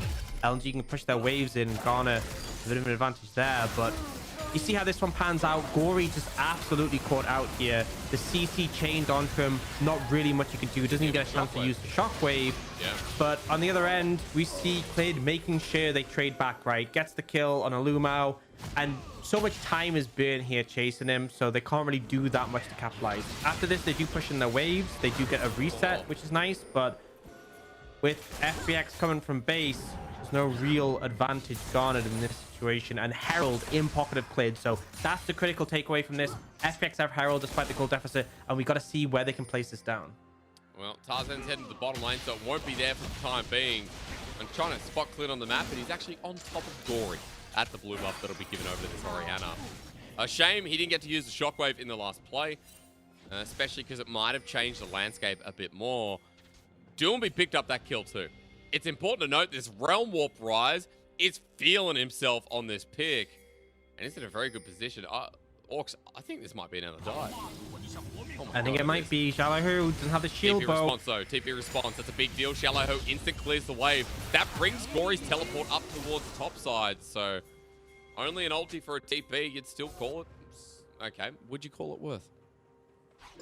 You know, I think it's hard to sort of call, because how valuable is the Ori TP right now? You know, you're not really going to be using it for that many situations. If they can capitalize on it, great. But it is quite a long cooldown in Realm Warp. So, into business right now. Hammer back. There is a collateral damage already been burned, but Arla has the poke if he can reach the range. Gory getting bullied by Doomby in the mid lane as well. Clid's actually joining in. Deadly Flash dodged away from the Herald. You wanted to see where it was going to go. It looks like Clid's either setting up for mid or bot before Dragon spawns. Yeah, if they use, often we see the play where they throw it down mid. Tarzan. Sneak. Fishing. Sneak through the river. He control watered right after Clid ran through. So Clid didn't see it. Now the Sonic Waves come through. They know the jungle's down the bottom side, but Arla's Xiao Lao, who there's no mana on him. The flash forward. Solo Molo this time from Arla in the top side. Arla finding the advantage, poking Shallow down, not giving him the time to sustain. No shield bow to block the burst. FPX is trying to go for this dragon. We'll see what they can we do. are. Look at Light Poke. The damage comes down. Clid secures it, but he might die for it as Doomby goes into melee range. It's given over to Lumao. FPX have to flash burn on their support as I'm about to die from coughing. Corey dies again. Tarzan's on top of this with the kickback for LWX. LNG have 4 members, and the Cow's going to take this up. Light with already 2 kills. Tarzan with another. And LNG as a unit are absolutely styling. They're finding the kills in these fights, right? Really good single target kill potential. That's kind of how LNG functions, right? You pick a target, you can root them with Doinby, you can burst them with Tarzan or Light, and then you move on one at a time, and it's working so well for them. Yes, FPX get the Dragon 2 in the pocket. Yes, they got that earlier Herald, but it's actually just about a timeout, so they've had to slam it down mid. You know, as much as you get advantages for FPX in the objective form, you are losing out quite significantly in terms of gold. And this is Jalahu, no mana. He's been chunked out, doesn't have time to sustain up the wave.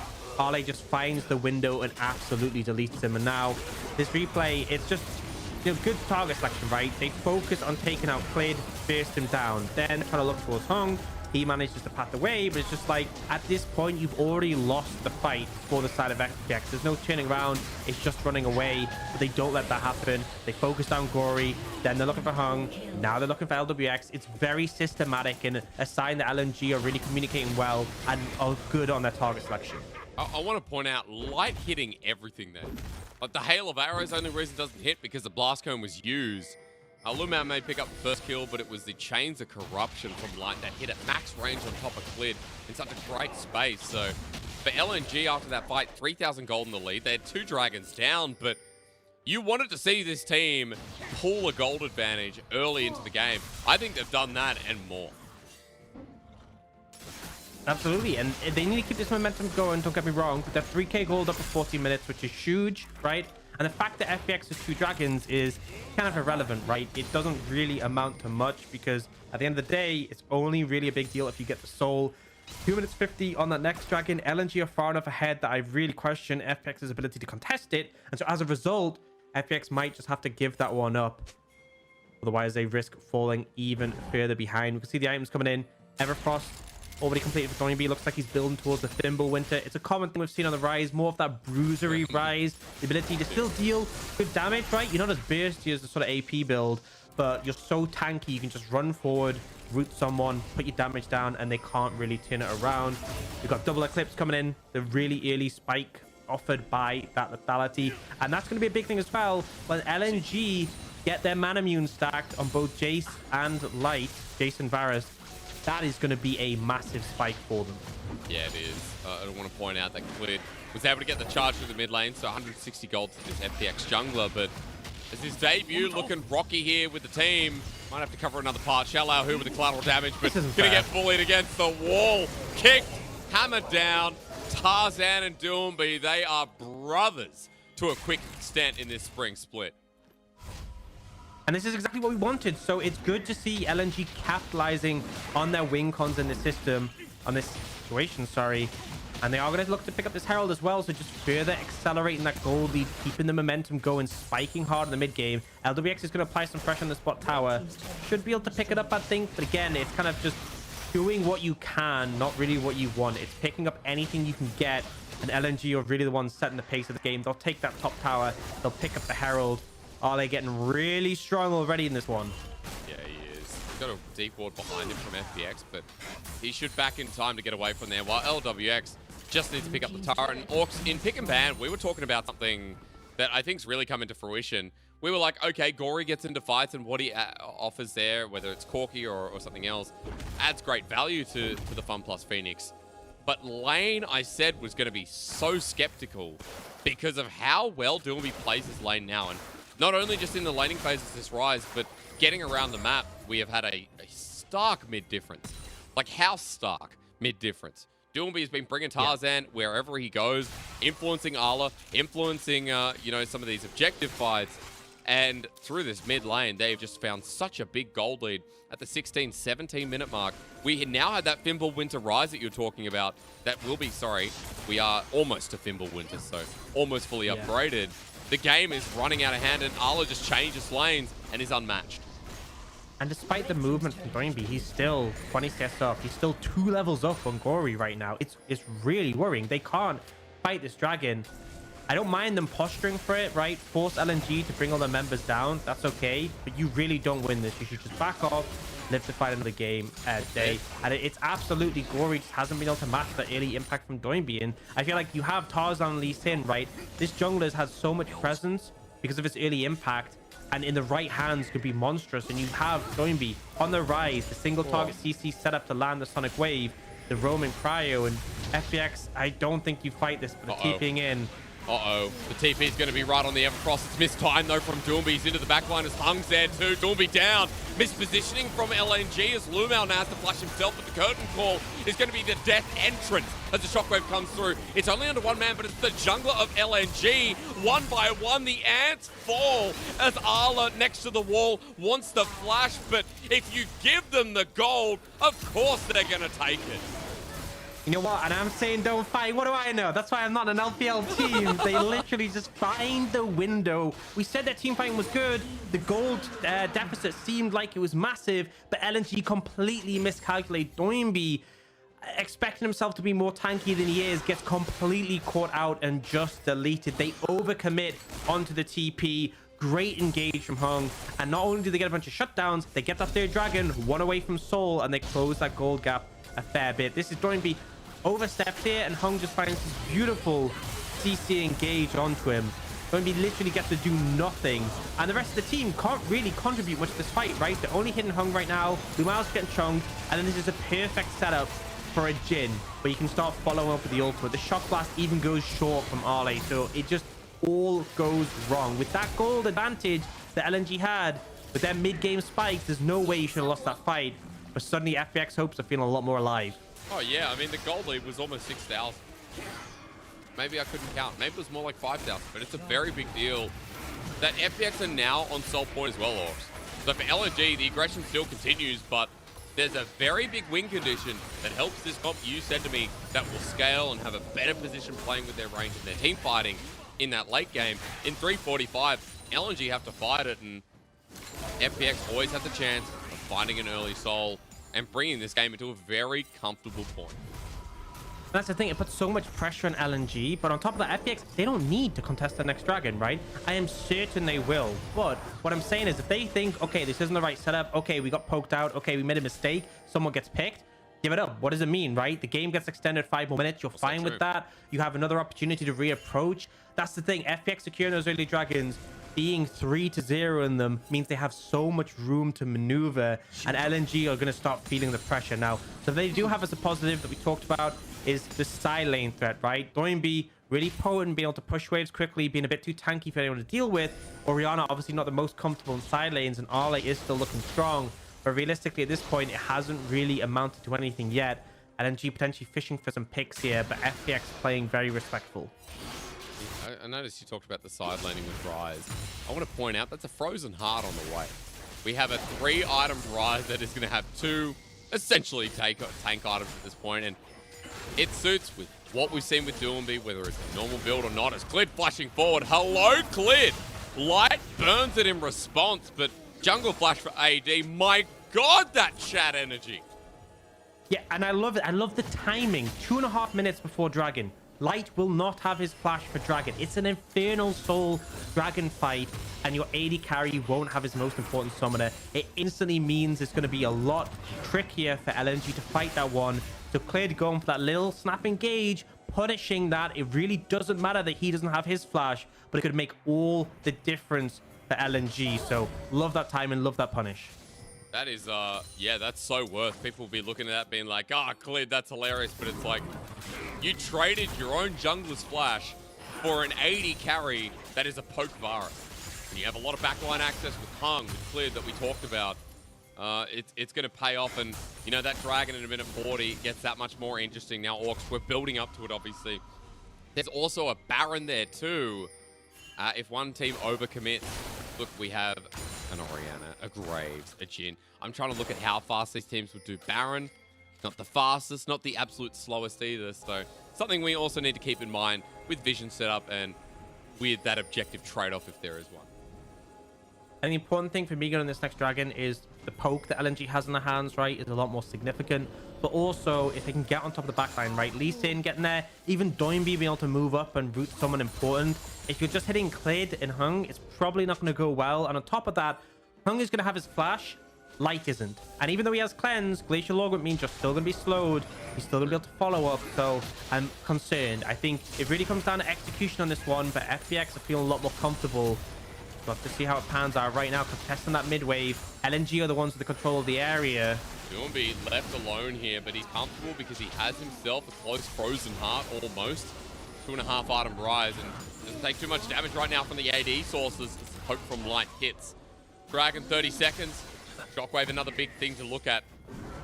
We'll bring them together with those ulti too. So we sit and brushes. Hung actually goes way deep in the back line. Cleanse out on the flashless Varus. Won't matter because in a choke, you're up against LNG who have a rise, who have a Jace.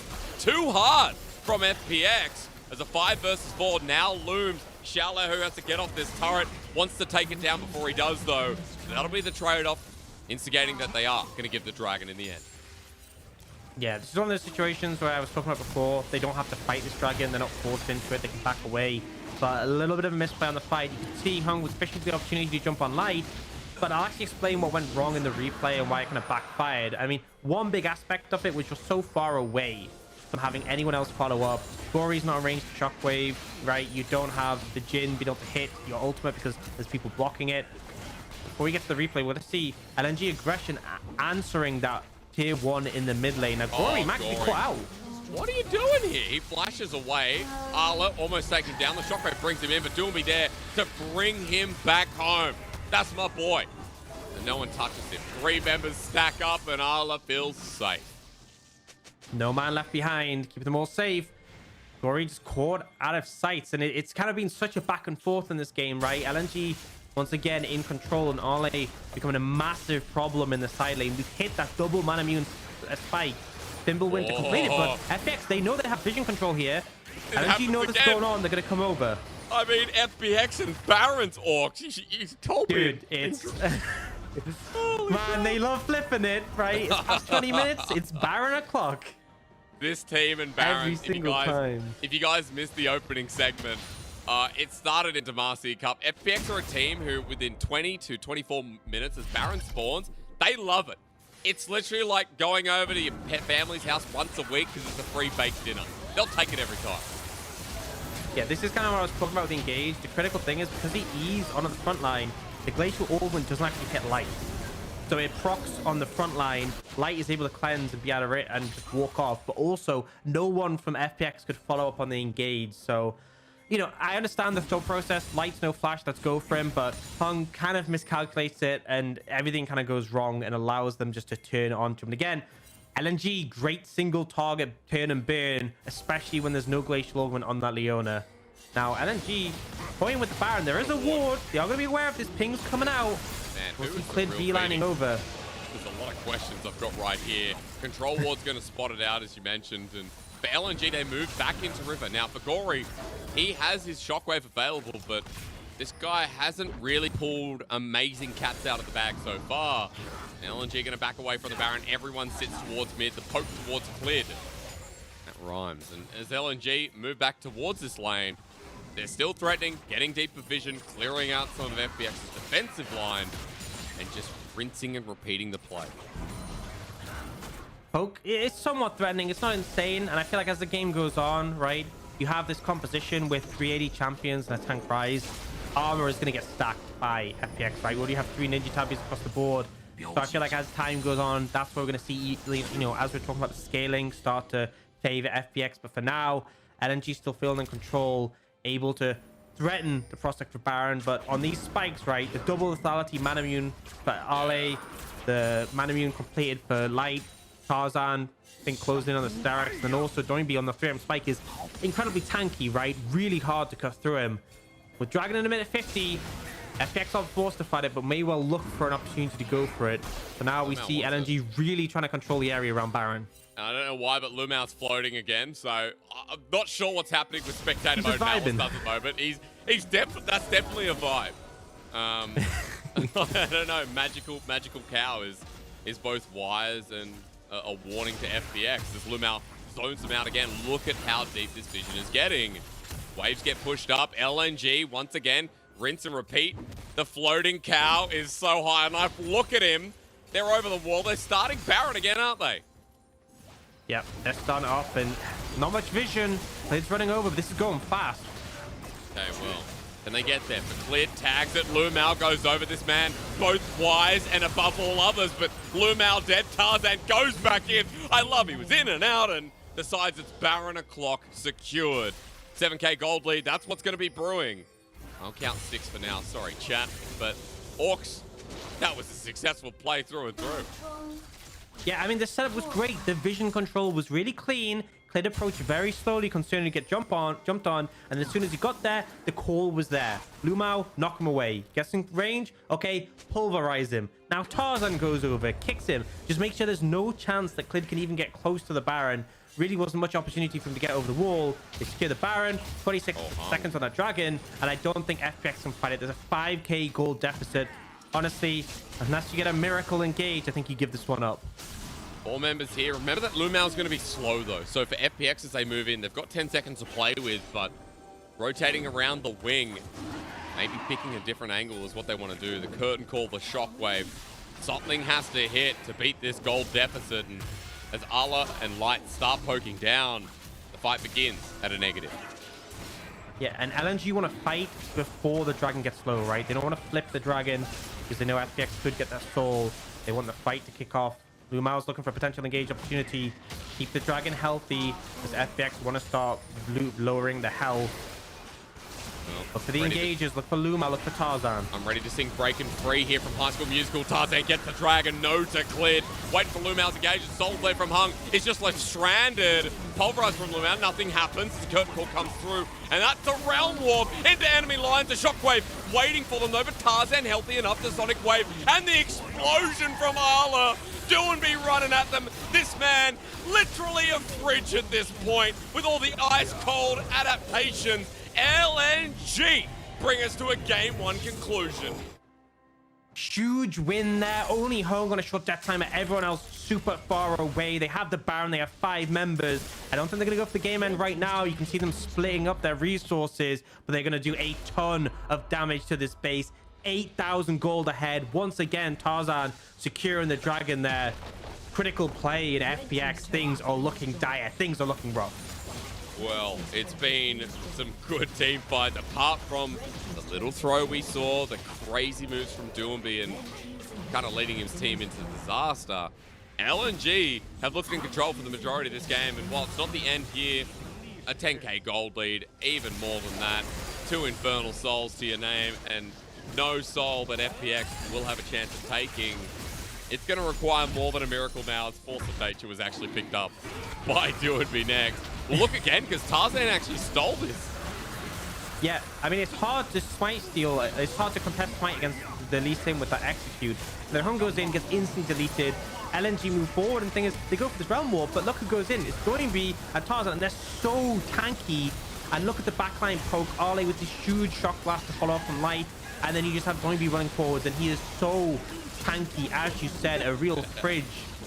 Went for the expensive unit on this one, you know. Oh, yeah. Oh, Doinby might be in trouble here, though. Oh, hang on a minute, though. But Doinby, why is he not dead? The fridge continues to, I think it's not oscillate, but whatever happens when they go cold. Light's going to be the target here as Doinby's just out of range of the curtain call. And somehow, after we're coming back from a replay, Doinby's the one who's almost caught out, but it's FPX who lose a member. Yeah, it looks like their refrigerator is running, so they better get after it. Good job. Don't be able to escape. And yeah, it just feels so difficult at this point. 11,000 gold lead. Arle, this massive threat in the top side that, you know, 4 members are now looking to deal with. Baron isn't on the card for another couple of minutes, so I think LNG can slow it down a bit. But the thing is, with these super minions coming to the base, it's so hard for FPX to move out to contest. So hard for them to gain any ground. I mean, the LWX going to struggle here to push as we look at the replay in the bottom right. This is what happened here. Doinby $400 fridge for 24 minutes. He tried to get out with the Realm Warp. The fact he survived for so long, that replay must have gone for a while. Because that is now a full item rise with the Banshee fail. So at least he got some more AP this time around, but still he's you know, he's the whole fridge unit and more. We'll stop there, guys, because I think we've definitely cooled it down with the fridge analogies. But Played it a LNG, bit. Oh my yeah, god, little no. little bit. Can't keep going there. I can't. LNG going to end this one, though. Let's be real, Orcs. I mean, this game looks doomed despite them trying to pick out Doomby. All inhibitors now down, and there's going to be an onslaught of minions running into this base very shortly. Yeah, and you can see Ale and Light just playing at the back line from miles away, poking. And then it's these bulky, tanky units closer up. This is FPX last stand. They have to... Oh, my lord. What stand? It's a lot of damage. They're already on the ground, Orcs. They're already falling over. The splash damage coming out of Doomby. It's pulling some chain lightning maneuvers as Hung absorbs that shock blast, but onto the next car as the target. Again, going to be onto Arlo, but a pulverize, a headbutt, a kick from Tarzan. He does it every time on Lee Sin. It's not even impressive anymore because it's all impressive. LNG's jungler leading the charge as usual, and LNG as a unit making FPX sit back in their place. They realm warp into the base. Tarzan dies too, but it looks fancy to make sure FPX lose morale after game one. Yeah, Doinby signing LWX's death warrant at the end with that realm warp, getting his old teammate back, but a convincing win from LNG. One little mistake, one little mishap around that team fight, but overall, you could see the game plan coming out from them. Their mid-game spike was massive, but the capitalization, Tarzan on his Lee Sin, Doinby on the rise, moving around, making that presence known, and it really felt like this was a convincing one from LNG. Felt like one of the better games they played this entire split, and considering that we talked about how they had faced weaker opponents, they had a very good win to be going up against FPX. Yeah, that's right. And for LNG, again, that momentum we talked about at the starting segment, where this team was really ramping up. This team was cleaning up their act and acting like a top 4 team, a top 2 team even at this point, right? Is evident here, where we saw that one mistake from Doomby, but the rest of LNG, the game plan was on point. We got lots of trades across the map, but LNG were always making the smarter plays with Doomby's Realm Warp. The rise pick's so big for them, and has been for the previous iteration of FPX that Doomby was on, because of how much this guy can influence both his own lane and the map at the same time. Yeah, and I think, you know, I don't think you can give this many tools over to them. Look at the next game, probably going to see FPX moving on the blue side, probably going to see Clade looking to pick up the Lee Sin if it's available, but yep. The problem is, right, the Lee Sin needs enabling by his teammates. The reason Lee Sin was so good for Tarzan is obviously he is excellent on his champion, but Ryze syncs so well with it. You can move there to a system of skirmishes, but also if you land the Rune Prison on someone, it's impossible to miss the Sonic Wave. A little bit like the Renekton Nidalee combo, right? One person locks them in place, the other person connects that critical skill shot. It's so easy to do, and I think that's why this Lee Sin was so effective here, why they could facilitate the whole team. And then it came down to having those long-range mid-game spiking carries with the Jace and the Varus just being such massive threats. What do you do when that poke is going to half health, or even more so on players like Gory, like LWX?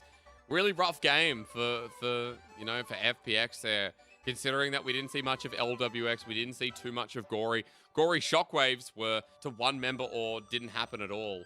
I think we're, being harsh on him, but after game number 1, like Gory on this control mage is going to get outclassed by Doomby. It's simple to say, and there's going to be a lot of LCK fans that are like, oh, Gory's still a really good player, and he is. But in the laning phase, this guy has been weak, and it has been one of the most exploitable weaknesses, especially as we saw in game number 1 by Doomby. He didn't have to worry about Gory at all. He just went where he pleased, literally Mundo cosplaying on the rise. And I think the fact that they banned away the Corki was so big. If they keep maintaining that, then that's the one pick that you can sort of have a rough laning phase. Like, it's fine, we have Corki. Orianna, not necessarily as much. Yeah, that's right. Look, changes here, though. FPX, as you said, after losing. Let's see if they choose the blue side to give themselves that first pick priority, because running into game number 2, FPX down but not out here in the best of 3 series of the LPL. See you in a sec.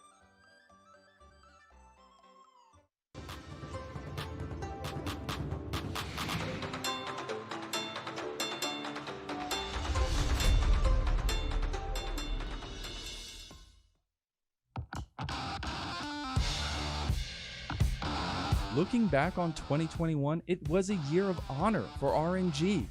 They claimed the crown Kings of Spring and also became the year's MSI champion. RNG 2021. However, for BLG, 2021 would not be remembered so fondly. From the heartbreak of the previous year rises a new champion. BLG have revitalized themselves with an influx of insane talent, demonstrating just so since the start of the split. Here we go, it's a little scary. Aki goes straight in though, and they're going to try and take this fight. They will get free to go into stasis as this all happens. Cream got locked up and will be taken down. Doggo! The 8-year veteran leader of RNG, Xiaohu, helped secure the Spring Championship last year through his excellent play in the top lane. But this year, the little tiger returns home to the mid lane, and he's making sure everyone knows he's back in town. It is the year of the tiger, after all. Burns on the interim, but anyone's looking at reset of Xiaohu! Xiaohu! Interlude! Vex, Vex, Vex, Xiaohu! Say his name, say the champion! He's made them absolutely sad! It feels as if Fofo has been training for this his entire career. The presence of the legendary mid Xiaohu will not be tolerated. Fofo has grown and grown. This is his kingdom now. He will be ready for this deadly duel.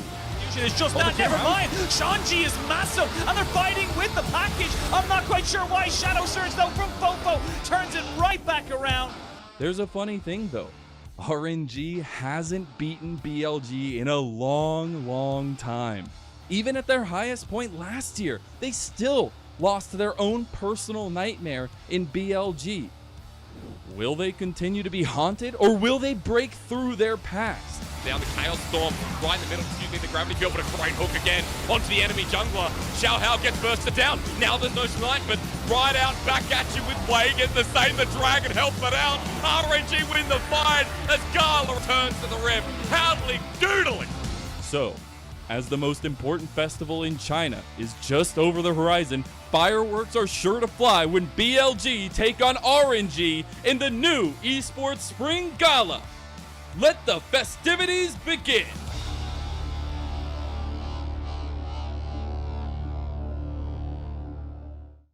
Tell my lover not to stop, oh, I don't wanna recover. Believe me, I know what I want, I can show you the way. Pretend not to me, babe, I feel that you are here to stay. Can you focus on me this time? Even though you're back in line, I just need more time. Cause I wanna fly high underneath the stars.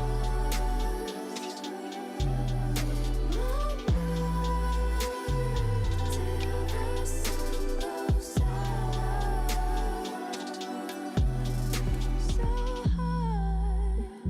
But baby, I was waiting for this day to come. You and me together alone. I only have eyes for you. Yeah, tell me not to stop. Oh, show me how it's done. I'll show you how it's done, baby. Just listen to me. Believe me, I know what I want, I can show you the way. Pretend not to me, babe, I feel that you are here to stay. You just need more time, cause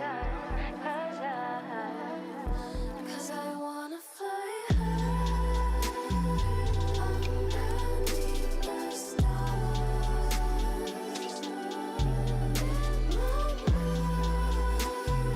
Till the sun goes down. I wanna fly high underneath the stars.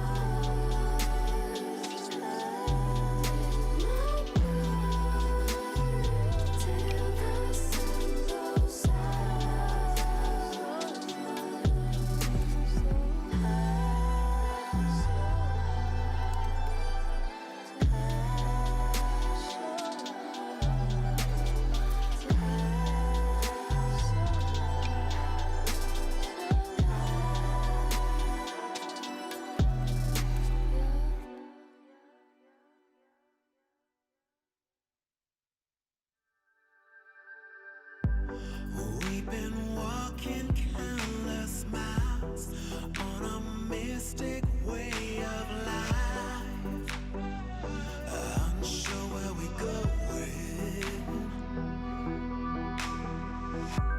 Where's the rooftop of our life so we can lay down side by side, facing the sky, watching the stars collide,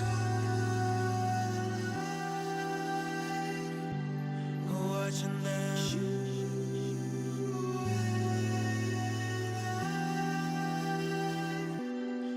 Watching the stars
collide, watching the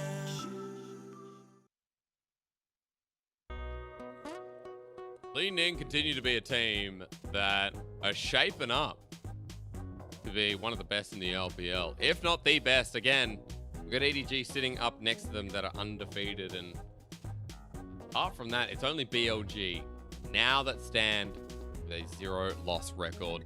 As we welcome you back to the LPL, as you look over Suzhou, just a reminder that LNG smashed their way through game number 1. It was only a couple of errors that LNG pulled out, but apart from that, a pretty clean victory. I'm Mysterix. I'm joined by Orcs. We're getting a look at the stadium right now. I hope you can all see this. Orcs is very techno. Very, techno the right word? Cool, man. Yeah, I guess. Maybe very cyber futuristic. I don't know. It's cool. The tunnels are sick. The dragon's great. Maybe that's why LNG are winning, right? In the home stadium. Yeah. Definitely gives you a bit of advantage, you reckon? But regardless, this wasn't even a close game, right? There was that one mistake on that team fight around the third dragon where they got punished or maybe overstepped a bit and the team fighting position wasn't the best, but they very quickly rectified that and the setups were great. And I think, you know, we have going beyond Rise, Tarzan and Lee Sin, that's always going to be a recipe for success for them. And they just knew exactly how to play their composition out. Yeah, very iconic, wasn't it? And it feels like at this point, giving Doumbé MVP is beyond standard. Tarzan deserves it as well. And I feel like at this little junction we're at, seeing Doumbé rise, you know, 80% of the time, of course it's going to get MVP. Yeah, and I mean, what's crazy is the damage per gold, considering, look at his build, man. This was just tank on tack. And this is the new Rise build we're often seeing, right? Because Seraph's doesn't give nearly as much AP as it used to. You're not as bursty, but you are just a brick wall. You have still a good amount of damage thanks to your scaling with mana. You're still able to sort of get up in people's faces, land the roots, but it was the setup that was so pivotal to the success, the realm warps, the facilitation, moving forwards and having the team follow him. And I think, you know, there was a realm warps we saw early to set up plays, but also later on, it felt like the backline of FPX never got an opportunity to function because suddenly they had this, you know, fridge in their face running at them. Yeah, dude, Doumbé's build, I mean, it's great to see because he's been an innovator of many Rise builds in the past, and this one again was one of the first in the LPL. I think was definitely the first in the LPL to bring it out. Him and Tarzan had a great time roaming around this game. FPX didn't have options, and taking away any early options from FPX to stabilize the game, as you were saying, Orcs, you know, they wanted to get to the late game at a very stable point. and use the range that they have, use the team fighting they have to find an easy out to a success in game 1. They never got that option. And so we're here standing with a 1-0 start for LNG, wondering how draft's going to change, because I didn't hear side selection, but you'd assume that FPX would look for blue after the priority on Lee Sin, after blue side was just obviously such a benefit for LNG. Yeah, because I think a lot of bans came through where I don't really see any that was like, okay, FPX are throwing away bans, like it easily changed as the Lee Sin. So I think in that regard, because like they took away like the Renekton, the TF, and the Aphelios. Like maybe you could change the Aphelios, but then enemy team would first pick it, and there was Jinx and Caitlyn banned. I feel like blue side probably makes a lot of sense, and honestly, that might free up more AD carries, right? Because on red side, LNG probably forced to ban more traditional things. Because remember, coming into this draft phase, they banned Caitlyn, Corki, Jinx. They really targeted like the problematic later game carries. LWX has been really successful paired up with Hung, wasn't able to play two of the best AD carries in the current meta at the moment. In fact, all three of the top picked AD carries with the Aphelios, Jinx, and Caitlyn were off the table because obviously they didn't want to leave Aphelios open the first pick. And then Corki away from Gory. So I have to credit LNG. They came in with a very clear strategy and it worked. So going red side again for FPX, probably not the best thing in my opinion. Yeah, look, coming into this though, as we go into ban pick, I think the biggest part is like we're going to see some adaptations to the bans. And the ban that I want to see, you know, outside of the Corki, the usual, is the Rise ban. I think we're going to get a Rise ban coming through here from FPX. First rotation though, it is going to be the Renekton again against LNG, knowing that Doomby and Arla have both played it in the past. The big thing is they're now on blue side, right? And in this situation, you don't need to ban Aphelios. They did ban Renekton and Twisted Fate last time. But if LNG ban Jinx, you can pick Aphelios, so you're fine here. They can ban Rise. They can ban Lee Sin. They have a lot of options. They're going to ban the Corki themselves. So, bit of an interesting one, but clearly not wanting to first pick it, not putting that much priority on it themselves, but still want to give themselves agency. Now, LNG will ban Aphelios. That leaves FPX with a difficult decision. Do you A, pick up the Jinx for LWX and feel like you have the AD carry advantage, and that's what they're going to do? That leaves that Lee Sin open again for Tarzan, right? You know, bit of a trade-off. It's a big one, and for Clid, this is the signature pick of his as well, so another key takeaway. They want to give Arla his Jaso, but of course Tarzan will get the Lee Sin, and Clid has to opt in for what is in the A tier. Absolutely, and you'd think the FPX have gone, right, okay, these are the problems, this is how we're going to adapt to it. But the Jace definitely causing issues, the long range poke and the Lee Sin there again. And the thing is, LNG can pick up that Rise on the third pick here if they really wanted to, not give FPX opportunity to ban away if they still feel like they want to commit. But we see the Galio coming out for Gory, so something that can potentially match that roaming potential. Good in those skirmishes. Makes the question, will we see a Camille come out? Okay, well, that would just set up, yep. Let's play towards the top. Well, let's play to one side lane at the very least, right? And I think as well, this makes it a bit difficult for the Rise because obviously you match the roaming with the Galio, but you can set up ganks on top of that because he's a mobile. He can obviously buy Zhonya's to deal with the combo, but outside of that, it's pretty threatening. Now, LNG not looking to lean straight towards that Rise in this situation. I'm going to pick up the Leona. So securing a good support for themselves, strong engage. They can now ban away things they'd struggle to deal with inside of FPX, but Thresh is already gone. They can also look towards the jungle role. So it's jungle support. Could take away the likes of the Xin Zhao in the situation. You could go for things like, I mean, I'm gonna go for the Rakan for FPX. I feel like you can target the 80 carries. Gonna go for the Ziggs. Technically something you can play in that role. Lulu. We'll see what LNG want to round out looks like with. a good ban here for Hung. You know, one of Hung's most played, pairing up with the Jinx as well, Orcs. Because support looks important, right? I was going to say, it can be a bit risky in laning to Leona, but you have engaged, right? So you can pick anything you want for Hung because you already have the Galio Camille as a go-in. Okay, well, 5 seconds. It's already been a support ban. 2 targeted towards Hung. Viego actually the final ban against Clid, so they're happy to leave out the Xin Zhao, thinking that in game 1 it wasn't really too impactful. Yeah, Jarvan is also an option, right? If you think of like engage potential, adding a Jarvan to that, really easy setup to get Jinx on resets. And it means that there's a lot of pressure on both Doinby and Light in the situation if they pick a mobile pick. So makes me think maybe even something else that's sort of a bit safer. And yeah, Zaya, another safe 8 carry pick. So they really want to make sure whatever Light picks, it's going to be punishable. It's going to be something they can stick to. If it gets trapped, it's going to be in a difficult position. We'll see what FPX up for in the jungle. They still have that Xin Zhao, Holy Sin, but for now, LNG going to go with one of those safe picks left available. Obviously, Ezreal still does get nullified a bit by the Camille ult, right? But at least it means that a Jarvan pick from FPX wouldn't just be completely damning. Adding to the range on top of that as well, you get similarities between what they drew with the Jace. At the very least, Doomby is going to be the last pick, so he gets a counter no matter what, even though he knows that it's going to be Galio most likely. Just remember that we have had in the past a couple of Galio supports. Funnily enough, I think Lumal was someone who pulled it out quite a bit. Although we haven't seen it yet, it's something to keep in mind as Diana gets locked in. And dude, this is just going to be a huge circle composition. We got Camille, Galio, and Diana. Everybody gets into the circle and just drops down. Yeah, and we're now looking at the support. I actually would probably prefer the Alistar. I think Braum obviously does well, and Leonis thinks well, but I think your lane is fine into Ezreal. You are going dive, and you want to throw everything at that. They opt to go with the Alistar. It's got some strong skirmishing, good level 1, but you can see the clear intention of FPX, right? See target, engage, kill target. Jinx gets the resets to follow you through. LNG still have their strong mid-game spike, but what is Doinby going to take here to pair up with Tarzan? Toying with the idea of a Vex, the AoE Fear would definitely be a good tool to shut down all that engage, and it will get locked in. The fact of a counter punch is pretty real.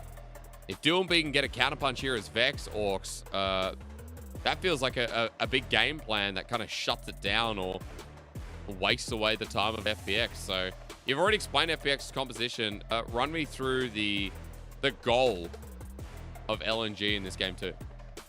I think for LNG, they got strong solo laners who Tarzan can play around and they can play for him, right? You expect Doinby to be really powerful in the skirmishes, can obviously harass down the Galio. Jace is also going to have that range advantage against Camille, so Tarzan can rely on that setup. I want to see him skirmishing around top side, looking to snowball the game again. And then the bot side of the map, you know, Ezreal can just chill and scale. You have that mid-game spike again, and that's kind of where I'm looking towards for him to pop off.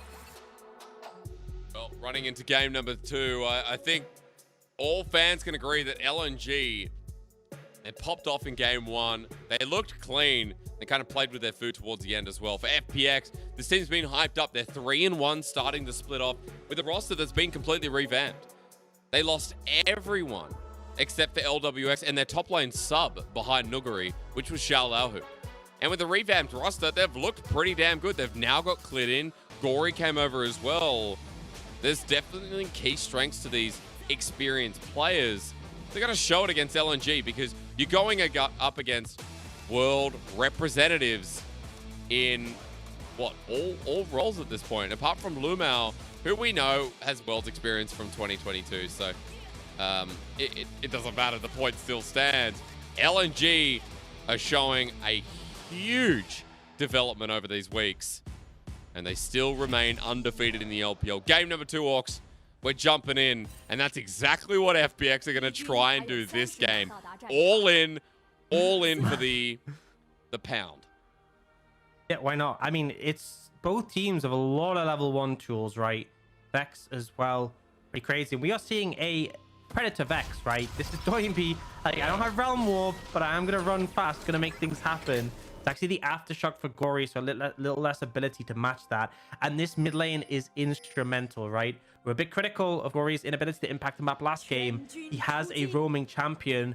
If Tarzan has his way, he will be able to really snowball this game, whereas Clid just wants a bit of more freedom to scale up, embrace that fast clear that Diana has. So if LNG get their way, they should have a strong early game once again. They should be setting the pace, finding the momentum. FPX may be a little bit slower until Clid hits that level 6, and Gory is also able to use that ultimate to assist. Very least for Doomby, a bit of personal space on top of Gory. The laning phase in the mid lane has been a strength of Doomby in this, not even this series, but something I've been talking about for the past year now. It's something we noticed that in 2021, Doomby's laning phase had improved so much. People in the past, you know, not naming any names, but Nemesis, definitely bagged out the laning phase of the 2019 World Champion. And sure, it was a weakened part of his gameplay, but over the past couple of years, he's been developing it to now be top tier like Knight, like the rookies of the league. Doomby continues to impress us here as he gets Gory to half HP. The Galio, we know, struggles a lot with the ranged AP matchups from time to time. Yep, especially if you happen to make some bad clicks. But Gory, mostly doing okay, just clearing up the wave. At this point, Doomby going to continue to harass them though, make things really painful, but should just build a thin out. Again, you have teleport, right? If you get poked too much, you can just teleport back in. It's not too much of a problem. But still, obviously, not having the most fun time in this mid lane match. Already burned all of his health potion. Yeah, I mean, to be expected. The camera will keep panning there, showing us how much he's doing throughout the laning phase. FPX's bottom lane, though, they're doing something good here for the starting part as they hit level 2. And LWX just gets a massive shove of that wave, but LNG getting busy real early here. Tarzan moving to the top side, Orcs, and Shallow at half HP. Tarzan trying to find the enemy jungler. Give priority to those solo lanes that we wanted to see get off to a flying start too.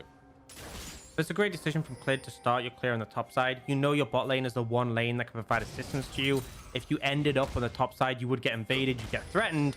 And he's kind of just left Jallahu in a little bit of a rough spot. This is the expectation, right? Both solo lanes have prio. Easy dive. Please save me, Shala, who's screaming to the wind while at half HP. He already seems doomed. Personal space with a hook shot, wall shot, knocked back, and Tarzan again. King of the jungle for first blood. No chance you get out on that one, and that's the power here, right? Tarzan has the least, and again, he has to set up his solo laners, just don't be able to move, able to roam with him, and then because Ale has priority, they can easily set those dives up. Jallahu doesn't burn his flash, but there's really just nothing he could have done in that situation. It's a hard matchup by all means. And bot lane, sure, right, LWX and Hung have a minus CS advantage to pushing it in, but they're not really able to do too much to capitalize. I was going to ask you more so on top side, though. With Shallahu falling behind, if this is a repeat gank, you know, they're able to force out the flash and continue bullying, does this just change the way this composition operates? Because we've talked about the all-in. If Shallahu is a member that's not able to play sides or really add impact, does FPX just completely change up their sides or how they play going into ult stage? I think it's okay in the sides because if Ale oversteps, then Jallahu can just ult him and Gory flies in, right? So he can never get a little bit too overzealous. It can make team fights more difficult because if Jallahu's behind, he just becomes an ult bot, right? And if he's just doing that, if he gets blown up too quickly or he's not able to do the follow-up damage, we could see, like I've seen situations where Camille Galio behind, they ult someone and the person just like tanks it and then turns it around. And especially, right, with Doimbi being able to get things like a Zhonya's light. We've seen a lot of Ezreals go for this defensive build with Crown of the Shattered Queen. If you have Crown of the Shattered Queen, then you're not going to die. You'll be able to turn it around. Can even itemize into a Zhonya's himself if he really wants to, because you can build defensive AP items for that build if you really want. It's just a little bit tricky, right, if they do start to fall behind. So I think it is very relevant. For now, he's holding up okay, considering he could get dove, but it's still not ideal. I mean, forced out of lane a little bit there. You can see Ala's heavy trades, and Shallahu goes back to base, walking through up. You can see 10 CS lead already building up. Tarzan wants to rinse and repeat while Dragon's being done. Doomby moving to the top side. He now has himself the ulti in hand. That Shadow Surge, it connects, and it's all over as Gory's actually going to be spotted out. Sonic Wave for the level 4 Lee Sin. Shadow Surge connects. Personal space at the ready. A bit of doom and gloom to satisfy your day. Doomby with the auto to finish it off. And the solo lanes are absolutely bonkered. Tarzan knows exactly what to do, and this is perfect because they set the bait, right? They know Clid's on the bot side, clearing the dragon, so they act on a lean to the top side, but they never committed to the dive because they know how risky it is Gory having the ultimate. So what does Gory do? Oh, well, I should move closer, be ready to ult. That's what they're waiting for. They have the vision swept out. They have that control ward. They target Gory. Gory can't ult to himself. And as a result, they pick up that kill. So really textbook setup from LNG. Really good bait. And they managed to capitalize and once again push these solo laners ahead. So now we just sit there and think, okay, with LNG having a 500 gold lead at the 6-minute mark, it's not the be-all, end-all, but it is significant considering we're starting to see a CS lead mid. The kill attributes to a lost chapter with the boots already in tow in the inventory. Ala's doing pretty well up here, and Tarzan picked up the kill before, so He's in a great position, having ganked now 2 different lanes. And Orcs, I look at FPX and I start thinking, now I wait for that ulti combo. That means that the play isn't going to be as easy as it was before for LNG. Yeah, and that's the thing, is that I'm looking to see when Gory utilizes a first ult. Often when they have global ult, something I always like to say is like how much value you get from the first ult. Yep. If you manage to slam in, you turn around a dive and get like a double kill, great, perfect. If you're just using it to zone the enemies off, it's like, you know, there's value, but it's like, how much really are you getting off this? Because you're not having a fun time in lane. You know, it's really been LNG in control. And we saw this from game 1. They're able to deliver. They're able to capitalize, able to find the momentum. And they're looking to do a similar thing here, no doubt. Now, Gory expects that he was spotted in some way, finds that control ward. But we see Lumao already moving up towards mid, trying to establish some vision control. And bot has just been that island, right? And as a result, Light is falling behind in farm, but it's kind of what you expected. It's what you factored in when you went for this bot lane. But I want to see more and more Lumao moving up to facilitate. And every time, this is just on repeat, going being Tarzan, moving up towards that top side. Now, what I will say is that there is a ward spotting them out. They do have information. And FPX hey, responding with their bot lane. Hung has ulti, and Lumao in a bad position here for LNG. He has to flash over the wall, so Hung not only burns the support's flash, but with the ulti in tow as well for Lumao, this wave should cover him, get that solar flare, but it's going to be FPX on the Herald first, with pings from LNG warning them caution. Let's see how the fight sets up. Big engage potential coming in from LNG. 5v5 on the Herald. Still no solar flare available. Looking for Doomby here. Going to use the personal space. Hung get the flash down. The custom blows with the Glacial Fisher. Lumao, no flash to concluders. Shadow Surge being used from Doomby into the backline. He goes on in, but this is what we talked about. The Wombo in, immediate 2 kills down. And FPX got their way and are back in the game. Happy to go for the full 5 members. And I love the play from Hung because he knows Lumao is not an Aftershock Leona. This is a Glacial Augment Leona. You are not nearly as tanky. Actually, should have probably died quicker for LNG to do a good job of keeping him alive. But then the combo comes in. Clid gets the big ultimate. Jalo, who is in. Gory's on top. That's the power of the team fight for FPX. And now Arla going all in. Hammer strikes down. Jace from Arcane, by the way, is LNG's top laner. Tries to get something back, but we're going into replay territory where Clid got his first 2 kills of this game. And they got their Wombo that they've been waiting for. Yeah, you're talking Jace from Arcane. There's also Powder here. Doesn't connect the ult onto Lumao because we see the block, but the combo comes in for the Diana. So much damage. And Doomby is able to flash out, but at the end of the day, pretty convincing win for the side of FPX, and now a pretty sizable lead for them.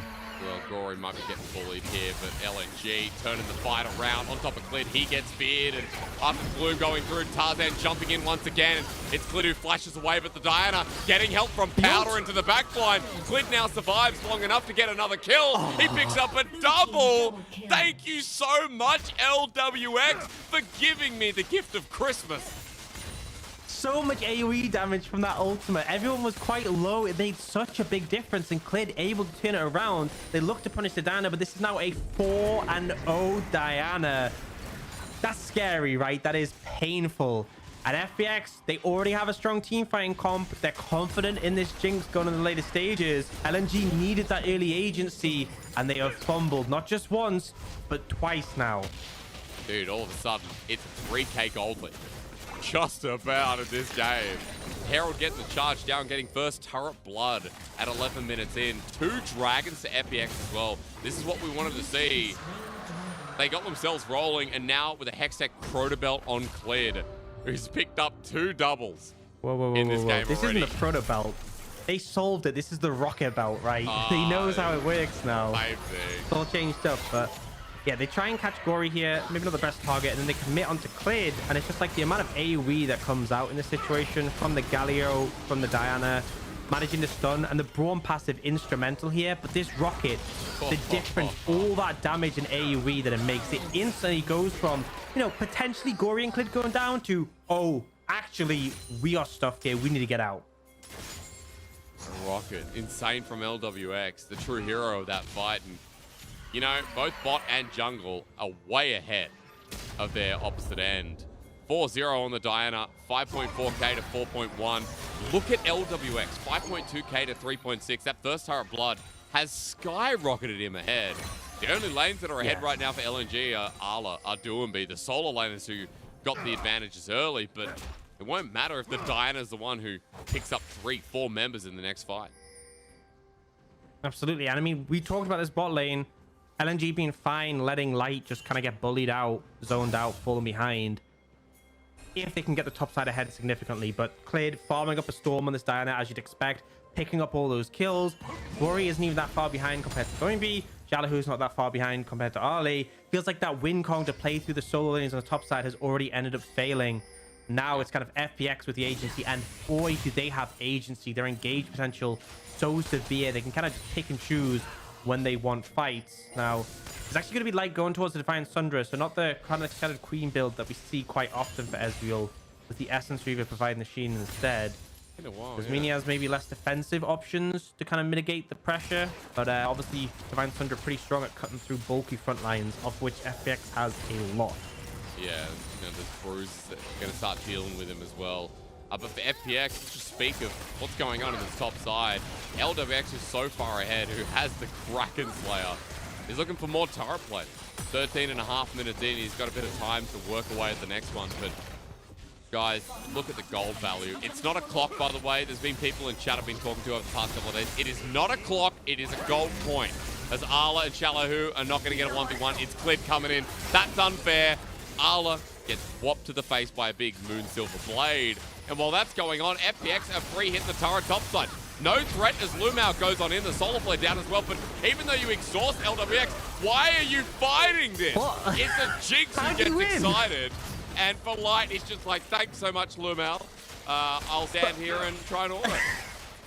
How do you win that, right? It's like, okay, how does Light do damage? Well, he has to fire Mystic Shots, a skill shot. What does Braum do best of all champions is block stuff, and he just doesn't do any damage.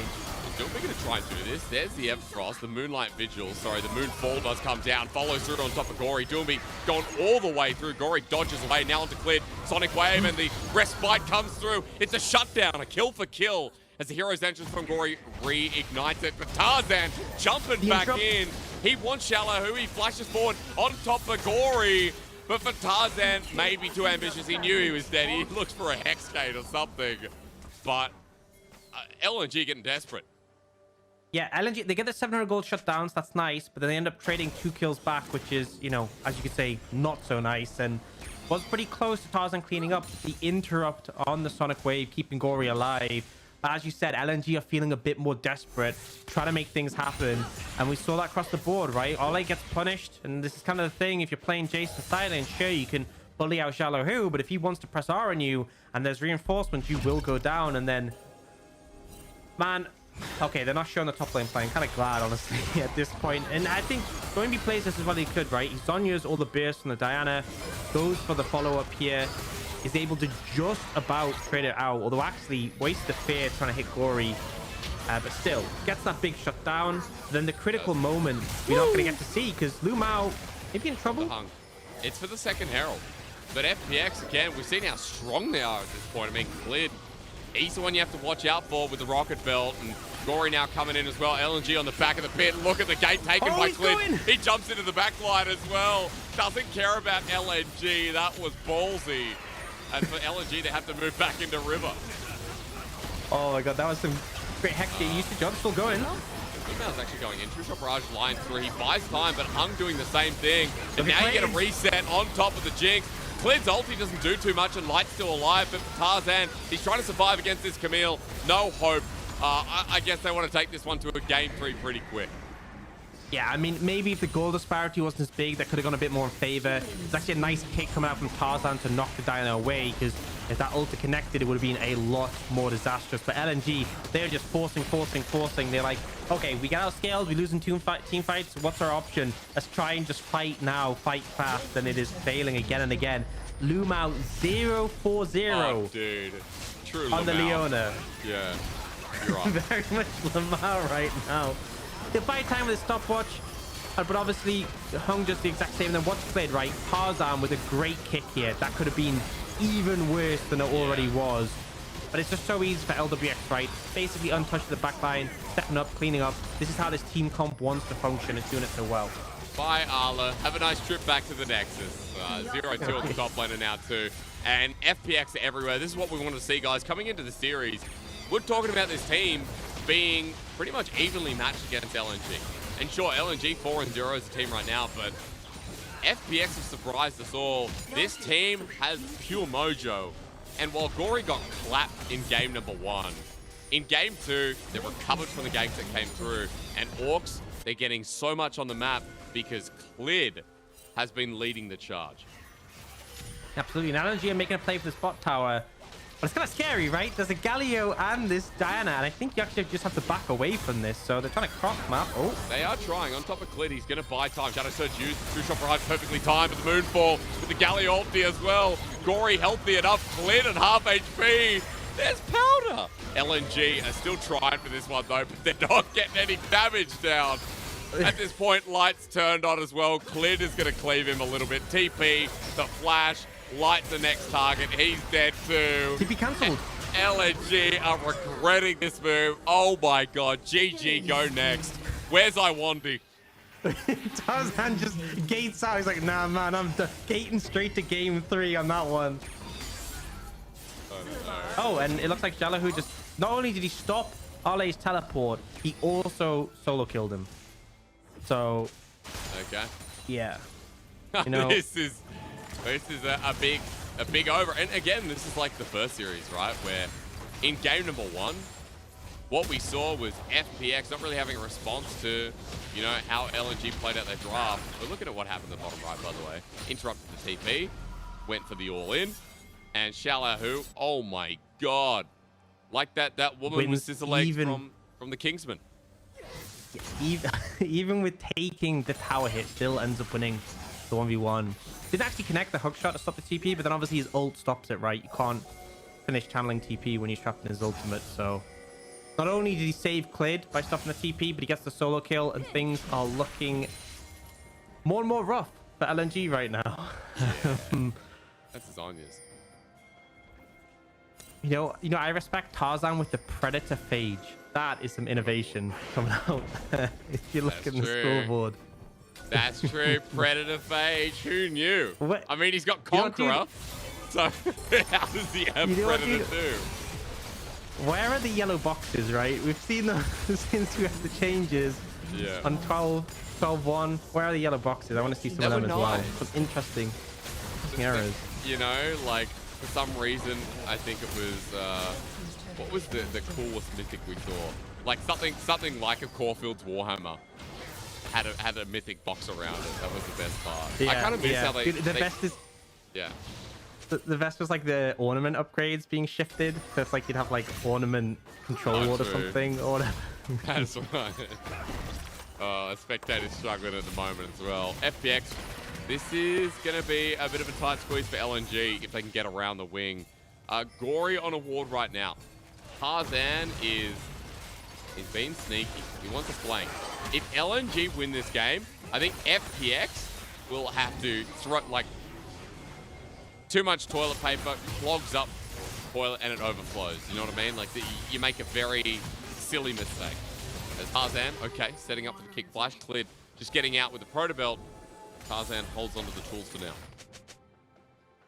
And the thing is, we haven't really mentioned it because it's kind of been sort of sub-factor in this game, but Soul in 50 seconds, right? It's going to be Hextech Soul as well. And you may have noticed that obviously they nerfed their plan for 12-2. They nerfed the Chem Soul Drake initially, the Chem Drake, the Soul effect. They are also nerfing the Hextech Soul simply because it was also overperforming. So one of the stronger ones, and definitely with this composition, the extra damage and the Jinx being able to AoE slow, pretty substantial. So we look at the map, LNG 30 miles away from the Dragon. Just doesn't look convincing. Well, Soul's going to be a freebie. And folks, at this point, you know, you get to these games and anywhere else, I feel like casters might say, you've got to treat this competitively. LNG are getting stomped, and it's really good to see here from FPX, a team that's recovered well after game number 1. Now, for LNG, They're going to die trying here as they walk into River, and it's about Tarzan if you get the kickback, but Soul's been taken, and now they're too close. Doomby by himself, great four-man fear, but he's of course going to die. And Shallow, who sets up for a huge orb. That's Fori rolling in. Remember the Warriors video for 2020 or 2021 ranked season. That's the size of this Galio now. Light does something, but the rest of the team is dead. You know what? Yeah, I mean, as soon as I saw Powder run out and get the big AoE slow on the rocket, I'm like, nah, man, there's no way they're winning this fight. The Soul is such a spike when they were already so far ahead. Fid is chasing after Light somewhat ambitiously, trying to predict his movement going up towards that side, but Light is just going to go for the recall, yes, maybe? Proxy. I think the execute at this point. The minions are stopping him from recalling. He's worried about getting chased. He wants to die to the minions. Oh, close. Oh, close. All right. Quick back. That was worth. Yeah, that's a win for me in my books. At this point, that is a win for LNG. Take those now. Yeah, so Baron's going to be up, but the problem is that LNG are just so far behind. What do you do? I was going to ask you one thing. Such a fast Baron. You talked a little bit earlier. You want to see an international tournament with the bottom 4 teams of each region. Baron's going to start here. Hold that thought, ladies and gentlemen. Keep that in the back of your mind. That's what Orcs was talking about. Maybe we can try and invent it after this. A Baron steal would flip the game. Now, FPX have done this so many times before. As Shallow, who goes in the back line, it's Lumao who's drawing his attention. The ult from LWX is huge, but Tarzan is waiting for the 50-50. Doomby keeping them away from his jungler, and the Shadow Surge comes through. FPX are low. Lumao can't go back on in, and Doomby doesn't want to, so Baron stops for now. And that's FPX who started it and have to back away.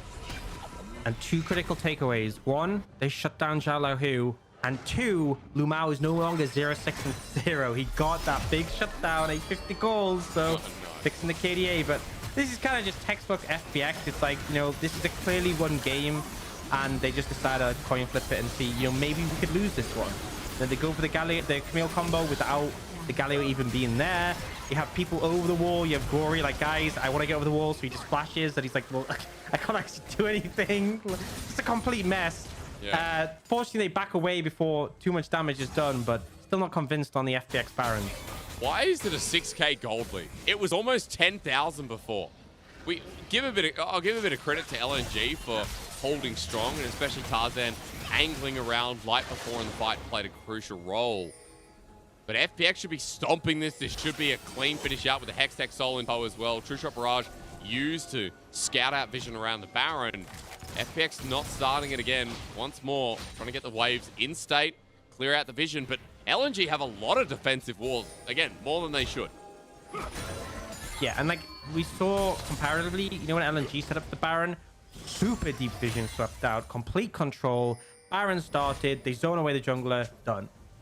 FPX, you know, it's like they don't even think about the vision over the wall. Like, it's like, oh, do they have vision in the pit? No, guess we're good to go. And then they get contested on it and actually start throwing a little bit. So, you know, they need to look to close this one out convincingly. Shallow, who's going to lose the Gromp to Ale, which is honestly pretty big L taken right there. Yeah, you did take a bit of an L there. Who's on the Hex gate? It's Lumao, and pings are going down once again. Hung just trying to clear this. FPX are starting the Baron again, but Hung queued the Baron, so it's obvious. I don't understand. Do they not have sweepers? Do they forget to use them? Just and on like, the Baron. Just walk up, sweep the vision, and then if you see someone, you have people press R, right? You have Camille press R, you have Galio press R. It's really straightforward, but it's just frustrating. You have all those wards over the wall. There's even like blue trinket wards, I think, or like no zombie wards there, and they don't even like sweep those out. Now they're doing a little bit more, but still, right? Okay. You're 6k ahead with Soul. You really should be clinical with this. Well, LNG is still poking their head in. They're able to defend this tier 2, and Doomby's just picking up the farm. We got 2.5 items on some core carries on LNG, excuse me. FPX are the ones with 3. And as they group up in this top side, Arla's just trying to poke down those members that we talked about that are fed with bounties. And FPX finally forced their way through an inner turret in this top side. LNG grouping up, waiting.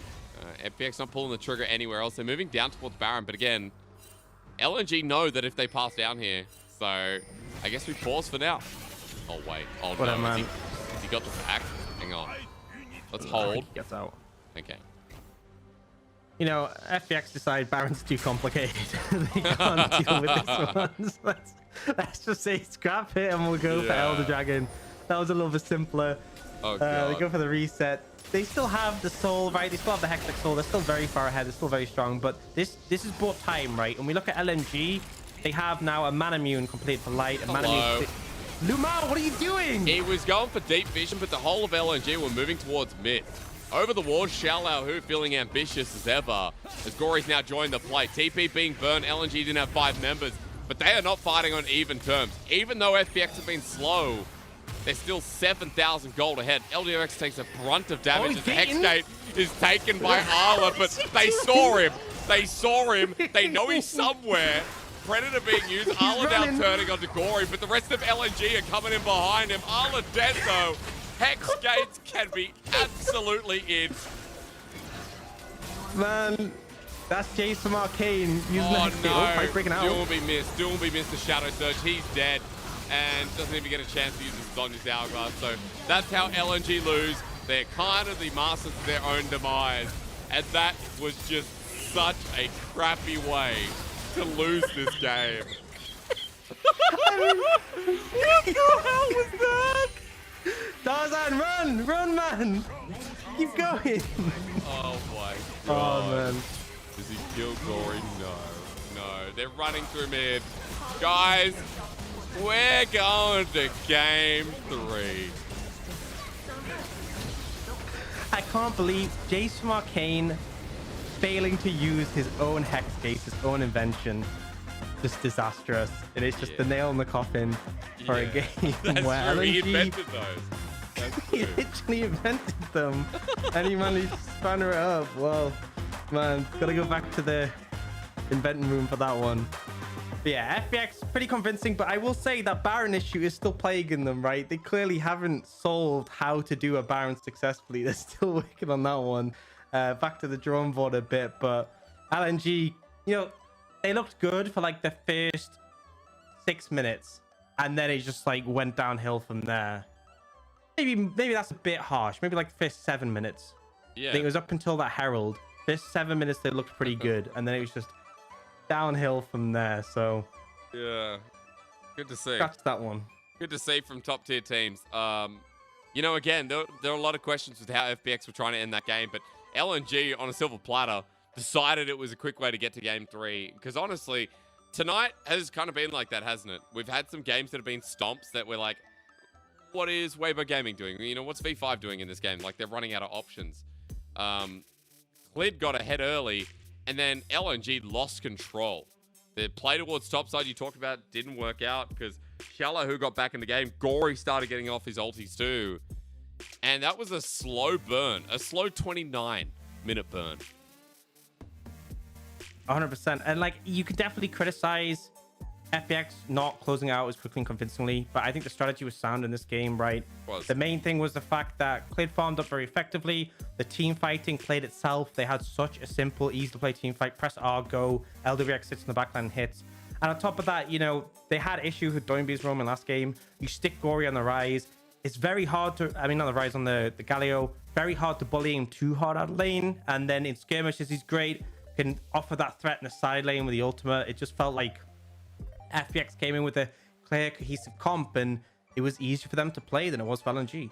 It was. You talked about the ease of execution being a big deal.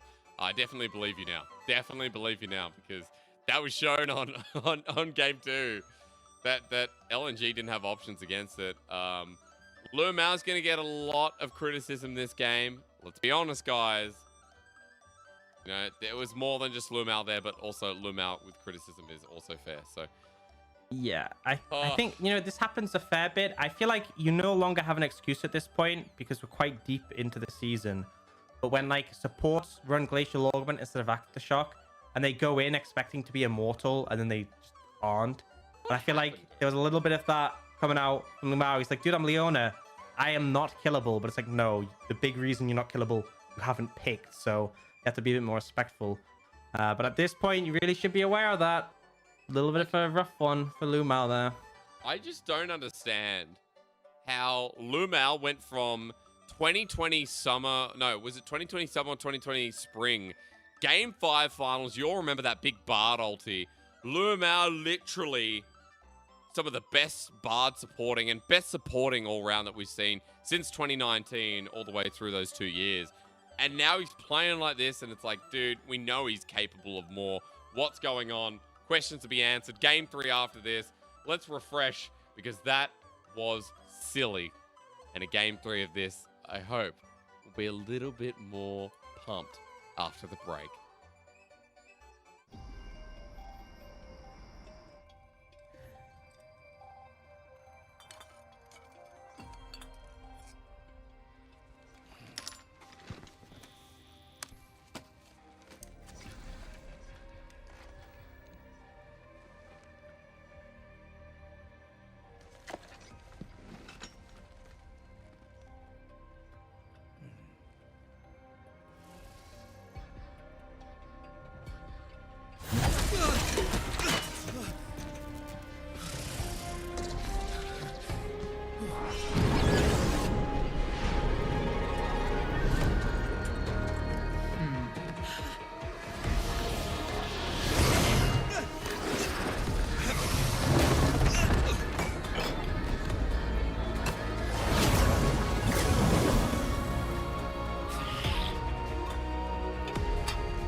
Lord have mercy on my wicked soul.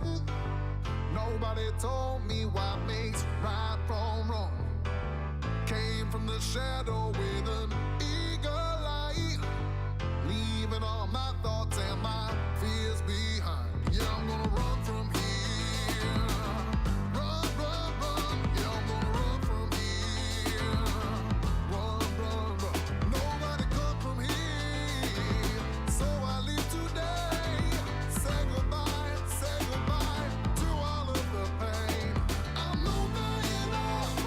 I'm moving on. I'm letting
I can make you. I'm the type of guy who's leaving things to chance.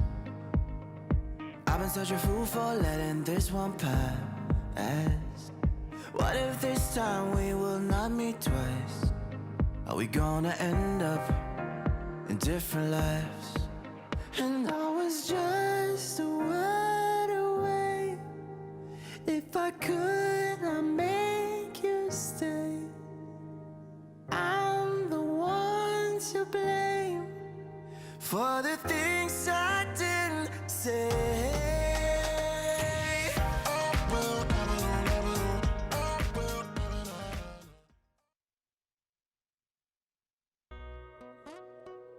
It's the time to shine as we move to game number 3. One apiece here between FPX and LNG, and a very promising early game performance. LNG this time, it wasn't just a pizza oven bat. This was literally like, what's bigger than pizza? What do you put on? Pizza oven board is huge. You whack someone with that, man, it's going to leave a mark. I feel like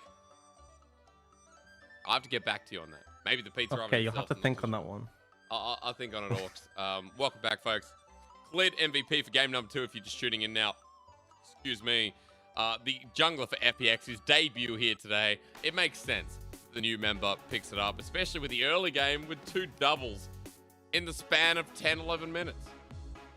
Yeah, I mean, Tarzan was trying to make things happen. Clid was just doing what Diana does, farming up. And when it came to those team fights, so instrumental in success, doing a crazy amount of damage.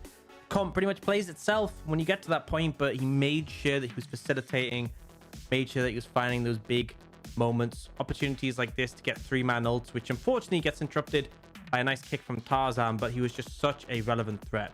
Yeah, that all-in composition. Fun to watch, fun to see play out, and fun to watch LNG pile into them as well, because it seems like every single time LNG thought they had a leg up, FPX brought something else in that had an AoE effect. Absolutely, and that's the thing, like when you have so many sources of dive engage, and you only need like one to work to suddenly get Jinx getting resets, LWX just able to power forwards. Really felt a little bit tricky for them. And LNG tried at times, but really just felt disjointed, right? The early game was pretty solid. They had a game plan, play around the solo laners, get Tarzan ahead. But then when things backfired in the team fight, it's like bot lane was already so far behind. Vex and Jace really need to be ahead to be powerful, as did the Lee Sin. It really felt like this composition was like either we crush early or we kind of lose. Yep. And look, again, getting off to a flying start for FPX.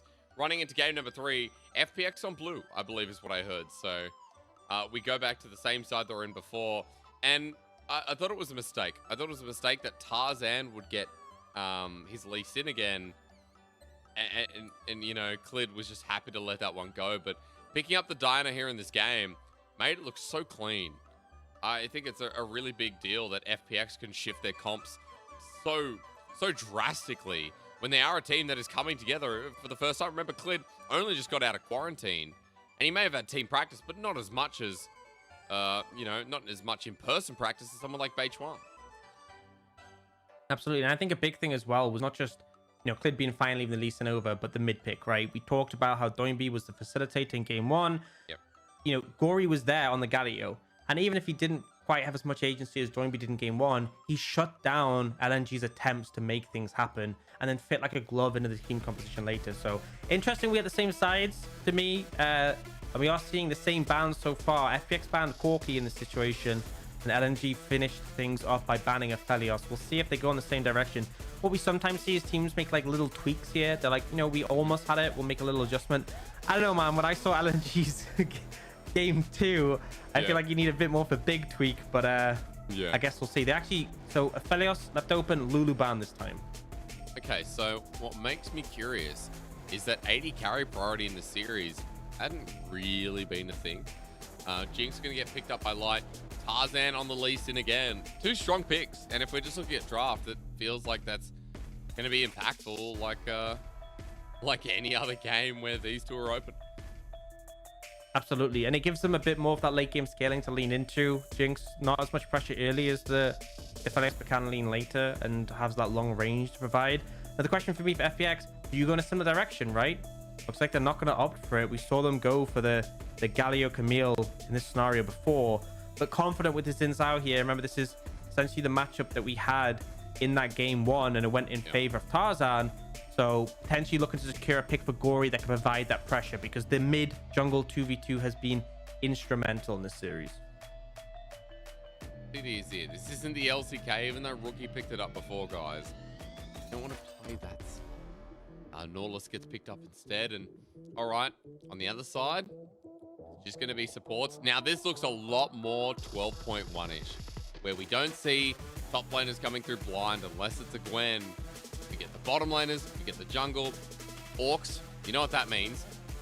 We're going to have Gwen banned now, and we're going to have Camille banned by one of these teams, because both top laners love Camille. Yeah, I mean, we'll see how it pans out. I think definitely the Gwen ban makes a lot of sense. Leona pick up LNG, very good in the Nautilus, and the LNG get first pick in this situation. So if they want to secure something for Doinby, they can. Don't have to contest too much. But also that there's potential for that in the top lane, right?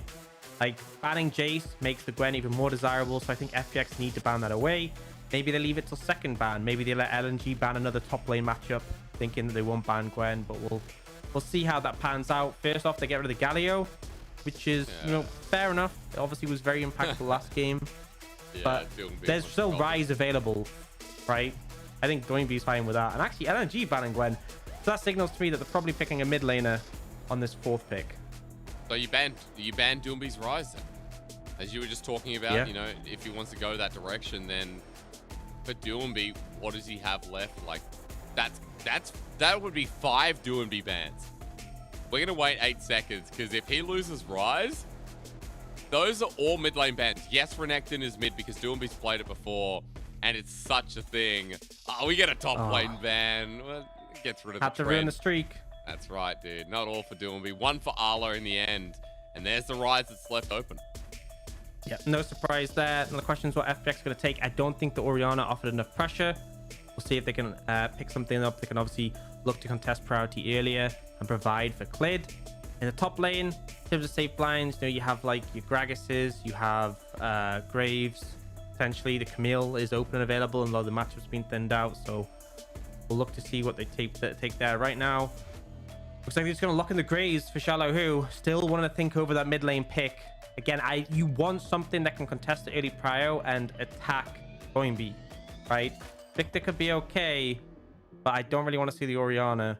Just didn't really I feel like I had enough impact. So not exactly the most active lane, but again, I'm not sure we really expected that from Gory. And this could be the thing that sort of causes problems for FPX, right? Is that Lee Sin, Rise combo being unmatched. That's what we talked about, where Doomby gets through the laning phase and he's able to move as he pleases. In game number 1, this exact combo between jungle and mid got priority. Bin? Oh, no, sorry, it's Arla, but same feeling? Yes. Fiora versus Graves? Thank God we have something different, and more importantly, an Arla specialty. Now, you guys all know, Bin got a pentakill on Fiora in game 2 in Suning versus Damwon. But Arla is also an OG Fiora, one of his best champions, and he'll show you why coming in this game. Absolutely, and it sort of frees up a win con for LNG in the 1v1, right? Fiora obviously seemingly scales infinitely at this point. The fact that she does so much true damage later on, she can just full vitals, just kills anything in the game.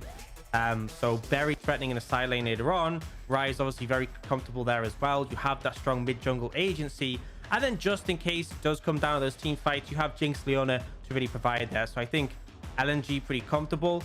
On the side of FPX, very powerful front to back for their composition with the Xin Zhao and the fact they have 3 carries pumping a lot of damage. But I am still concerned about how they'll deal with the mid jungle, how they'll deal with Arle becoming a factor late in the game, and also the bot lane matchup. As much as I'm very confident in LWX and Hung, it's not the best matchup having Nautilus into Leona. So I think LNG can be really happy. Their comp requires a bit more finesse to play, but I think they have the tools to beat out FPX on this one. We'll just have to see if they can bounce back from that rough game 2. that strange game 2 ending, yeah. The enigma that we saw. Oh, man. Taking the Hex Dance. I hope Arla's kind of recovered. He just wanted to get to game 3 faster. That's how I see it. because what we've got now is this Fiora. And Fiora speaks Arla to me when he was on OMG, when this guy debuted. He was a menace. Seeing him on a comfort pick to round out this series is great. And he's gone Grasp.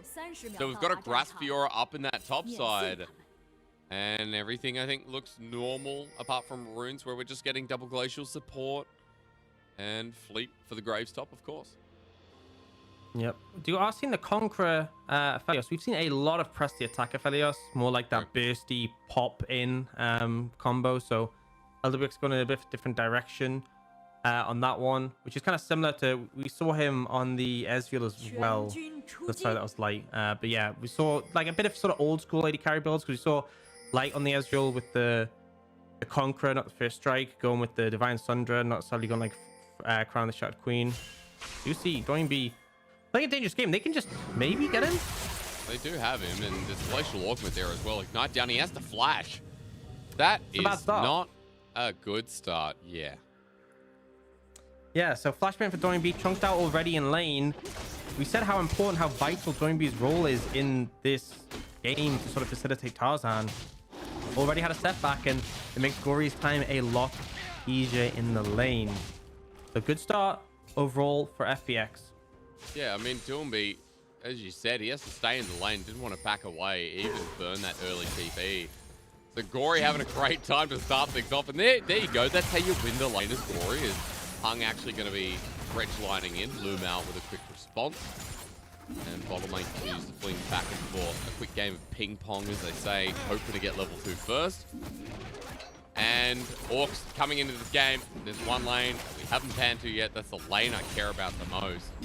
Arla on his Fiora going up against Shala, who already a CS advantage for the Graves. And I want to note as well, both junglers look like they're in different pathing routes, as Clid's actually pathing topside, and Tarzan's now working his way through bottom side camps. Yeah, it does mean that we'll see Clid able to cover for Jalahu in this situation, but unfortunately might be a little bit disappointed by this lane in the early levels. Harley essentially will just be looking to scale up. He's got Second Wind, he's got Doran Shield, he can just absorb any damage from the Graves. We'll trade with him when he has Grasp up to get those extra procs. But ultimately not looking for too much pressure. But now, just an all-in. They did get cleared. He's level 3. Lumao's already flashed away straight onto the support. It's going to be an early burst blood, but Clid, the Ignite's down. Light's trying to hit him. Jungler trade is big, and it's Light who picks it up as LWX at half HP. Light and Tarzan chasing on up. Rooted down. Light flashes forward. The zap dodged away by LWX. And it's one more trigger to hit him. The red won't be enough, but they'll have to push in. LNG with the win out with the 80 carry, able to stay in the lane. Yeah, and look at the wave he's going to end up missing. It's such a backfire. Tarzan looking for more here. They are going to step up and try and contest it, but still, bit of a disaster. Spotted out coming into the lane and gets counter ganked. And it's a bit of a unique path, right? You did the bot side clear into bot gank. You should have expected. Fellow who? Okay, it's going to continue. We've got early action coming through. Gory over the wall without mana. LNG kind of just forced Shallahu off of that scuttle, and it's given over to Doinby. He'll love that after his start.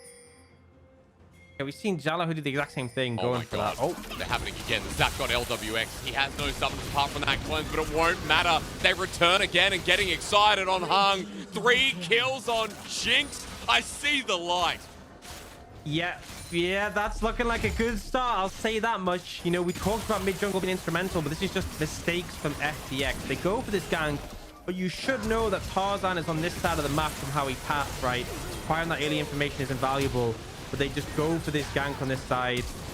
Cleanup starts to come in. Lethal tempo fully stacked. Light fully ramping. Actually, the route from Hung pretty instrumental in keeping LWX alive there. Would have certainly gone down otherwise. But even so, Chunk zoned away, and then they come in again and get the double kill cleanup. Light having red buff and that lethal tempo stack, so threatening. Huge, dude. Seeing a Jinx with 3 kills, that's kind of when your morale goes from about a 6 to a 2. Definitely for me, at the very least. So, Noon Quiver picked up. Light coming back to lane in a very strong way. And sure, guys, LWX is Noon Quiver too, but Boots on the Jinx with Adoran's in hand too. A very good start here for LNG when mid looked pretty hopeless with Doinby having to burn flash so early, having no HP bar. LNG back on the right track, and it's also because of Tarzan, right, Orcs? Again, jungler's a big part of what makes today special. And Tarzan's released in the right place at the right time. You ever seen Clid and Tarzan going head to head? Game 2, Clid getting the MVP and Tarzan answering back once again, at least in 0-0-3, already taking part in a substantially active early game. We'll see how he looks to continue that. I think you can honestly just keep playing around this bot lane, right? WB is going to eventually be in position to move down when he has his ultimate. Top is fine, you know. Ollie is just chilling there, really feeling comfortable. It looks like Clid is trying to come down and fix the mess he left earlier. X-Flash from Lumau. Gonna spot out Clid now. Dredge line's in. It's 3 versus 2 for now, but look at Light. I mean, this Jinx is going to get the reset once again onto Hung. Give him the 4th kill. Thank you so much. A Tarzan there, and they just know they have to back away. And the difference there was WB, right? Because in that play, they actually initiated. They could have blown up Lumau, but they had to back away because they knew WB's moving. And this is a difference that pick will make. Even before he has a Realm Orb, WB's able to make his way down and provide that threat, pose potential for facing a 4-man and losing more than just your support. So once again, FPX lose a member. LNG going to quickly transition this into the first dragon, only 6 minutes 30, so setting themselves up for potential early soul. Really solid start.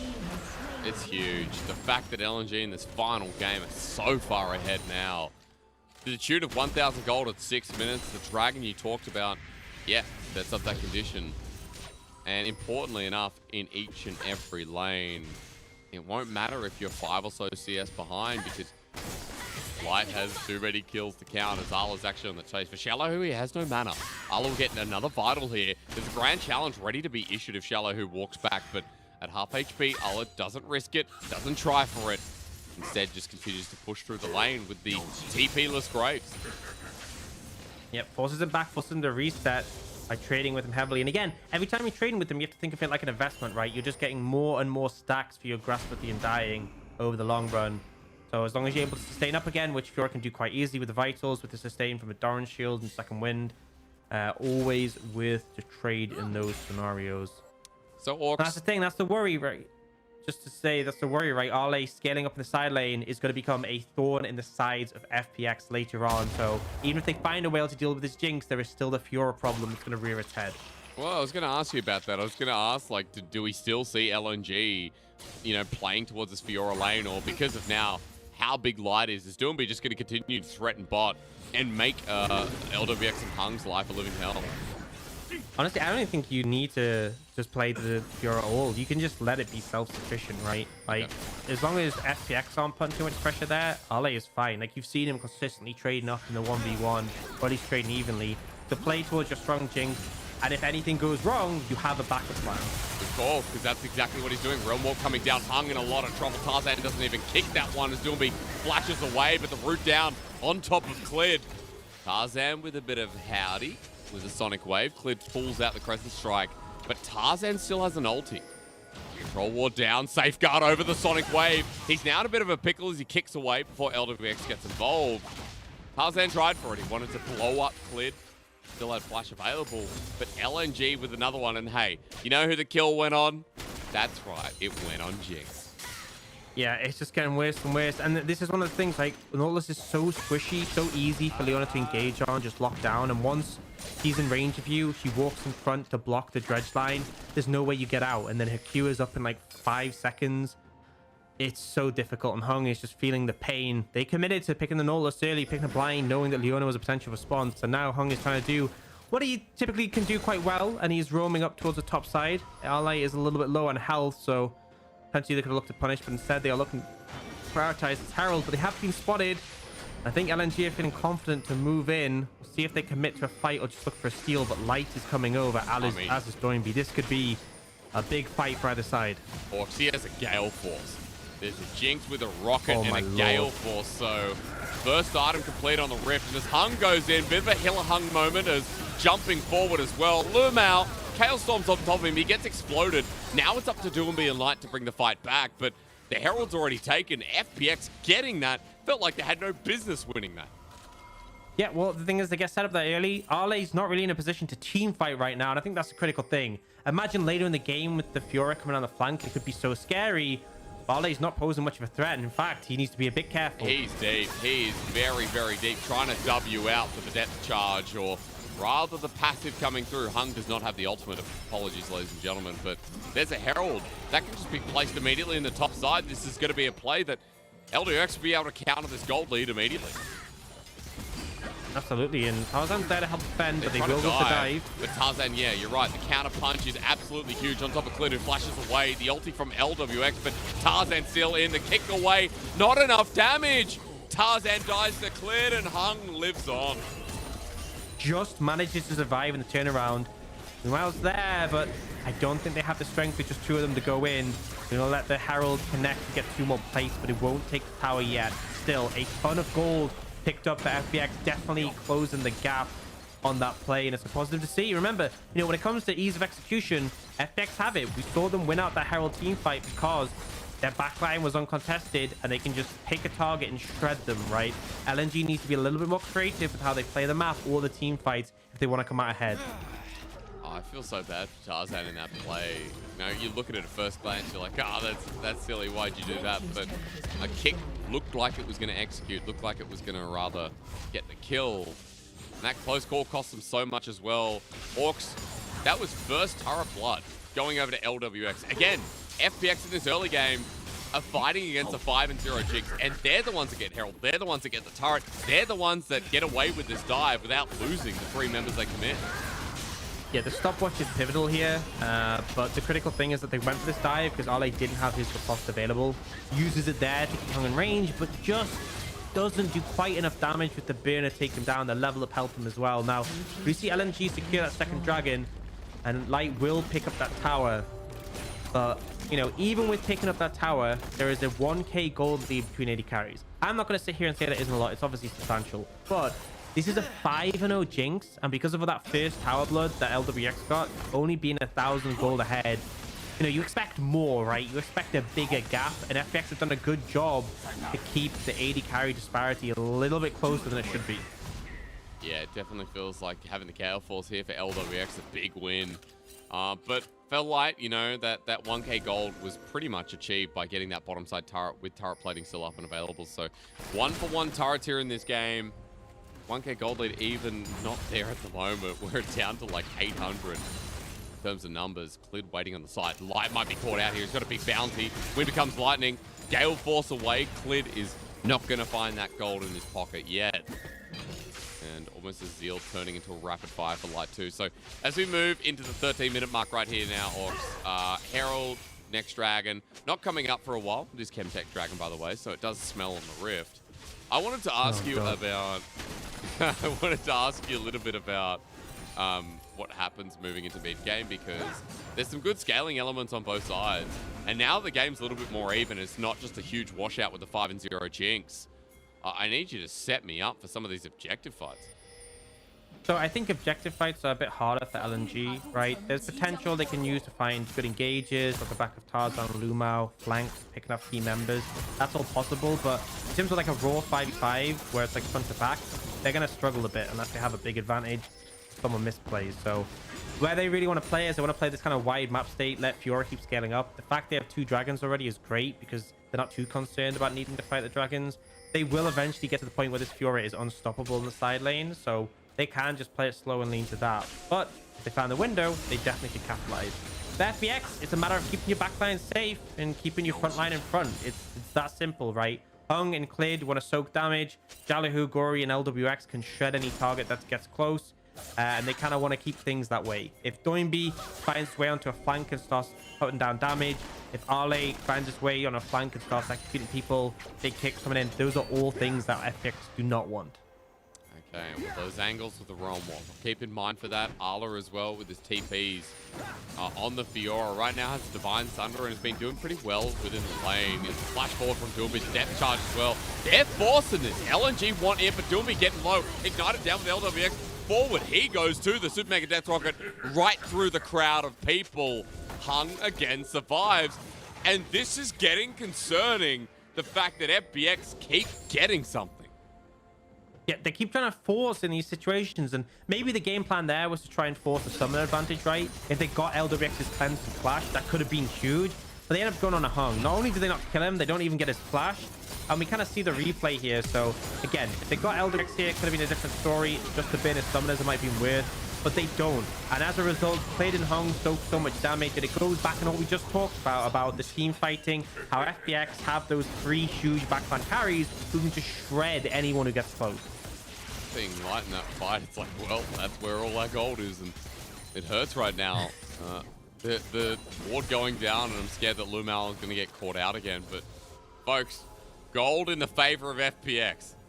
Who needs a jinx when apparently you have an Aphelios, and in front of Herald, FPX Orcs, their first setup is they're in the river. Yeah, and that is such a vital thing. Them having first setup is always going to be favorable. They really don't want to be pushing into an area they can't see, because then they can get flanked on. That's when things can get painful. They'll contest the mid wave, but move now. It's up to LNG to move in if they want to take this, but I don't even think they have a chance to contest it. Too far away. FX can secure this Herald. Another objective in the bag. Well, Arla's going to try and get bot for it, though. He's got demolished, so no one's going to be there in time. Arla will be able to trade a turret for the Herald, which means that LNG will move slightly ahead of gold again. Doomby even at an off angle, making sure that Gory's not running at him with the Everfrost. LNG looking for mid priority for 20 seconds, because Orcs, Chemtech Dragon, LNG still have 2 in their back pocket. Feels like the most successful tail outside of the 5-0 Jinx. And it's going to put pressure on FPX, because now if they want to contest this dragon, they have to force into the river. A lot less comfortable than when they had control of the Herald area. So they will throw down that Rift Herald mid, try and help buy themselves some pressure. LWBG has the Infernum just to clear out the wave quickly, and now they can make their way through. This does make things a lot easier, and it looks like LNG bidding both teleports to get in. They want to fight this, and how they approach this is really critical. Shallow who going to enter from that ward spotted out from LNG as they're running straight at river towards them. Light's one that has to take it out, and as it finally goes down, LNG, this would lead to Soul Point. It's clear tagged it with Wind Becomes Lightning. Hung's the one who's going to dredge line in. His depth charge available too. On top of Arla, he's used it on the Fury. It's countered, and Hung goes down immediately. Cleared right in the middle, but a good Moonlight Vigil. LWX on top of Lumao. He's flashing away, but that's the damage source. Shallow who walks into river, but Soul Point now acquired as Tarzan sacrifices his life. It's Dawnby with the Realm Warp out of there. LNG losing 2 for the price of 1, and the Dragon on their side. They get the dragon though, so I think they can be happy with that one. A critical thing is Xiaolo, who was so late, right? He took such a long time to get there. Eventually TP'd to mid lane tower. Like, I can't believe that is the setup that FPX ended up with for that dragon. We can watch the replay, and that's what I really want to focus on. Look at the mini-map, right? Xiaolo, who's teleport mid, they're already fighting. He's nowhere near.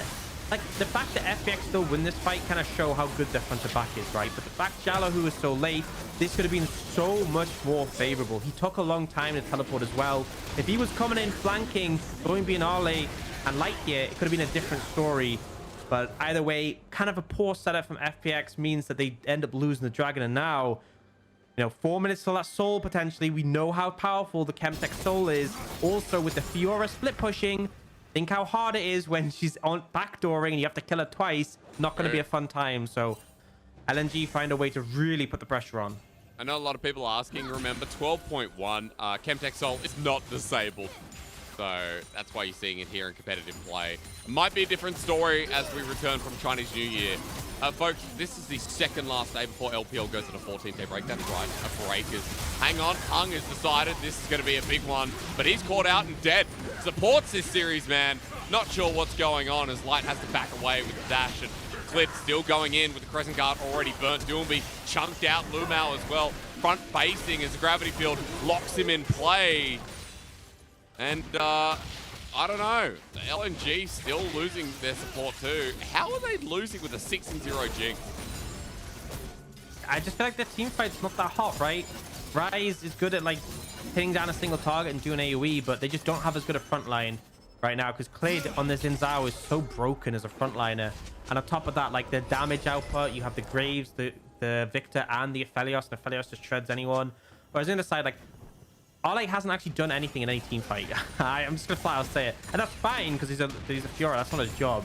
But it feels like he kind of just sits on the edge of the team fights and just watches and just hopes that like his team are gonna win so he can clean up. And I think that's the big difference is that like you have 3 high damage carries in FPX And then you have, obviously, Light is doing so much, but Thornby's doing like a decent amount. He's not doing insane damage. And you kind of see here, so like, this is just a mistake from FPX. No reason for Song to really be going this aggressive without the backline. But then, like, Flade just soaks all this damage from Light. Light can't really push forwards there. And then it's when the other side starts to approach. Now, Light is, like, checked by Gory and Jala, who if he steps forward, he's just going to get absolutely popped. Yeah. LNG recognize that this is not a good fight for them. They have to disengage. And, you know, a 1-for-1 is fine for them, in all honesty. As long as Arlay is still split pushing, as long as he's still getting farm in the side lane, it's not too much of a problem. Adding pressure and opening up the map for Arla. Gold going to be achieved here if he gets this, but Gory with the wave clear. Still quite great on the Victor. 7 kills apiece, folks. 21 minutes into the game. Chemtech Soul is up for LNG in a minute 40.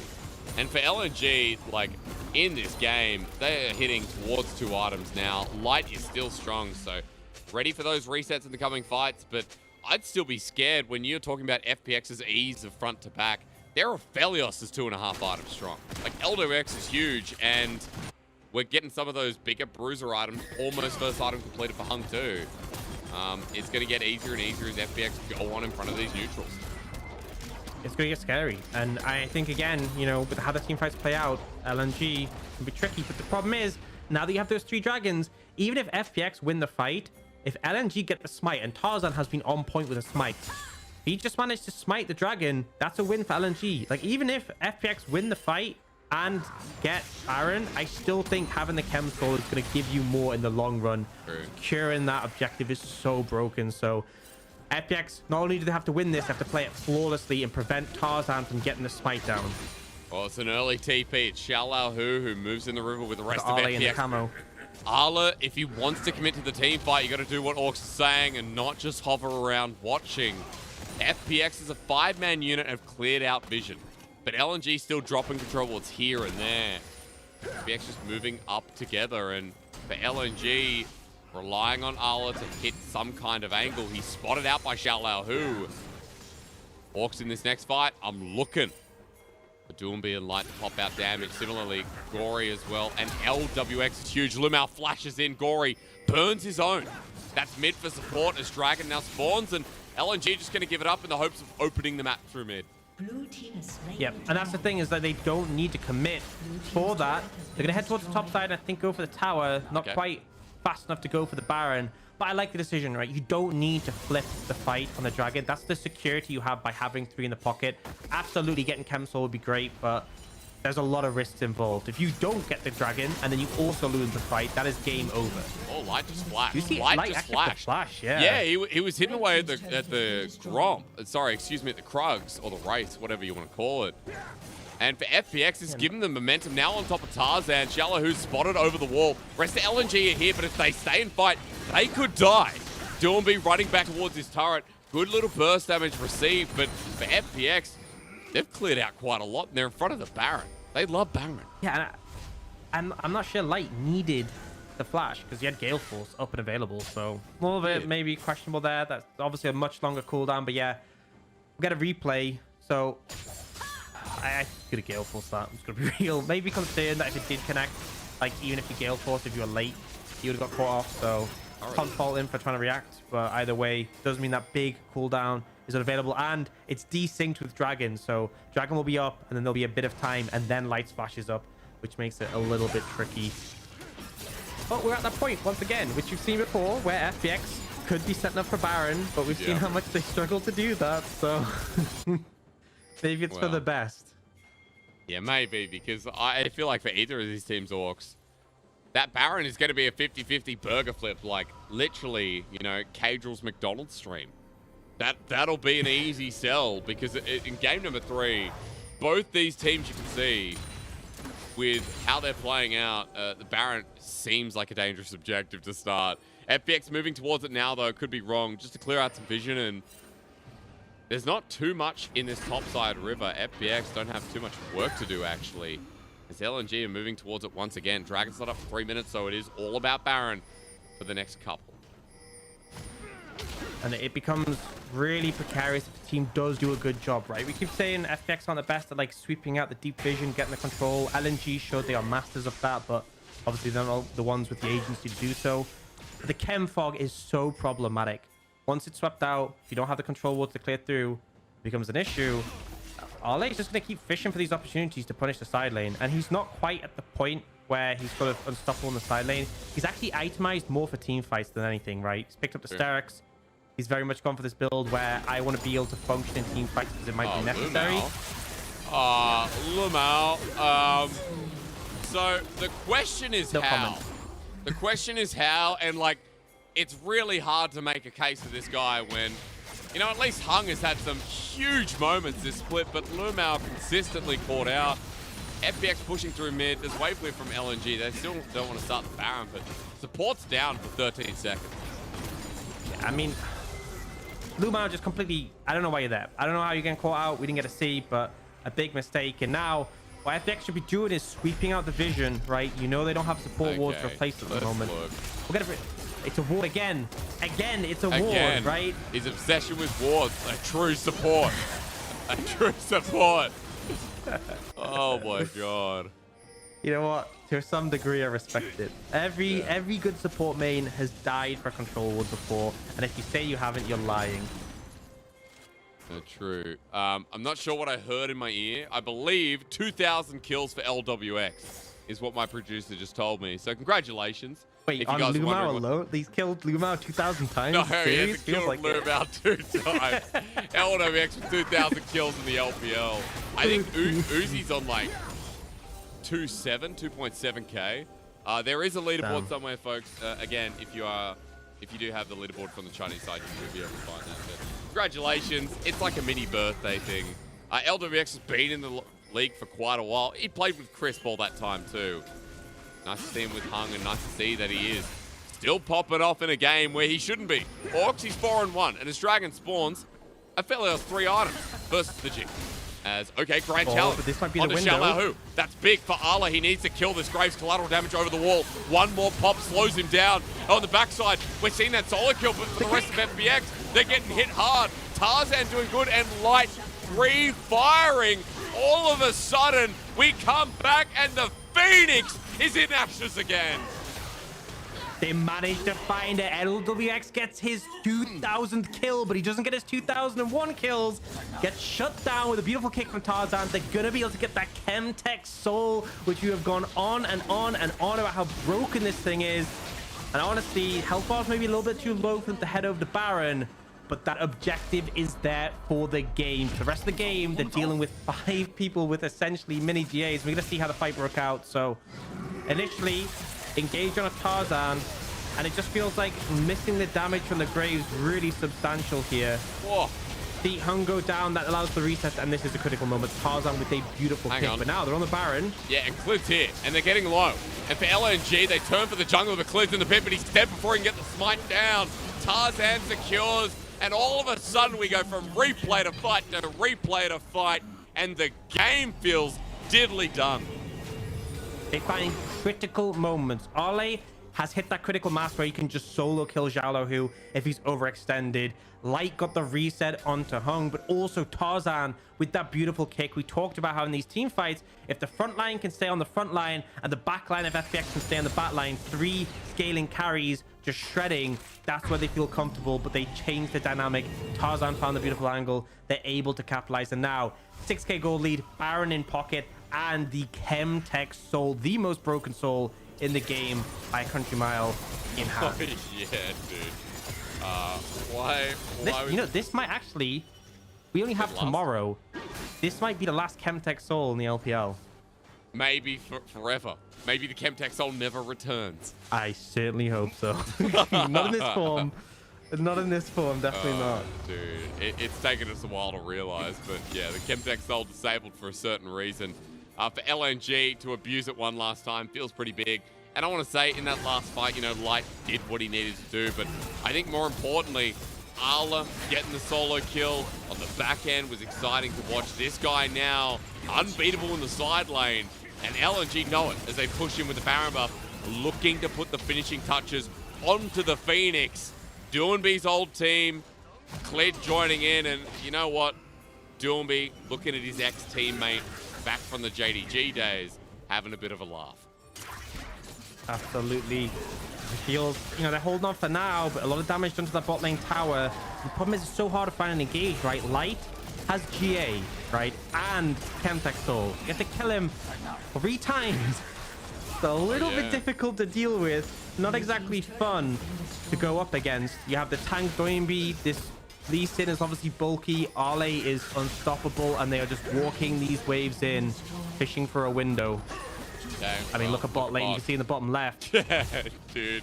Shallow who are having a rough time of it, man. And Soulflake goes in. The finishing touches trying to be applied.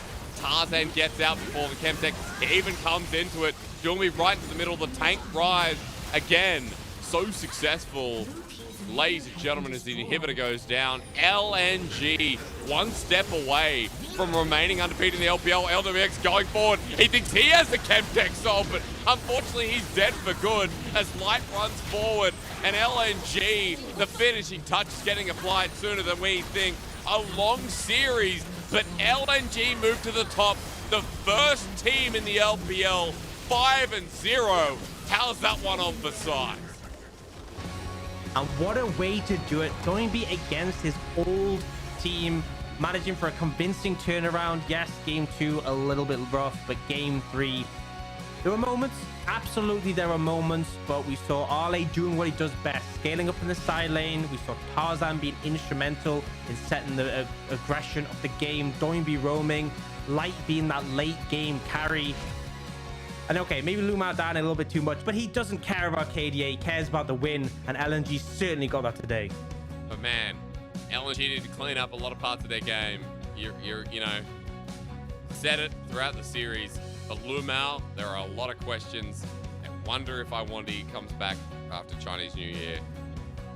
Because this first place team, who by the way, won't be contested until after Chinese New Year, because Billy, they're 3-0. They're the only other team up there playing. RNG are 4-1. Even if they get a win, they cannot take over LNG. And we do not see EDG again until after the break. So LNG will hold the top spot. But FPX really tested them. FPX really gave it to them. And I'm still proud that FPX are this top tier team that we didn't expect. And more so that FPX have given us a series where they've shown us how dominant they can be. And shown us that, other top tier teams are fallible to them in certain environments. I think that's the thing, is that we didn't come into this season with the hugest expectations. It was very much around the sort of rebuild with LWX staying there and seeing what can this roster become. They've started strong. Even losing this series, it was a close one. And we can definitely say LNG are a good team. So I don't think you can have your heads too far down. LNG, though, they looked convincing. And I think the thing is, right, they definitely have issues. They definitely have obviously had a bit of an easier run for the first 4 teams. True. Going up against teams like EDG, that's going to be a different beast. But I think this is a nice way to send off going towards Chinese New Year, right? You're 5-0, very good scoreline, but you've also been tested a bit by FPX on the last series. You can look at what went wrong and go, okay, this is what we got to work on, this is what we got to change, this is what we got to improve.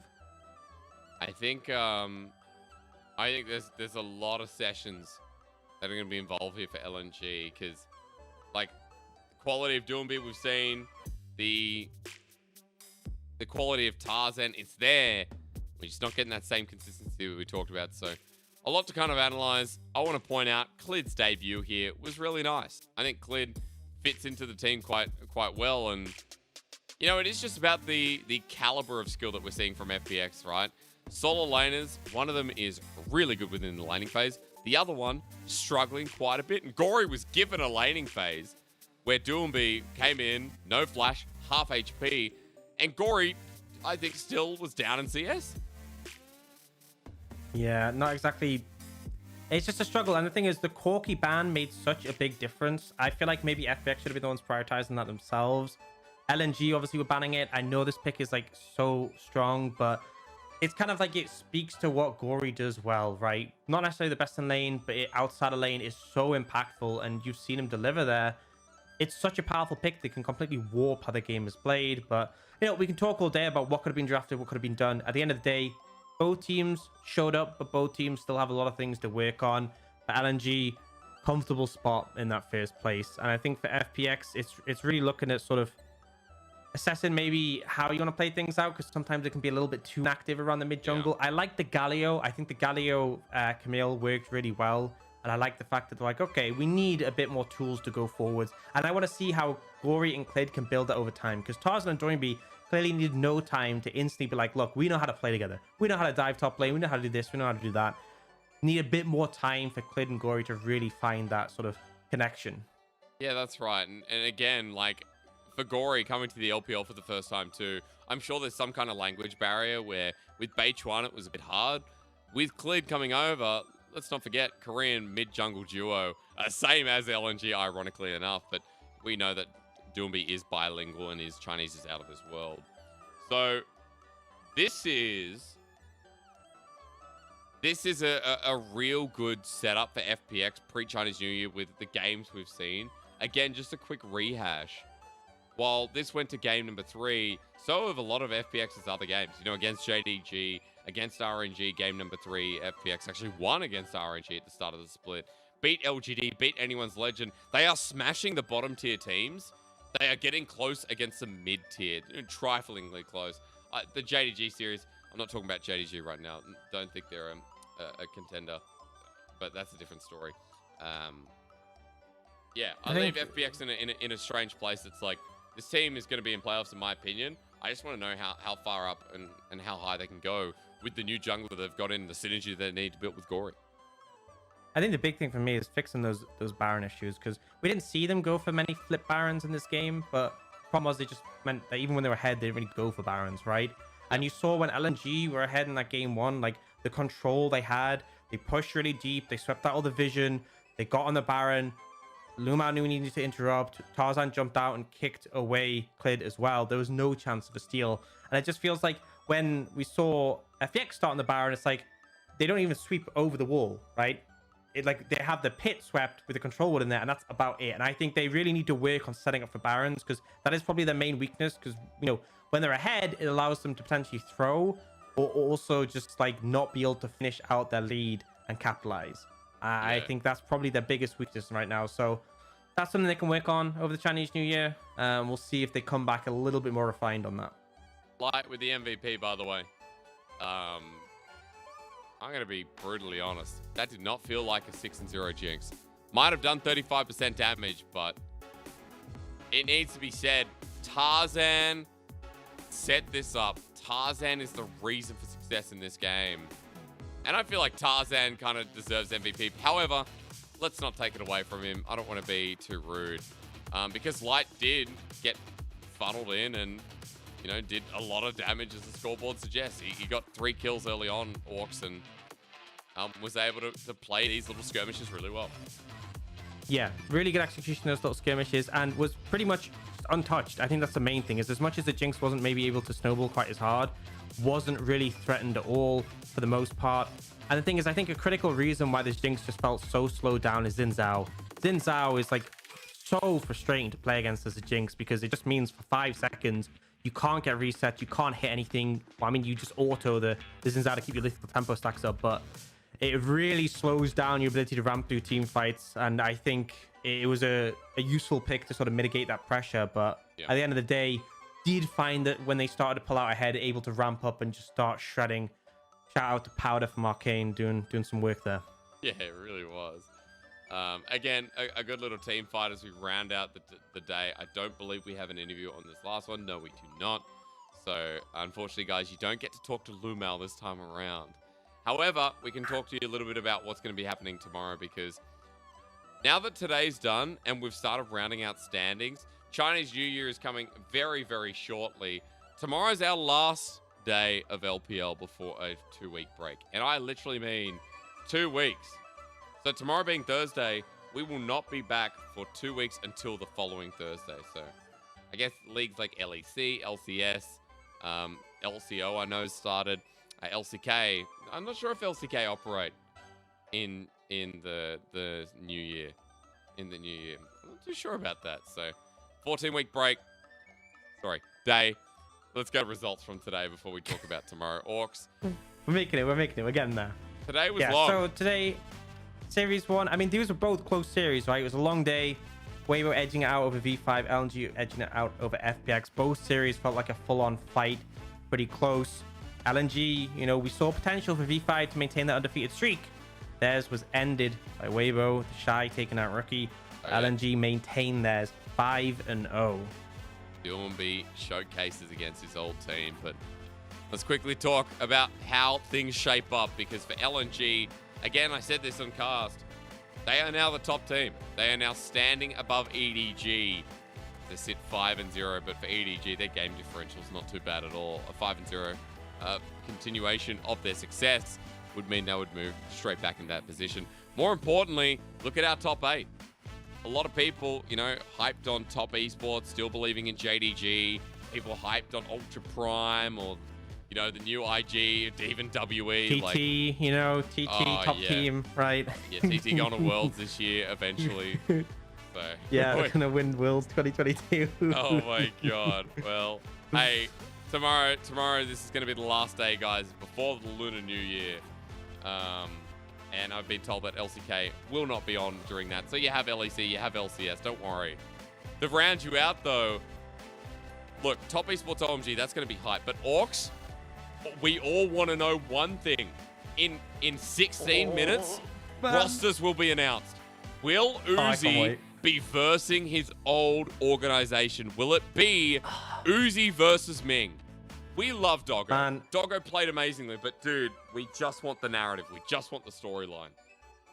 Yeah, you know what? Just the insane thing would just the fact that he would have chosen to come back specifically to face RNG. Like, imagine what a power move that would be. Everyone's hoping it would be so. But I bet you he doesn't. I bet you he doesn't. Is that a bigger power move? Which is a bigger power move? Being like, I don't even care. I don't care. Whatever, dude. Or being like, I don't know, man. Like, again, hard to judge. It's against RNG, so you hope and you think, well, he wants to verse Ming. However, Uzi never plays before Chinese New Year, and Doggo played so well in the last series. I think we're getting our hopes high, guys. I think we have to be realistic. Either way, we're going to find out in 15 minutes. Look out for those roster announcements. A big thank you to Orcs for dealing with me today. It's been a very long one. Thank you to our English production as well. Sir, we're going to go home. And tomorrow is our last day of LPL, so it is bye for now, but not forever. Last day of LPL tomorrow before the 14-day break. Happy Lunar New Year. Bye, love.